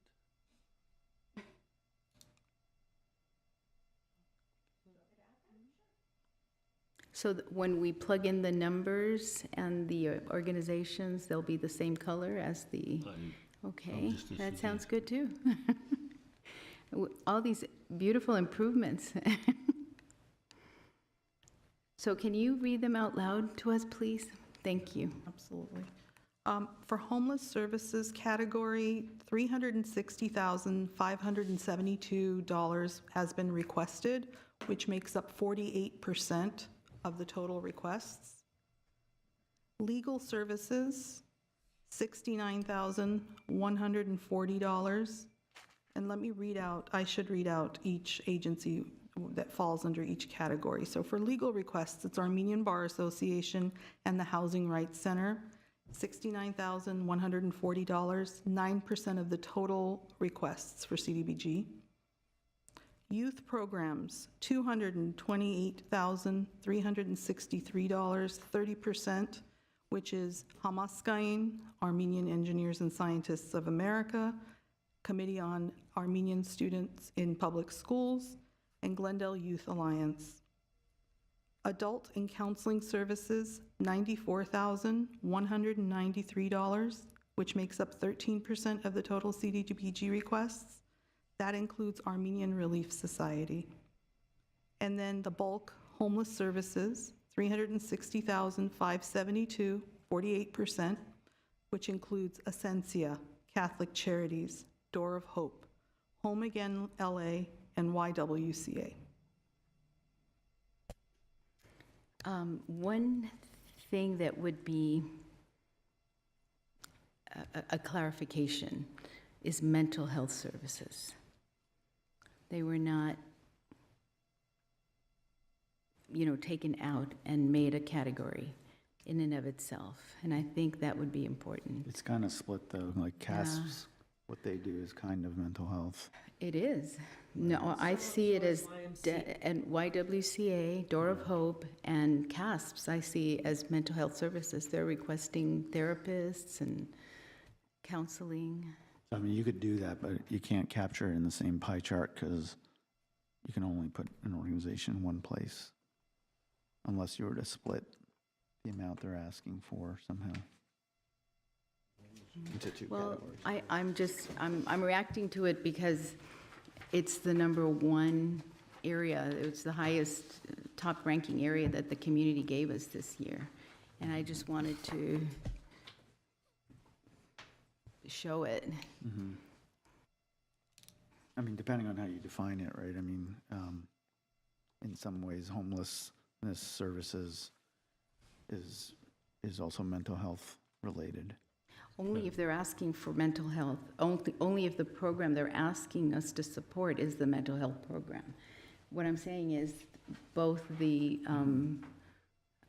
Door of Hope, YWCA, and what is the other one? CASPs. CASPs, they're specific that we're funding, counselors and therapists and, specific mental health services. So I wouldn't put anybody else in there if they were just addressing the homeless. So, okay, just so that we know. All right, so with that, May I suggest one other suggestion? Sure, let's get all the suggestions on the table before we start putting numbers up there. Yeah. If possible again, I see that we have a requested amount, and then we have the minimum that they'll take. Can we add a column, the percentage or the ratio of minimum they'll take to the original requested amount? Yes, Committee Member Garibian, I did add that as column N on the spreadsheet. It's the very last one after the average. Oh, okay, great. I appreciate it. Thank you. Certainly. Okay, perfect. So are there any other upgrades to the spreadsheet or improvements or any questions? And who would like to go first? Nobody's got their hands up? Okay, let's see.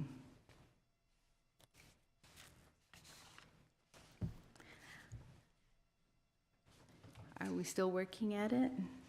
I don't mind. Go first. I haven't done that Okay, for years. thank you. So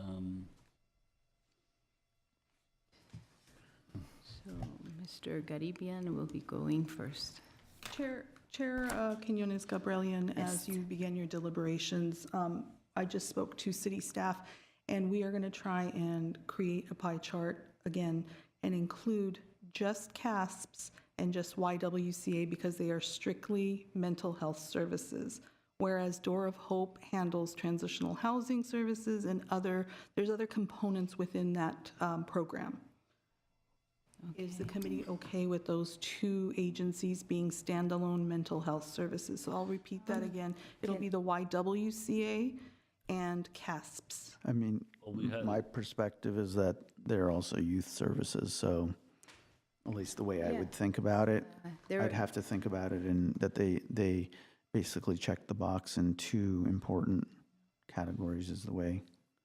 There was also an agency that this year specifically they were asking for mental health, wasn't it? Right, it was Door of Hope. Dora of Hope was Yeah. asking specifically for mental health. As well as transitional housing. Right. They were have asking for transitional both. housing, also case management, so they have different. Okay, well, I just wanted to, I think it's a good way of keeping that in mind as we deliberate, so that we have it can in look our at, you know, what it is that they're asking for, and they're asking for, yeah, I don't think it's necessary, just so that we know. Yeah, good point. Yeah, but it's a very, thank you. Mhm. All right. I spoke too early. You spoke to her, do you want me to, I can go, you know, I don't mind, we negotiate on this and just throw arrows at it, and we'll figure it out. So I'm gonna start then. Is that okay, or is anybody ready? No, okay. Okay. Armenian Bar Association, and I'm open to this, but right now, I'm gonna start with 0. Armenian Cultural Association, Hamaskain, 0. Armenian Engineers and Scientists of America, also open-minded about this. We can negotiate, but right now I'm going to go with 0. Armenian Relief Society of Western USA, 50. Ascensia, 35. Catholic Charities, 50. Committee, CASP, 33. So it's funding for 2 schools. Door of Hope, 25. Home Again LA, 20. The Housing Rights Center, the 10,150 that we have to give them. And the YWCA, 20.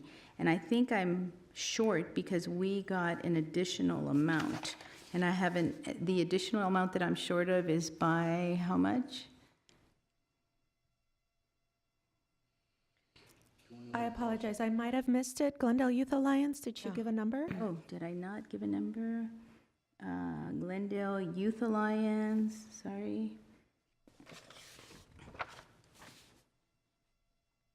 Where is it at? Glendale Youth Alliance, 20.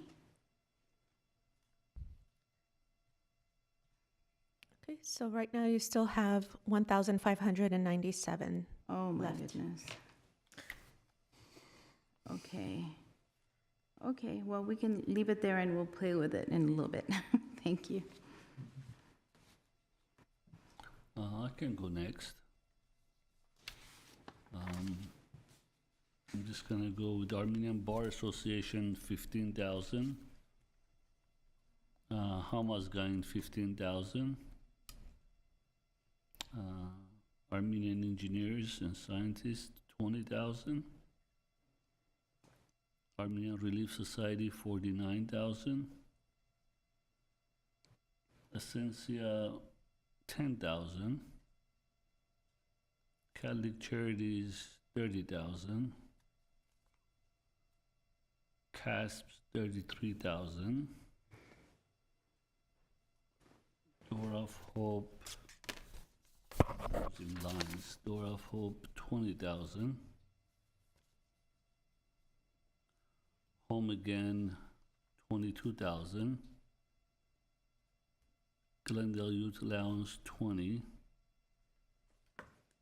Housing Rights Center, 10.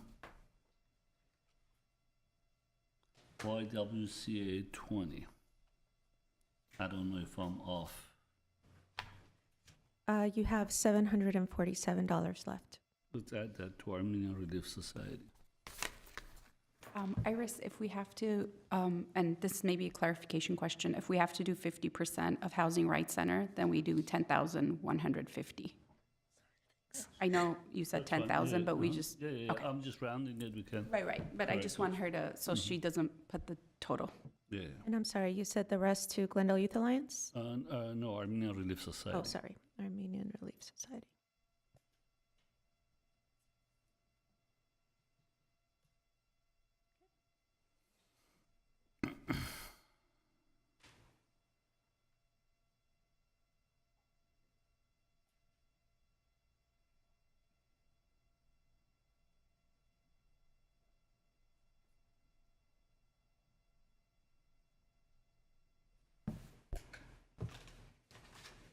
Okay, who is ready next?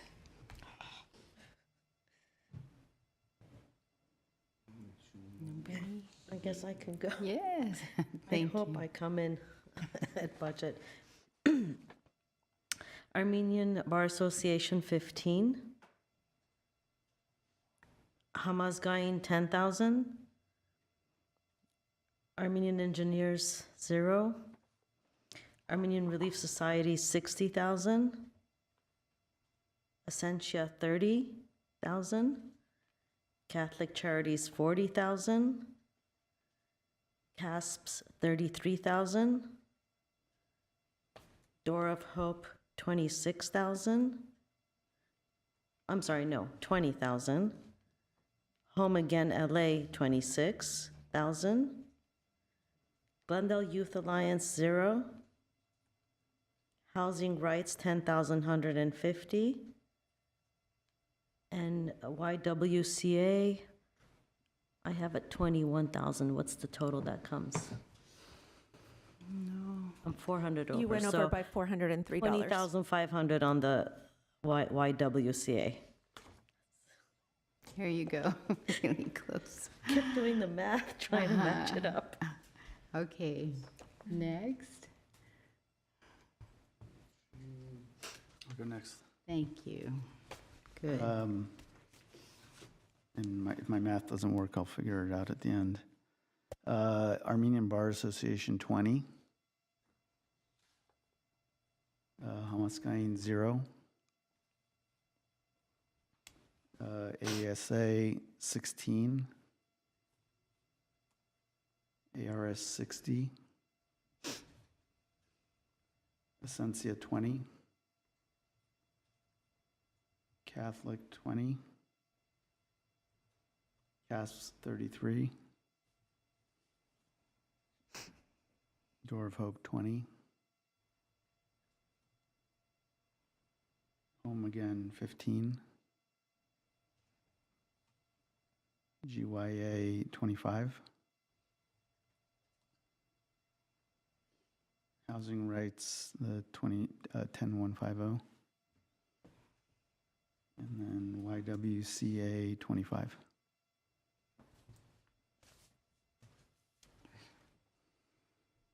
You have 597 left. Yep, we'll deal with it later.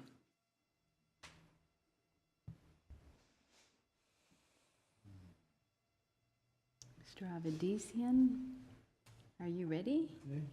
All right. Yes, okay, go with our Armenian Bar Association, 20. For now, 0 for Hamazgain. STEM, I have 15. See what happens. ARS, 55. Essentia, 20. Catholic Charities, 45. CAS, 33. 25, Door of Hope. Home Again, 20. 25, Youth Alliance, 10,150 housing right. I'm sorry, would you repeat that, please? 10,150 housing right. And YMCA, I have 20. I know we short 23,000. We'll adjust it. You're Somehow. short, how much? That's a lot.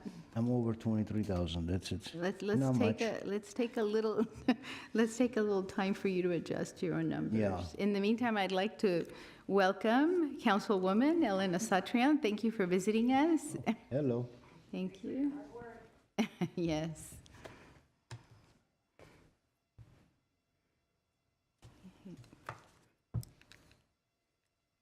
It's your floor right now, Mr. Abedisian. Oh, okay. Yes. Okay, let's adjust, what is this? Catholic Charities. Let's go to 35,000.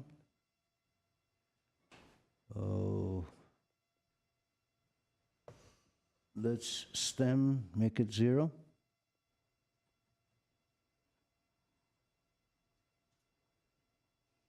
So you have $1,597. Oh, we actually match. Yes, we do. Wow. Okay. Okay, well, let's see. Why don't we start, we'll just start at the beginning, right? Armenian Bar Association, and we will start looking at the difference. Right now, the average is 14,000. So we know we're going to give them something. What is it that we're going to give them? So in order, let's see. I wanted to Why don't- point out, there are two that we, I think, agree on unanimously, which is housing rights and CASPs, Yeah. it seems. Oh, I think that's probably the easiest way to go, Just right? to knock a Let's few just out. knock those out. Thank you. So you're going to make them bold, I imagine, when we column come G. to, Column G. okay, there you go. You put them into column G. Thank you. All right, 33. How did that happen? Huh? I think we could do home again also for 20. I think majority, or it's pretty close. It's a pretty wide range, actually. Yes, it's not. It's a pretty wide range. Could you change my Essentia from 10,000 to 0 and add that 10,000 to Hamaskai? I'm sorry, change Essentia to 0. 0. Push it to Hamaskai for 10. So, Add it do you to- want to talk about that a little bit? I would like to talk about that a little bit, just, Oh, we can talk. and I'll open up the conversation. I'm sorry, Hamaskain and the Armenian Cultural Association, I believe, has a very weak application. And their presentation was even more disheartening because of the fact that the executive director doesn't even know where the programs are taking place. I think, to me, somebody who my background right now is I just came as chair of a huge foundation that one of their biggest things is childcare, early childhood education, after-school care, and you know where every single child is every second, because if not, there are red flags everywhere. And I think there's something wrong with the operations right now, and that's why I said 0. My confidence right now is not where it should be in order for me to vote to support this organization. On the other hand, Essentia, which you just took off, is our continuum of care starting point for the city of Glendale. And it is a partner, and it has, and I'll turn it over to staff to say, tell me about their operations and their record It sounded to me like they have many years of good operations and records, so. I'm sorry, were we discussing each individual's recommendations individually? I mean, I am opening it up for discussion because I see such a huge You are wedge. discussing my recommendation. Well, we can, last 6 years, we came to a conclusion in the end, but right now you're just discussing my Okay, recommendation. then let me I stand don't know down if and just, I'm very happy, though, that I have given my input about number 2. And so I'll leave it at that and see if there's any other input regarding an organization that right now has 3 at 0. I'm just saying that we were going in the wrong direction with your change, because the average was 7. Well, the average is 7 now, but it was even lower than that before you made your change. And Once so I'm again, trying I don't to. want to discuss listen, you didn't ask for Armenian Bar Association, and you heard how much they're helping, but I'm not gonna discredit you on net TV for giving them 0. Is that pretty No, much when where I we're going said with this? 0, I said I'm open to discussion, and I will didn't say I'm discuss. not, but you start discrediting it when I changed it. But you also have 0 on Armenian Bar Association that Okay. you heard how many people they're helping, especially.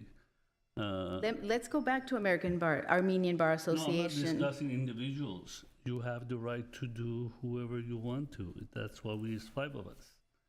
Okay, I'm not asking you to change your vote or change your numbers. I'm just saying we don't discuss it individually, who has given well, what. I have. I mean, I've discussed it in the past. I've been asked to please change my number because of this and that, and I have done it in the past. I think that it's gotten to an individual discussion in the past as well.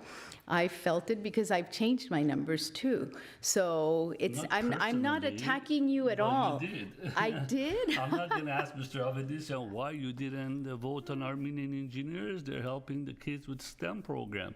Okay. I'm not going to question that. Then to let me take whatever question I gave you. I don't know what question. My question was to staff, if you could please talk about Essentia, but we don't really need to go in that direction. What we can do is say, because I have given some additional money, and I've been told you're going in the wrong direction. So I thought it was, I mean, it's fair. It's going in the wrong direction when 3 of us are at 0 and we were below that average, and you've increased it. So yeah, I stand by my words. That you're going wrong direction. I don't know who told you that.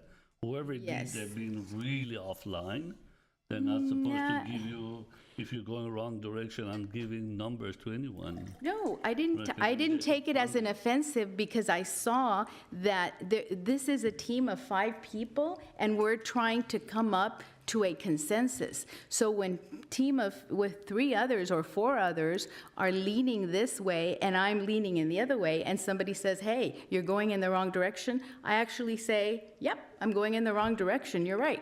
So I'll take back my. That's 5 of us, you're wrong there, that's the whole point. Chair Quinones Gabriel, members of the committee, if I may, I know that the way that the committee has chosen to do the deliberations has been to identify where each individual committee member stands. And every year, of course, it's up to the committee and the chair how you choose to do so. Just wanted to point out that it could be each individual funding, could be discussed in general. And just to kind of bring us back to, if each of you want to keep your comments regarding the specific proposal and your personal opinion about the agency, and allow the rest of your committee to be able to make a decision, and it's majority consensus that determines what the funding ends up being, just to kind of keep us on track and kind of bring us back. It's not about the individuals, and you don't have to do the average. So if the average goes up or down, it's not necessarily what needs to be, that's not the determining factor. So it's up to the majority of the committee to determine whether you want to look at it as a whole, or if you want to look at it individually to come to a consensus on any one individual agency. So That's maybe helpful. that That's could bring you helpful. back to, right, that could bring us back to just general discussions about, where you stand and what your opinions are, and maybe, what you say might lead to a committee member making a different decision. Can I go ahead and finish then? Because since I gave my first, I thought that I would start again by trying to do this and, giving my opinion about each one of them. We don't have to do that. If you want to give your opinion, you can share it. If you don't want to give your opinion, it's not that I won't ask you to do that. It's free speech. So that's where we are. How do you want to proceed? My suggestion would be for each of us to advocate for the numbers that we've chosen, and if there's a couple of programs that are competing with each other, to explain why we pick one over the other instead of asking others why you did it, advocating for our own positions. And if we're able to convince the others, good for us. Okay. That's what we've been doing for the last 5 years. It's been like that. We always, each individual, we changed it ourselves. Nobody told us to change it. So. Okay, but I have to disagree just a little bit because I know that when I would give my opinion and then we were doing the average, the conversation would go, okay, so we're a little bit off from the average. Where would you like to go? Are you going to go up on one, or where are you going to decrease it if we're going to increase? For example, if I were to start with the Armenian Bar Association, I know that 4 of my colleagues want to support it. So we're going to support the Armenian Bar Association. I have to figure out where I'm going to take it from, correct? And then change my numbers. So that's what I was trying to start doing. But that's something you do. I don't tell you to do that. So you decide what you want to do instead of me telling you what to do. Exactly. I didn't say that you told me. Well, you're asking me to do something versus you make your own decisions. Okay.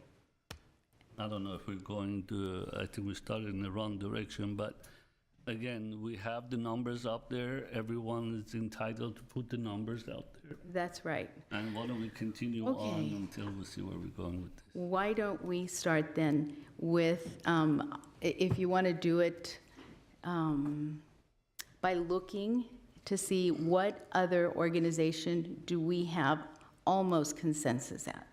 The Armenian Relief Society? Okay. I think it's pretty close. We're pretty close on. And I'm bar, fine too. with, I think me and committee member Armenian were the highest, but I'm okay with the average of almost 55,000.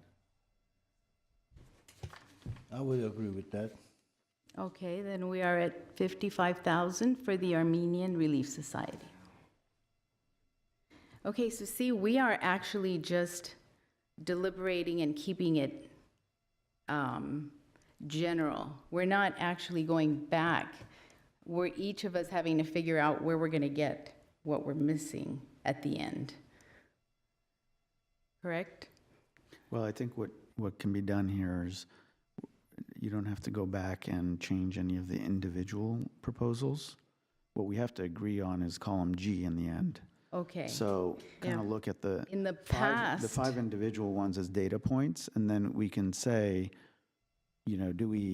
can we, if there are differences, which obviously most of them, there are some differences, like ARS we just talked about. My preference is to stay at 60, but for now, we kind of, if we can plant a flag on it at 55, and then later on we can see, the very end will be the hardest part, and we can see kind of where we land. It'll get harder as we go along. it's going to get harder, especially because what my memory is we each readjusted each time we do this, right? yeah.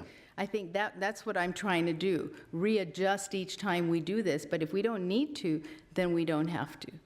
Chair Quinones Gabrielian, there isn't a specific process for this. Okay. It has changed year to year.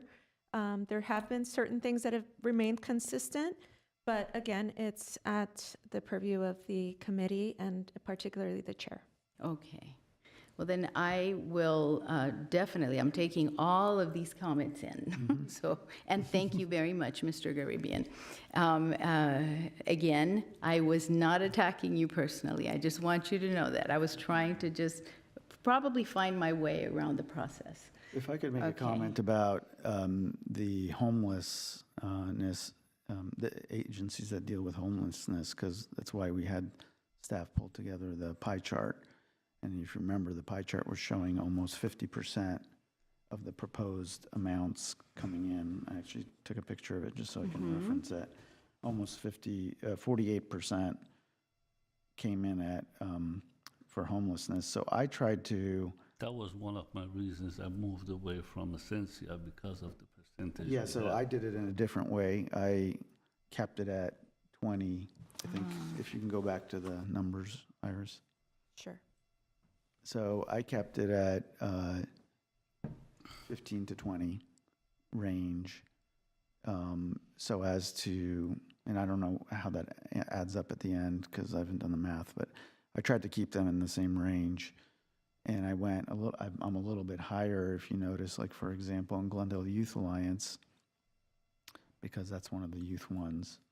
I looked at CASPs as a youth one. We agreed on that already. And then I funded ASA, which many have not, for the same reason, because I think that's one of the few. I feel like we're a little bit weak on the youth side of the programs, which is why I wanted to give them a shot, even though I recognize that we struggled with the budget numbers initially in the discussions. So that's kind of why I included them where I differ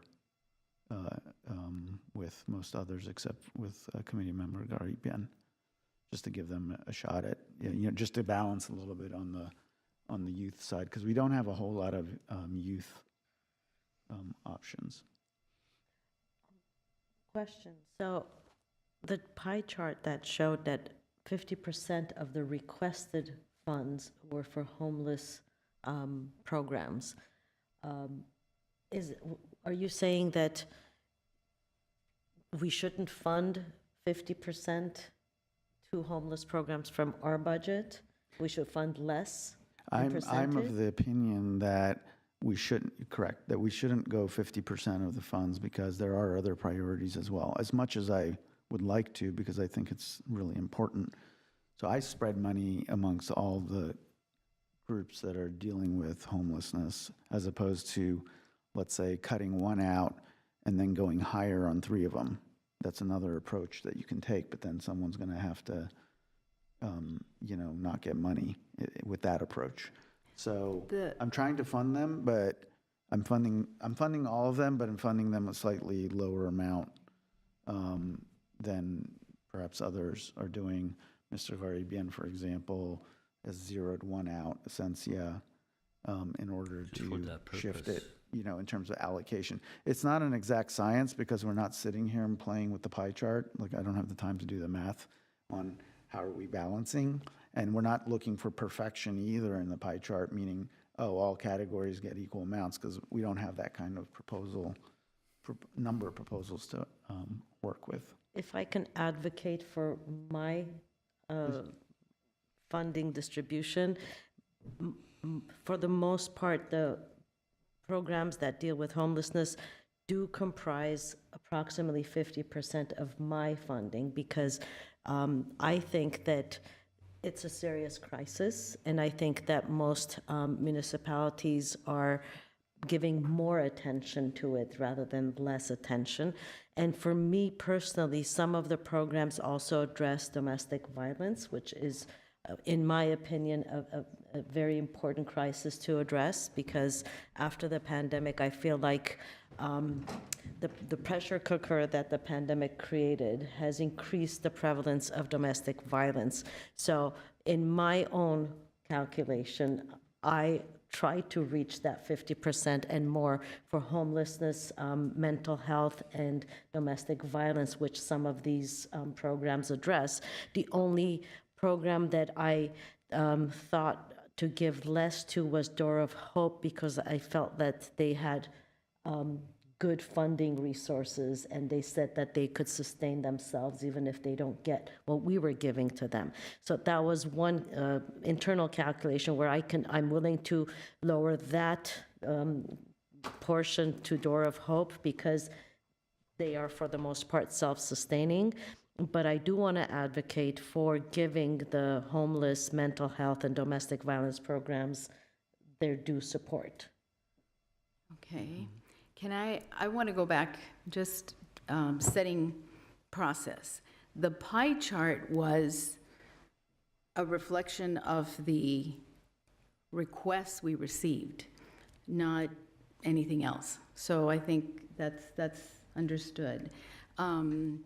The last session of CDBG, we looked at, I wasn't here, but you all looked at what the rankings were. So I was very surprised that the community ranked homelessness number 4 and, mental services number 1, and so on. So I hesitate. I know that I didn't do. Homelessness to me and to many is it's a critical element that Glendale has been able to keep it in check, I think, because of our continuum of care and because of our partnership with these organizations. So I don't want to drop any one of them. That's why I'm advocating for those, but not necessarily to that particular degree. Okay. So I think I have the same, somewhat the concerns overall.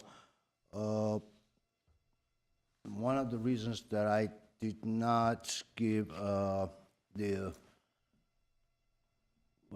STEM Academy any consideration at the point. First of all, there are reasonings and the budget issues that was somewhat corrected. One other thing, although it's a great program, I'm not saying it's a not worthy program or anything, it's a great program overall, but where they had their program at one point, it wasn't actually classrooms and this and that they were having their labs, but the location that they have addressed that they're going to be having their classes and all the trainings there, that's a gymnasium. It's a basketball court. I don't know per fact if they have actual classes. They do. Physical classes. They do? Okay, that I don't know. I haven't seen it, honestly. All I know is a gym and have multiple legs. Where you enter, there's a part to the side that are like office classroom kind of setup. Oh, really? Okay. Okay, then I'll take my word back. Well, that was one of my concerns, that if that's going to be the gymnasium, then how is going to be the classes going to be run? However,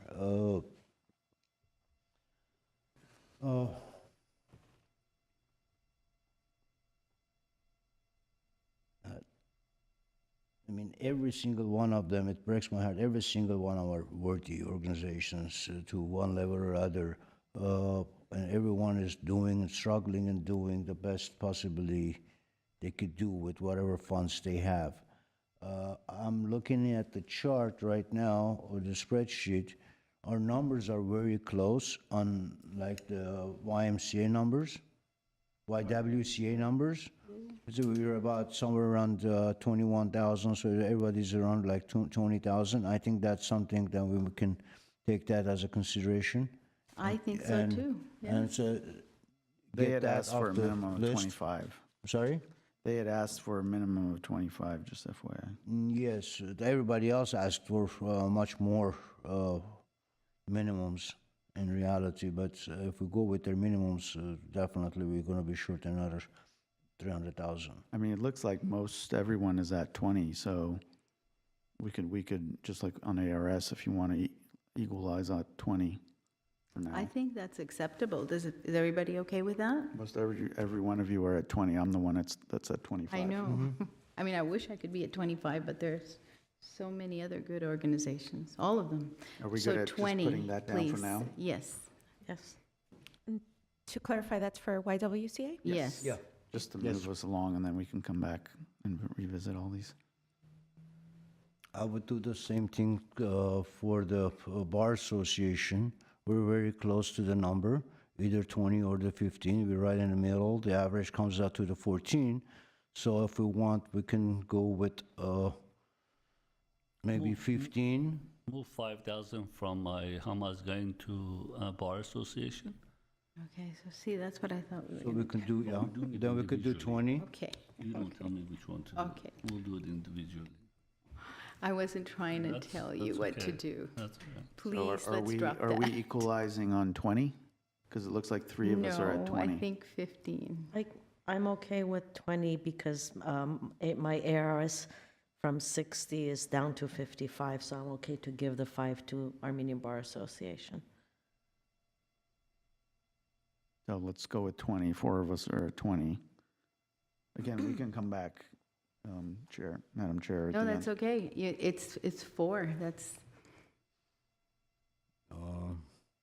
Same thing, I think with the Catholic Charities, what I'm looking at, we're a little bit off, actually up and down, but average is 35,000, and we have 50, 40, 35, 30, and 20. So I think the average, if we take that average 35, if everybody else is okay, I think that should be a good number. I'm okay with that. I'm okay with that. We're also we close on could do Door of on- Hope. Same thing with the Door of Hope, correct. Let's go one by one, so she's not confused. 35 on the that's fine. Catholic Charities? I'm not Please? confused, I'm fine. No, no, not you. No, Iris, when Okay, she's typing in, so I don't want her to get, Right, she's got we're Catholic jumping charity in one at here. one from here to there. Okay, so Door of Hope next, then. Door of Hope is Door of pretty Hope close. was the We're same at thing. 22,000 at 20, average. two of them at 25. 22, And 25. We can go with the average. we can do with the average then, 22 for Door of Hope. Let's go 22. Yeah, that's good. And then GYA is pretty close too. Well, I had 0. Oh, where? Oh, Glendale Yeah. Youth Alliance. Yeah. Okay, that's okay. I had 0 on ABA. So we have Wanna go with 20? 25, 20, 20, and 25. That's 18, so we can go with 20. Maybe 20 or 25? Is everybody okay? 20,000? That's fine. I think 20, 20? because I was at 0, and to advocate for my position, I think that jobs, after-school jobs, I'd rather spend on after-school programs than jobs because they can get it elsewhere. And I do think that the recruitment process, I mean, I've seen them trying to recruit, and I've sent their information to, my kids' friends. Not a lot of bites, like, not a lot of people interested in that. And the funding isn't necessarily going to pay the youth. As far as I saw in the budget, it was just staffing it, and I honestly don't know if the results are there. And that's why I left that at 0. I rather fund art classes and what Hamas Gain is proposing to do. I think that jobs for youth are incredibly important, and I think their results have been around for so many years, and they're very good. Now, GYA is a city department, so they can get some additional funding from the city, we hope. I mean, Oni, can you please help us? Chair Quinones, Gabriel, and members of the committee. GY has a number of funding sources, let it be through the WIOA Workforce Investment Opportunity Act, as well as LA County.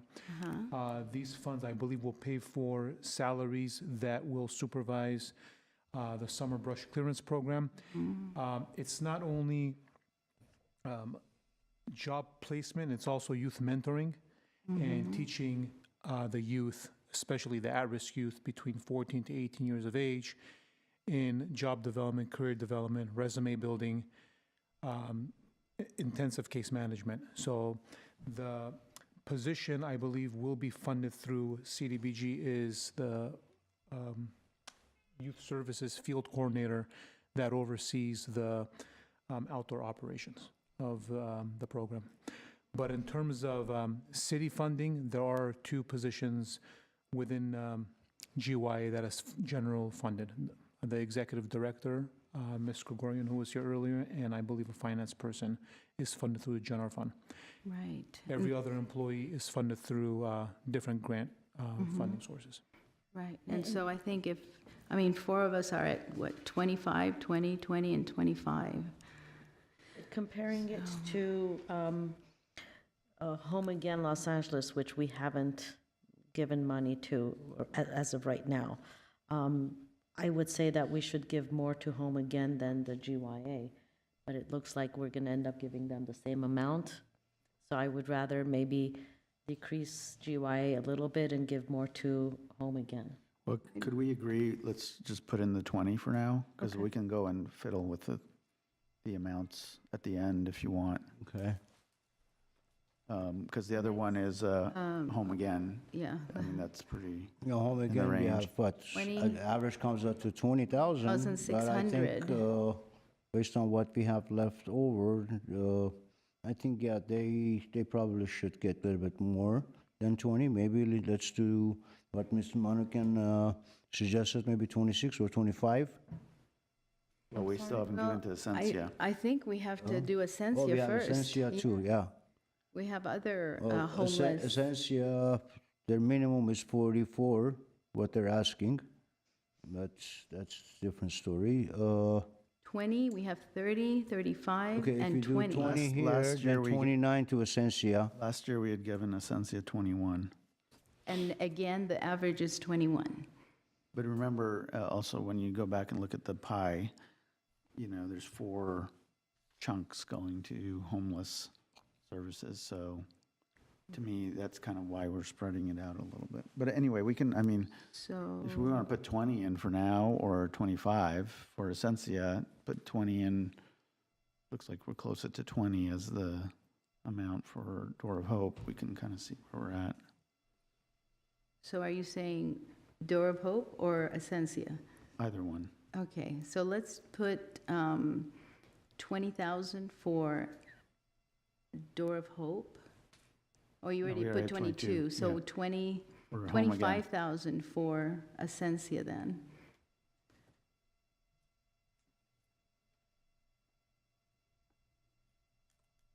Okay, good.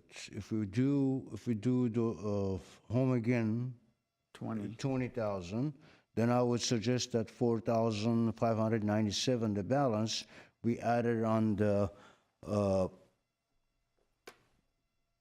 ARS. That's because that's a wide range of services that they give. It's not just the homeless. It's wide range of services. I think then that's Funded Home Let's Again. do Home Again with the Home Again. I said 20,000. 20,000 on Home Again. 20,000 for Home Again LA. That's The why I was balance, that saying that I 4,500 Okay. added to the ARS, so that makes it 60,000. Wait, so no funding of Hamasgain or the Armenian, I mean, I'm okay with Armenian engineers, but no funding of Hamasgain, is that a decision that was made because that's where we're going with Well, this? I'll share at this point where my position is. I'm not comfortable funding Hamasgain, given multiple red flags that I see. I don't have confidence in how they came to the table in terms of their application was very weak, so I agree with the chair about that. In multiple places in the application, it says that they will conduct the program at 350 North Brand Boulevard, Suite 155. Then we find out that, it's not Brand Boulevard, it's Glendale Avenue, and it's a PO box. The executive director hasn't been to whatever location that we subsequently find out is at the Glendale Youth Center.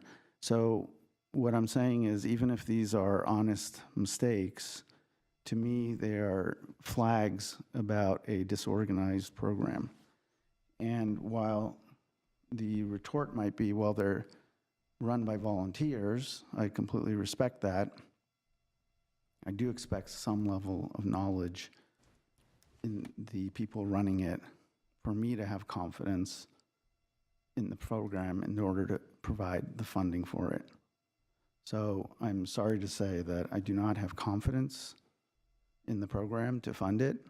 I see multiple red flags in it, And I feel like it is my duty to be critical and look at these things with a critical eye so that we don't get into issues later in terms of how these things are run.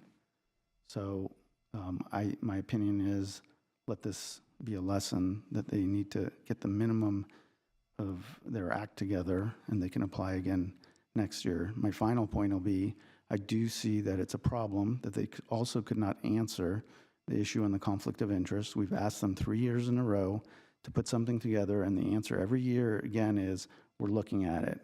This is not that hard of a thing to do, to put a conflict of interest policy in.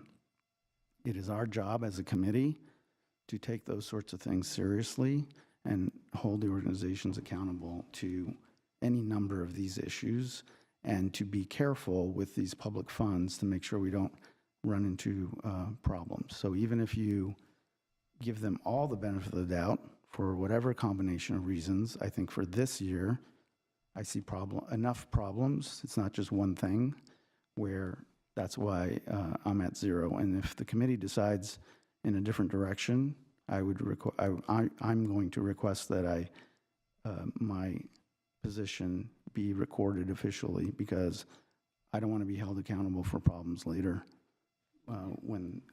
because I'm seeing flags. My concern is that the only basically after-school program that we're funding is the Youth Alliance, which is a job program instead of educational. So that's why I had AESA, to be honest with you.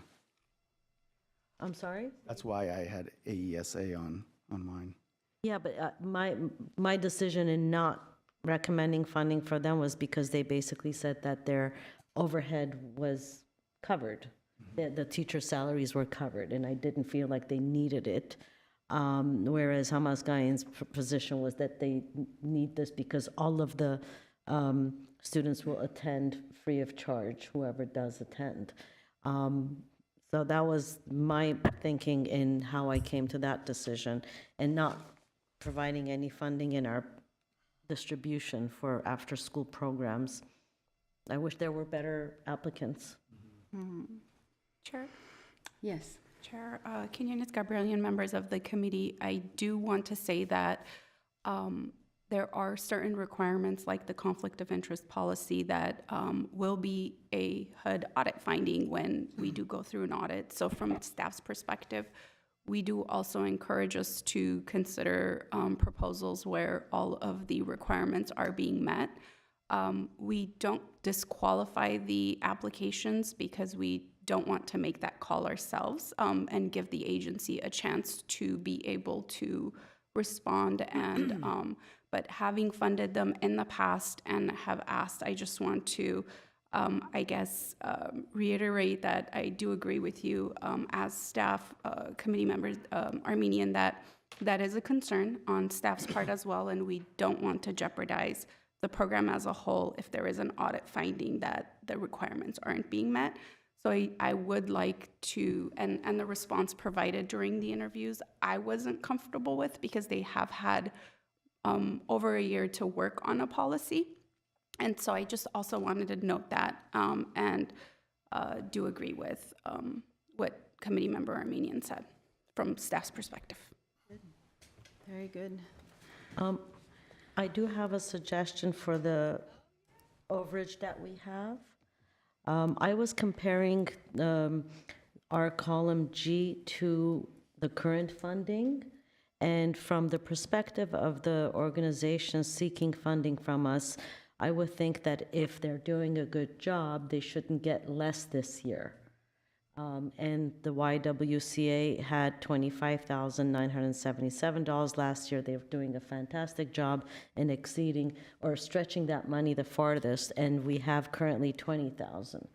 So if you just compare column G to column D, for the most part, it's gone up or stayed the same. Door of Hope has gone down, but I think that that's reasonable given that they can fund themselves. But if I was YWCA, I would be thinking, why are we getting less this year? We've been doing more with that money and exceeding expectations. So I would suggest to add the money to YWCA. I agree with you for those reasons, as well as for the reason that their request was for mental illness. And I just think that, we should address it. The other thing I'll bring up, supporting, I think, committee member Alvedician's point, which is ARS is the only one in the adult counseling category, which is why I had them at a higher amount at 60. But they're getting I would, pretty good amount. I would, one place we could take away a little bit is the Catholic Charities, because again, comparing to our current funding, that's a $10,000 increase rather than a small amount of increase. And give it to Armenian Relief Society. Last year, we had given Catholic 26, just FYI. Yeah, last year marked a very big decrease to Catholic charities, though, if you recall. And so this is an opportunity to try and fund them again. And they're an organization that serves a broad part of our city. So I would not want to take it away from them. If we think of that way, I think most of our organizations here, they are connected, like Catholic Charities, they are connected to a bigger organization, a larger mother organization, and they have multiple sources of funding. What we were looking at, the GYA, that they have other sources of funding coming in from the city and whatnot. Essentia has the same situation, has multiple sources from the county, state, and the city, and all that, and public donations that comes into their funds, a large amount of funds. Same thing with the Catholic Charities as a big whole. If we are looking at in that sense, yes, they are all.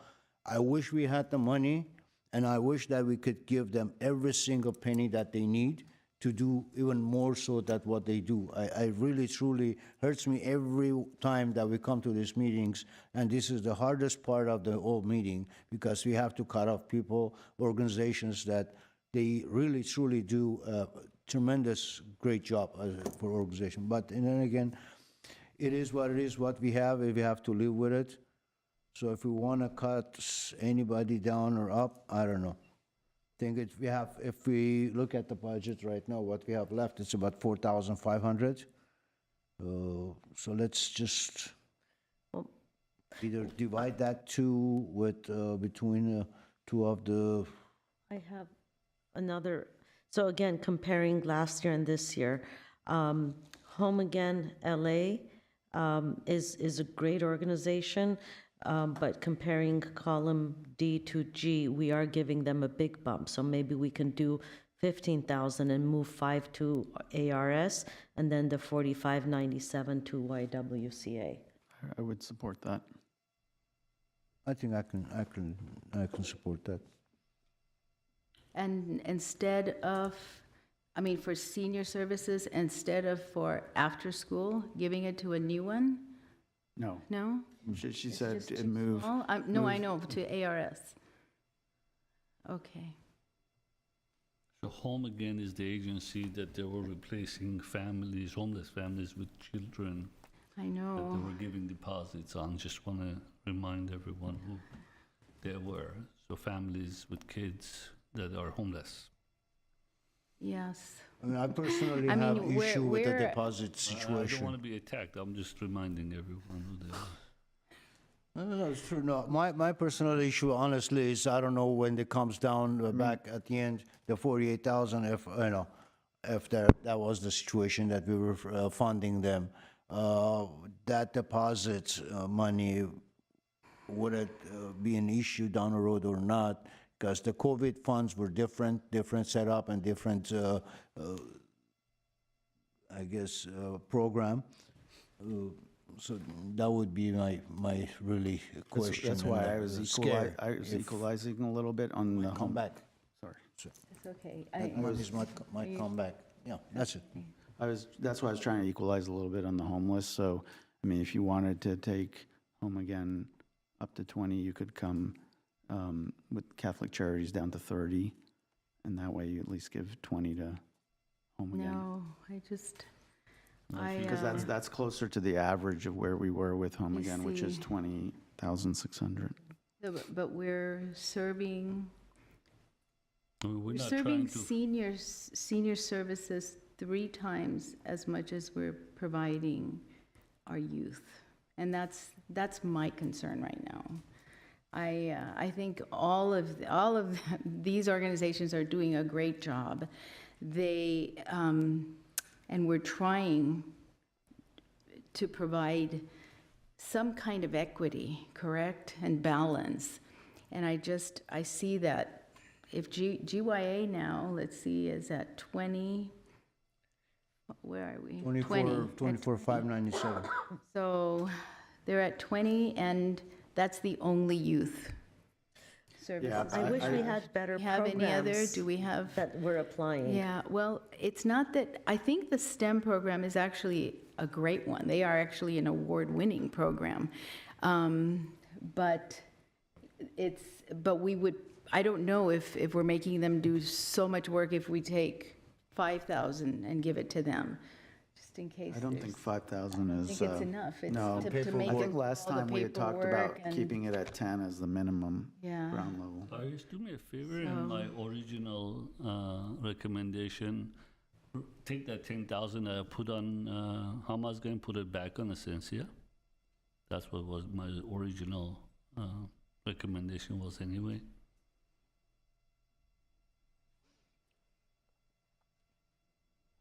Thank you. Just to have the record, I funded every single agency without any discrimination. Thank you. The only well- thing that I would like to insist on is, in fact, the YWCA having close to 25,000. I think that's what's been marked right now, but I don't know if we confirmed it. Did we all No, agree not to yet, it? but. Well, we put- did. It's at 24. We put the balance on. I know, but I don't know if 24,597. we discussed it to confirm. I just want to make sure that that is something that is done, because from the, I have a bit of experience on the other side of getting funding. It's not public funding, but funding. And the mindset is that, you gave us this money, we took it as far as we could, we exceeded expectations, so why are we getting less this year? Well, every year we have a different amount to play with. I That's the know. problem. I And know, usually but less. but there's such, YWCA has No. done so much. I love the YWCA, and I think that Well, which is why we're we've giving taken them. up to what their Yeah. minimum So was let's pretty just- much. yeah, So keep it at I'm that. happy with that. And it matches what they got last year. Yeah. Pretty closely. Madam Chair, Yes, if I may, I want to make a motion. yes, please. I want to make a motion of funding as suggested in the column G. If you want, I can read it in the motion. The American Armenian Bar Association for $20,000. Hamas Gan Armenian Cultural Association, 0. Armenian Engineers and Scientists America, 0. Armenian Relief Society, 60,000. Essentia, 25,000. Catholic Charities, 35,000. Communities in Armenian Students Public Schools, 33,000. Door of Hope, 22,000. Home Again Los Angeles, 15,000. Youth Alliance, 20,000. Housing Rights Center, 10,150. And YMCA Glendale, YWCA Glendale Pasadena, 24,597, which totals to 264,747 to the funding that we have available. That is my motion. Is there a second? I'll second. Wonderful. Any further discussion then? No, but can I have my column make one modification? Taking the 10,000 from Hamas Gain and putting 5 on Armenian Bar Association to make it 20? Excuse me, Madam Chair, I think we're in a voting stage, so we need to either question it. It's not voting yet. Well, It's Chair, not, Another- it's a Chair, discussion. yeah, second. I asked for Okay, any sorry, other sorry. discussion. This Yeah. is the final, Sorry. final discussion. And My bad. 5,000 for the YMCA additional. last column, sorry. I'm sorry, YWCA.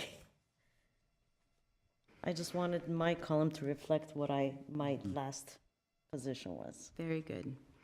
Okay, well then, any other discussion? I call for the vote then, please. Roll call. Committee members Armenian, Yes. Garibian, Yes. Manukian, Yes. Vice Chair Avedisian, Yes. Chair Quinones Gabrielian. Yes. Motion carries. Okay, motion passes unanimously. Thank you very much, and thank you for your patience while I learn the deliberation system up here. And next is Next is item 5C, approving a CDBG contingency funding plan. which is no longer. However, we are pulling this item since we already received the final number from HUD. And there's no contingency planning needed. Very good. Well then, committee and staff comments. That's We'll correct, start- item 6. Thank you, committee. We'll start with the committee, please. Your comments. Do you want to? I wanted to thank the staff for last year helping me chairing the committee. I appreciate everything you guys do, and not just last year, every year, back to back.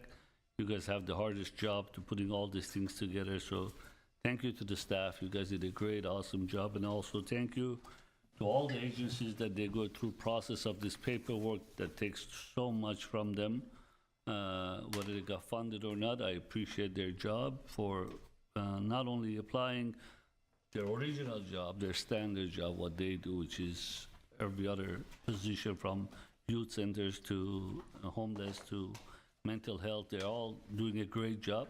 And we try to help them as much as we can with the fundings. So thank you to them as well.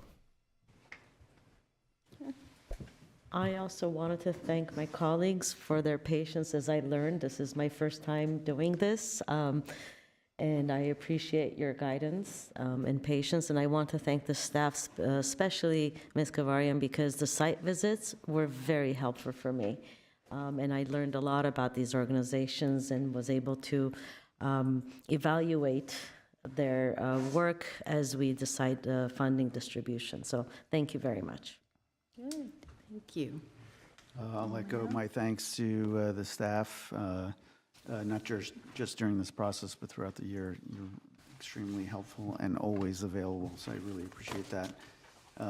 And I too, even though it's going to be repetitive, but want to thank all the agencies in the city who do amazing work. It's why we have such a special city. As I've said before, in my professional work, I deal with 200 cities, counties, and tribal governments, and I will tell you that Glendale is a very, very special place. What makes it special is these sorts of organizations that are doing the hard work on the ground to try and help all our citizens maintain some sort of quality of life, or at least have a shot at it. So really want to appreciate all their work. I know sometimes some agencies don't get funding, and that's just the difficulty of this process. It's been going on that way for the last decade in terms of funding availability. So it's not an easy job, but sometimes we have to make these decisions. I hope even the organizations that did not get money can come back next year with perhaps a revised approach and kind of learn from the experience so that they can put together kind of solid applications for next year. And then finally, thank you to my colleagues for your willingness and openness to consider all opinions and points of view on this. I'm glad we were able to come to a consensus. Thank you. Thank you. I would also concur with my colleagues. Thank you for the staff for your hard work throughout the year. It's not just this one day. This one day is just, I think, is the overall results of all your hard work throughout the year. And thank you for keeping us in line, helping us direct the organizations and the funding in the right way. My colleagues, again, thank you. Thank you for your work and your collaboration together so we can make it work in helping this nonprofits do better for our city. One suggestion or question or concern I would suggest if we can look into it down the road, whether it's through the HUD or organizational systems with our applications that like we had the issues today, a few issues that we looked into, we had to come up with some solution. If any way possible that we can get a direct, clear answer from the HUD in the direction that in these cases of applicants coming in after revising, after the staff giving them direction, secondary weaknesses, corrections and whatnot, the committee comes back, organization comes back still not corrected what it was supposed to do and what is required by HUD. It's not just by our needs or wants, but as required by HUD. Can the staff automatically disqualify them or somehow or any of this situation so we don't have to, first of all, have a guesswork? And one of the most concerning things is that we all here sitting as volunteers, and at the same time, we are all responsible for what we do. So if we do something wrong, or we say something wrong, or we pass on some funds, and the HUD comes back and audits, of course, the staff is the one that is going to get the most of the bidding.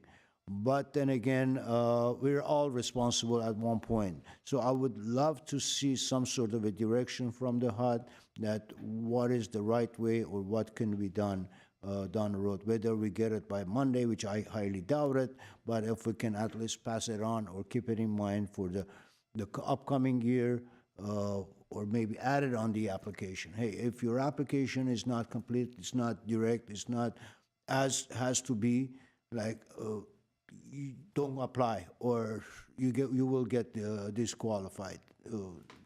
That was my ask, if there's any way.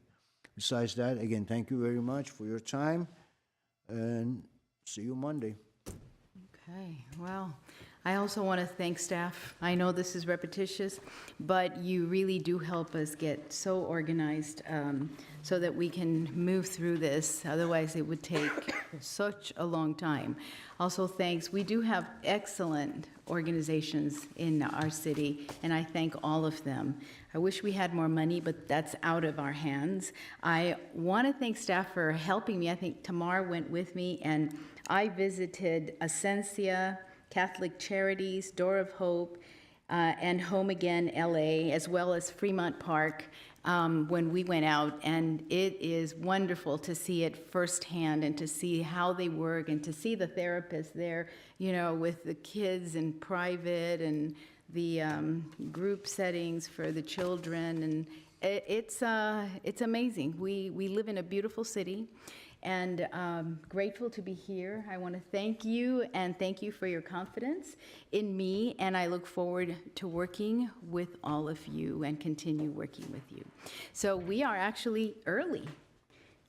We will be back here, though, at 8 in the morning on Monday. So I'll see you all. Have a great weekend, and we are adjourned. Oh, I'm sorry. Thank you. Staff comments. How could I forget? We said so much about staff. We want to hear from you, too. Thank you, Chair Quinones Gabrielian, members of the CDBG Advisory Committee. We will have staff comments on Monday. We will also present a new video that GTV6 has prepared, again, with one of our agencies and all the wonderful work that they do so the audience and the committee can see that. Wonderful. Thank you. Anyone else? Chair Quinones Gabriel and members of the committee, just want to thank you. I know you're volunteering your time today and also on Monday. We do have a pretty long meeting on Monday. I believe it's a little over half a day. We'll be reviewing the CIP project proposals and some city projects that will be requesting to transfer funds from one project to another. So I do want to thank each and every one of you, and thank you to all of our agencies for submitting applications. I do want to also remind the agencies that the last couple of years we've been having open houses and a number of technical workshops, technical assistance workshops, to assist agencies in applying. So this is something that we've implemented, when was it, 2-3 years ago. So if any of the agencies have questions in regards to filling out their application, I know staff is available up until, the last day of submittal, which is usually the end of December, I believe the last Friday in December. So thank you to staff and thank you to the committee. Good, Thank you. very good. Yes, anyone else? No? All right, now we are adjourned. Thank you. Thank you. Thank you.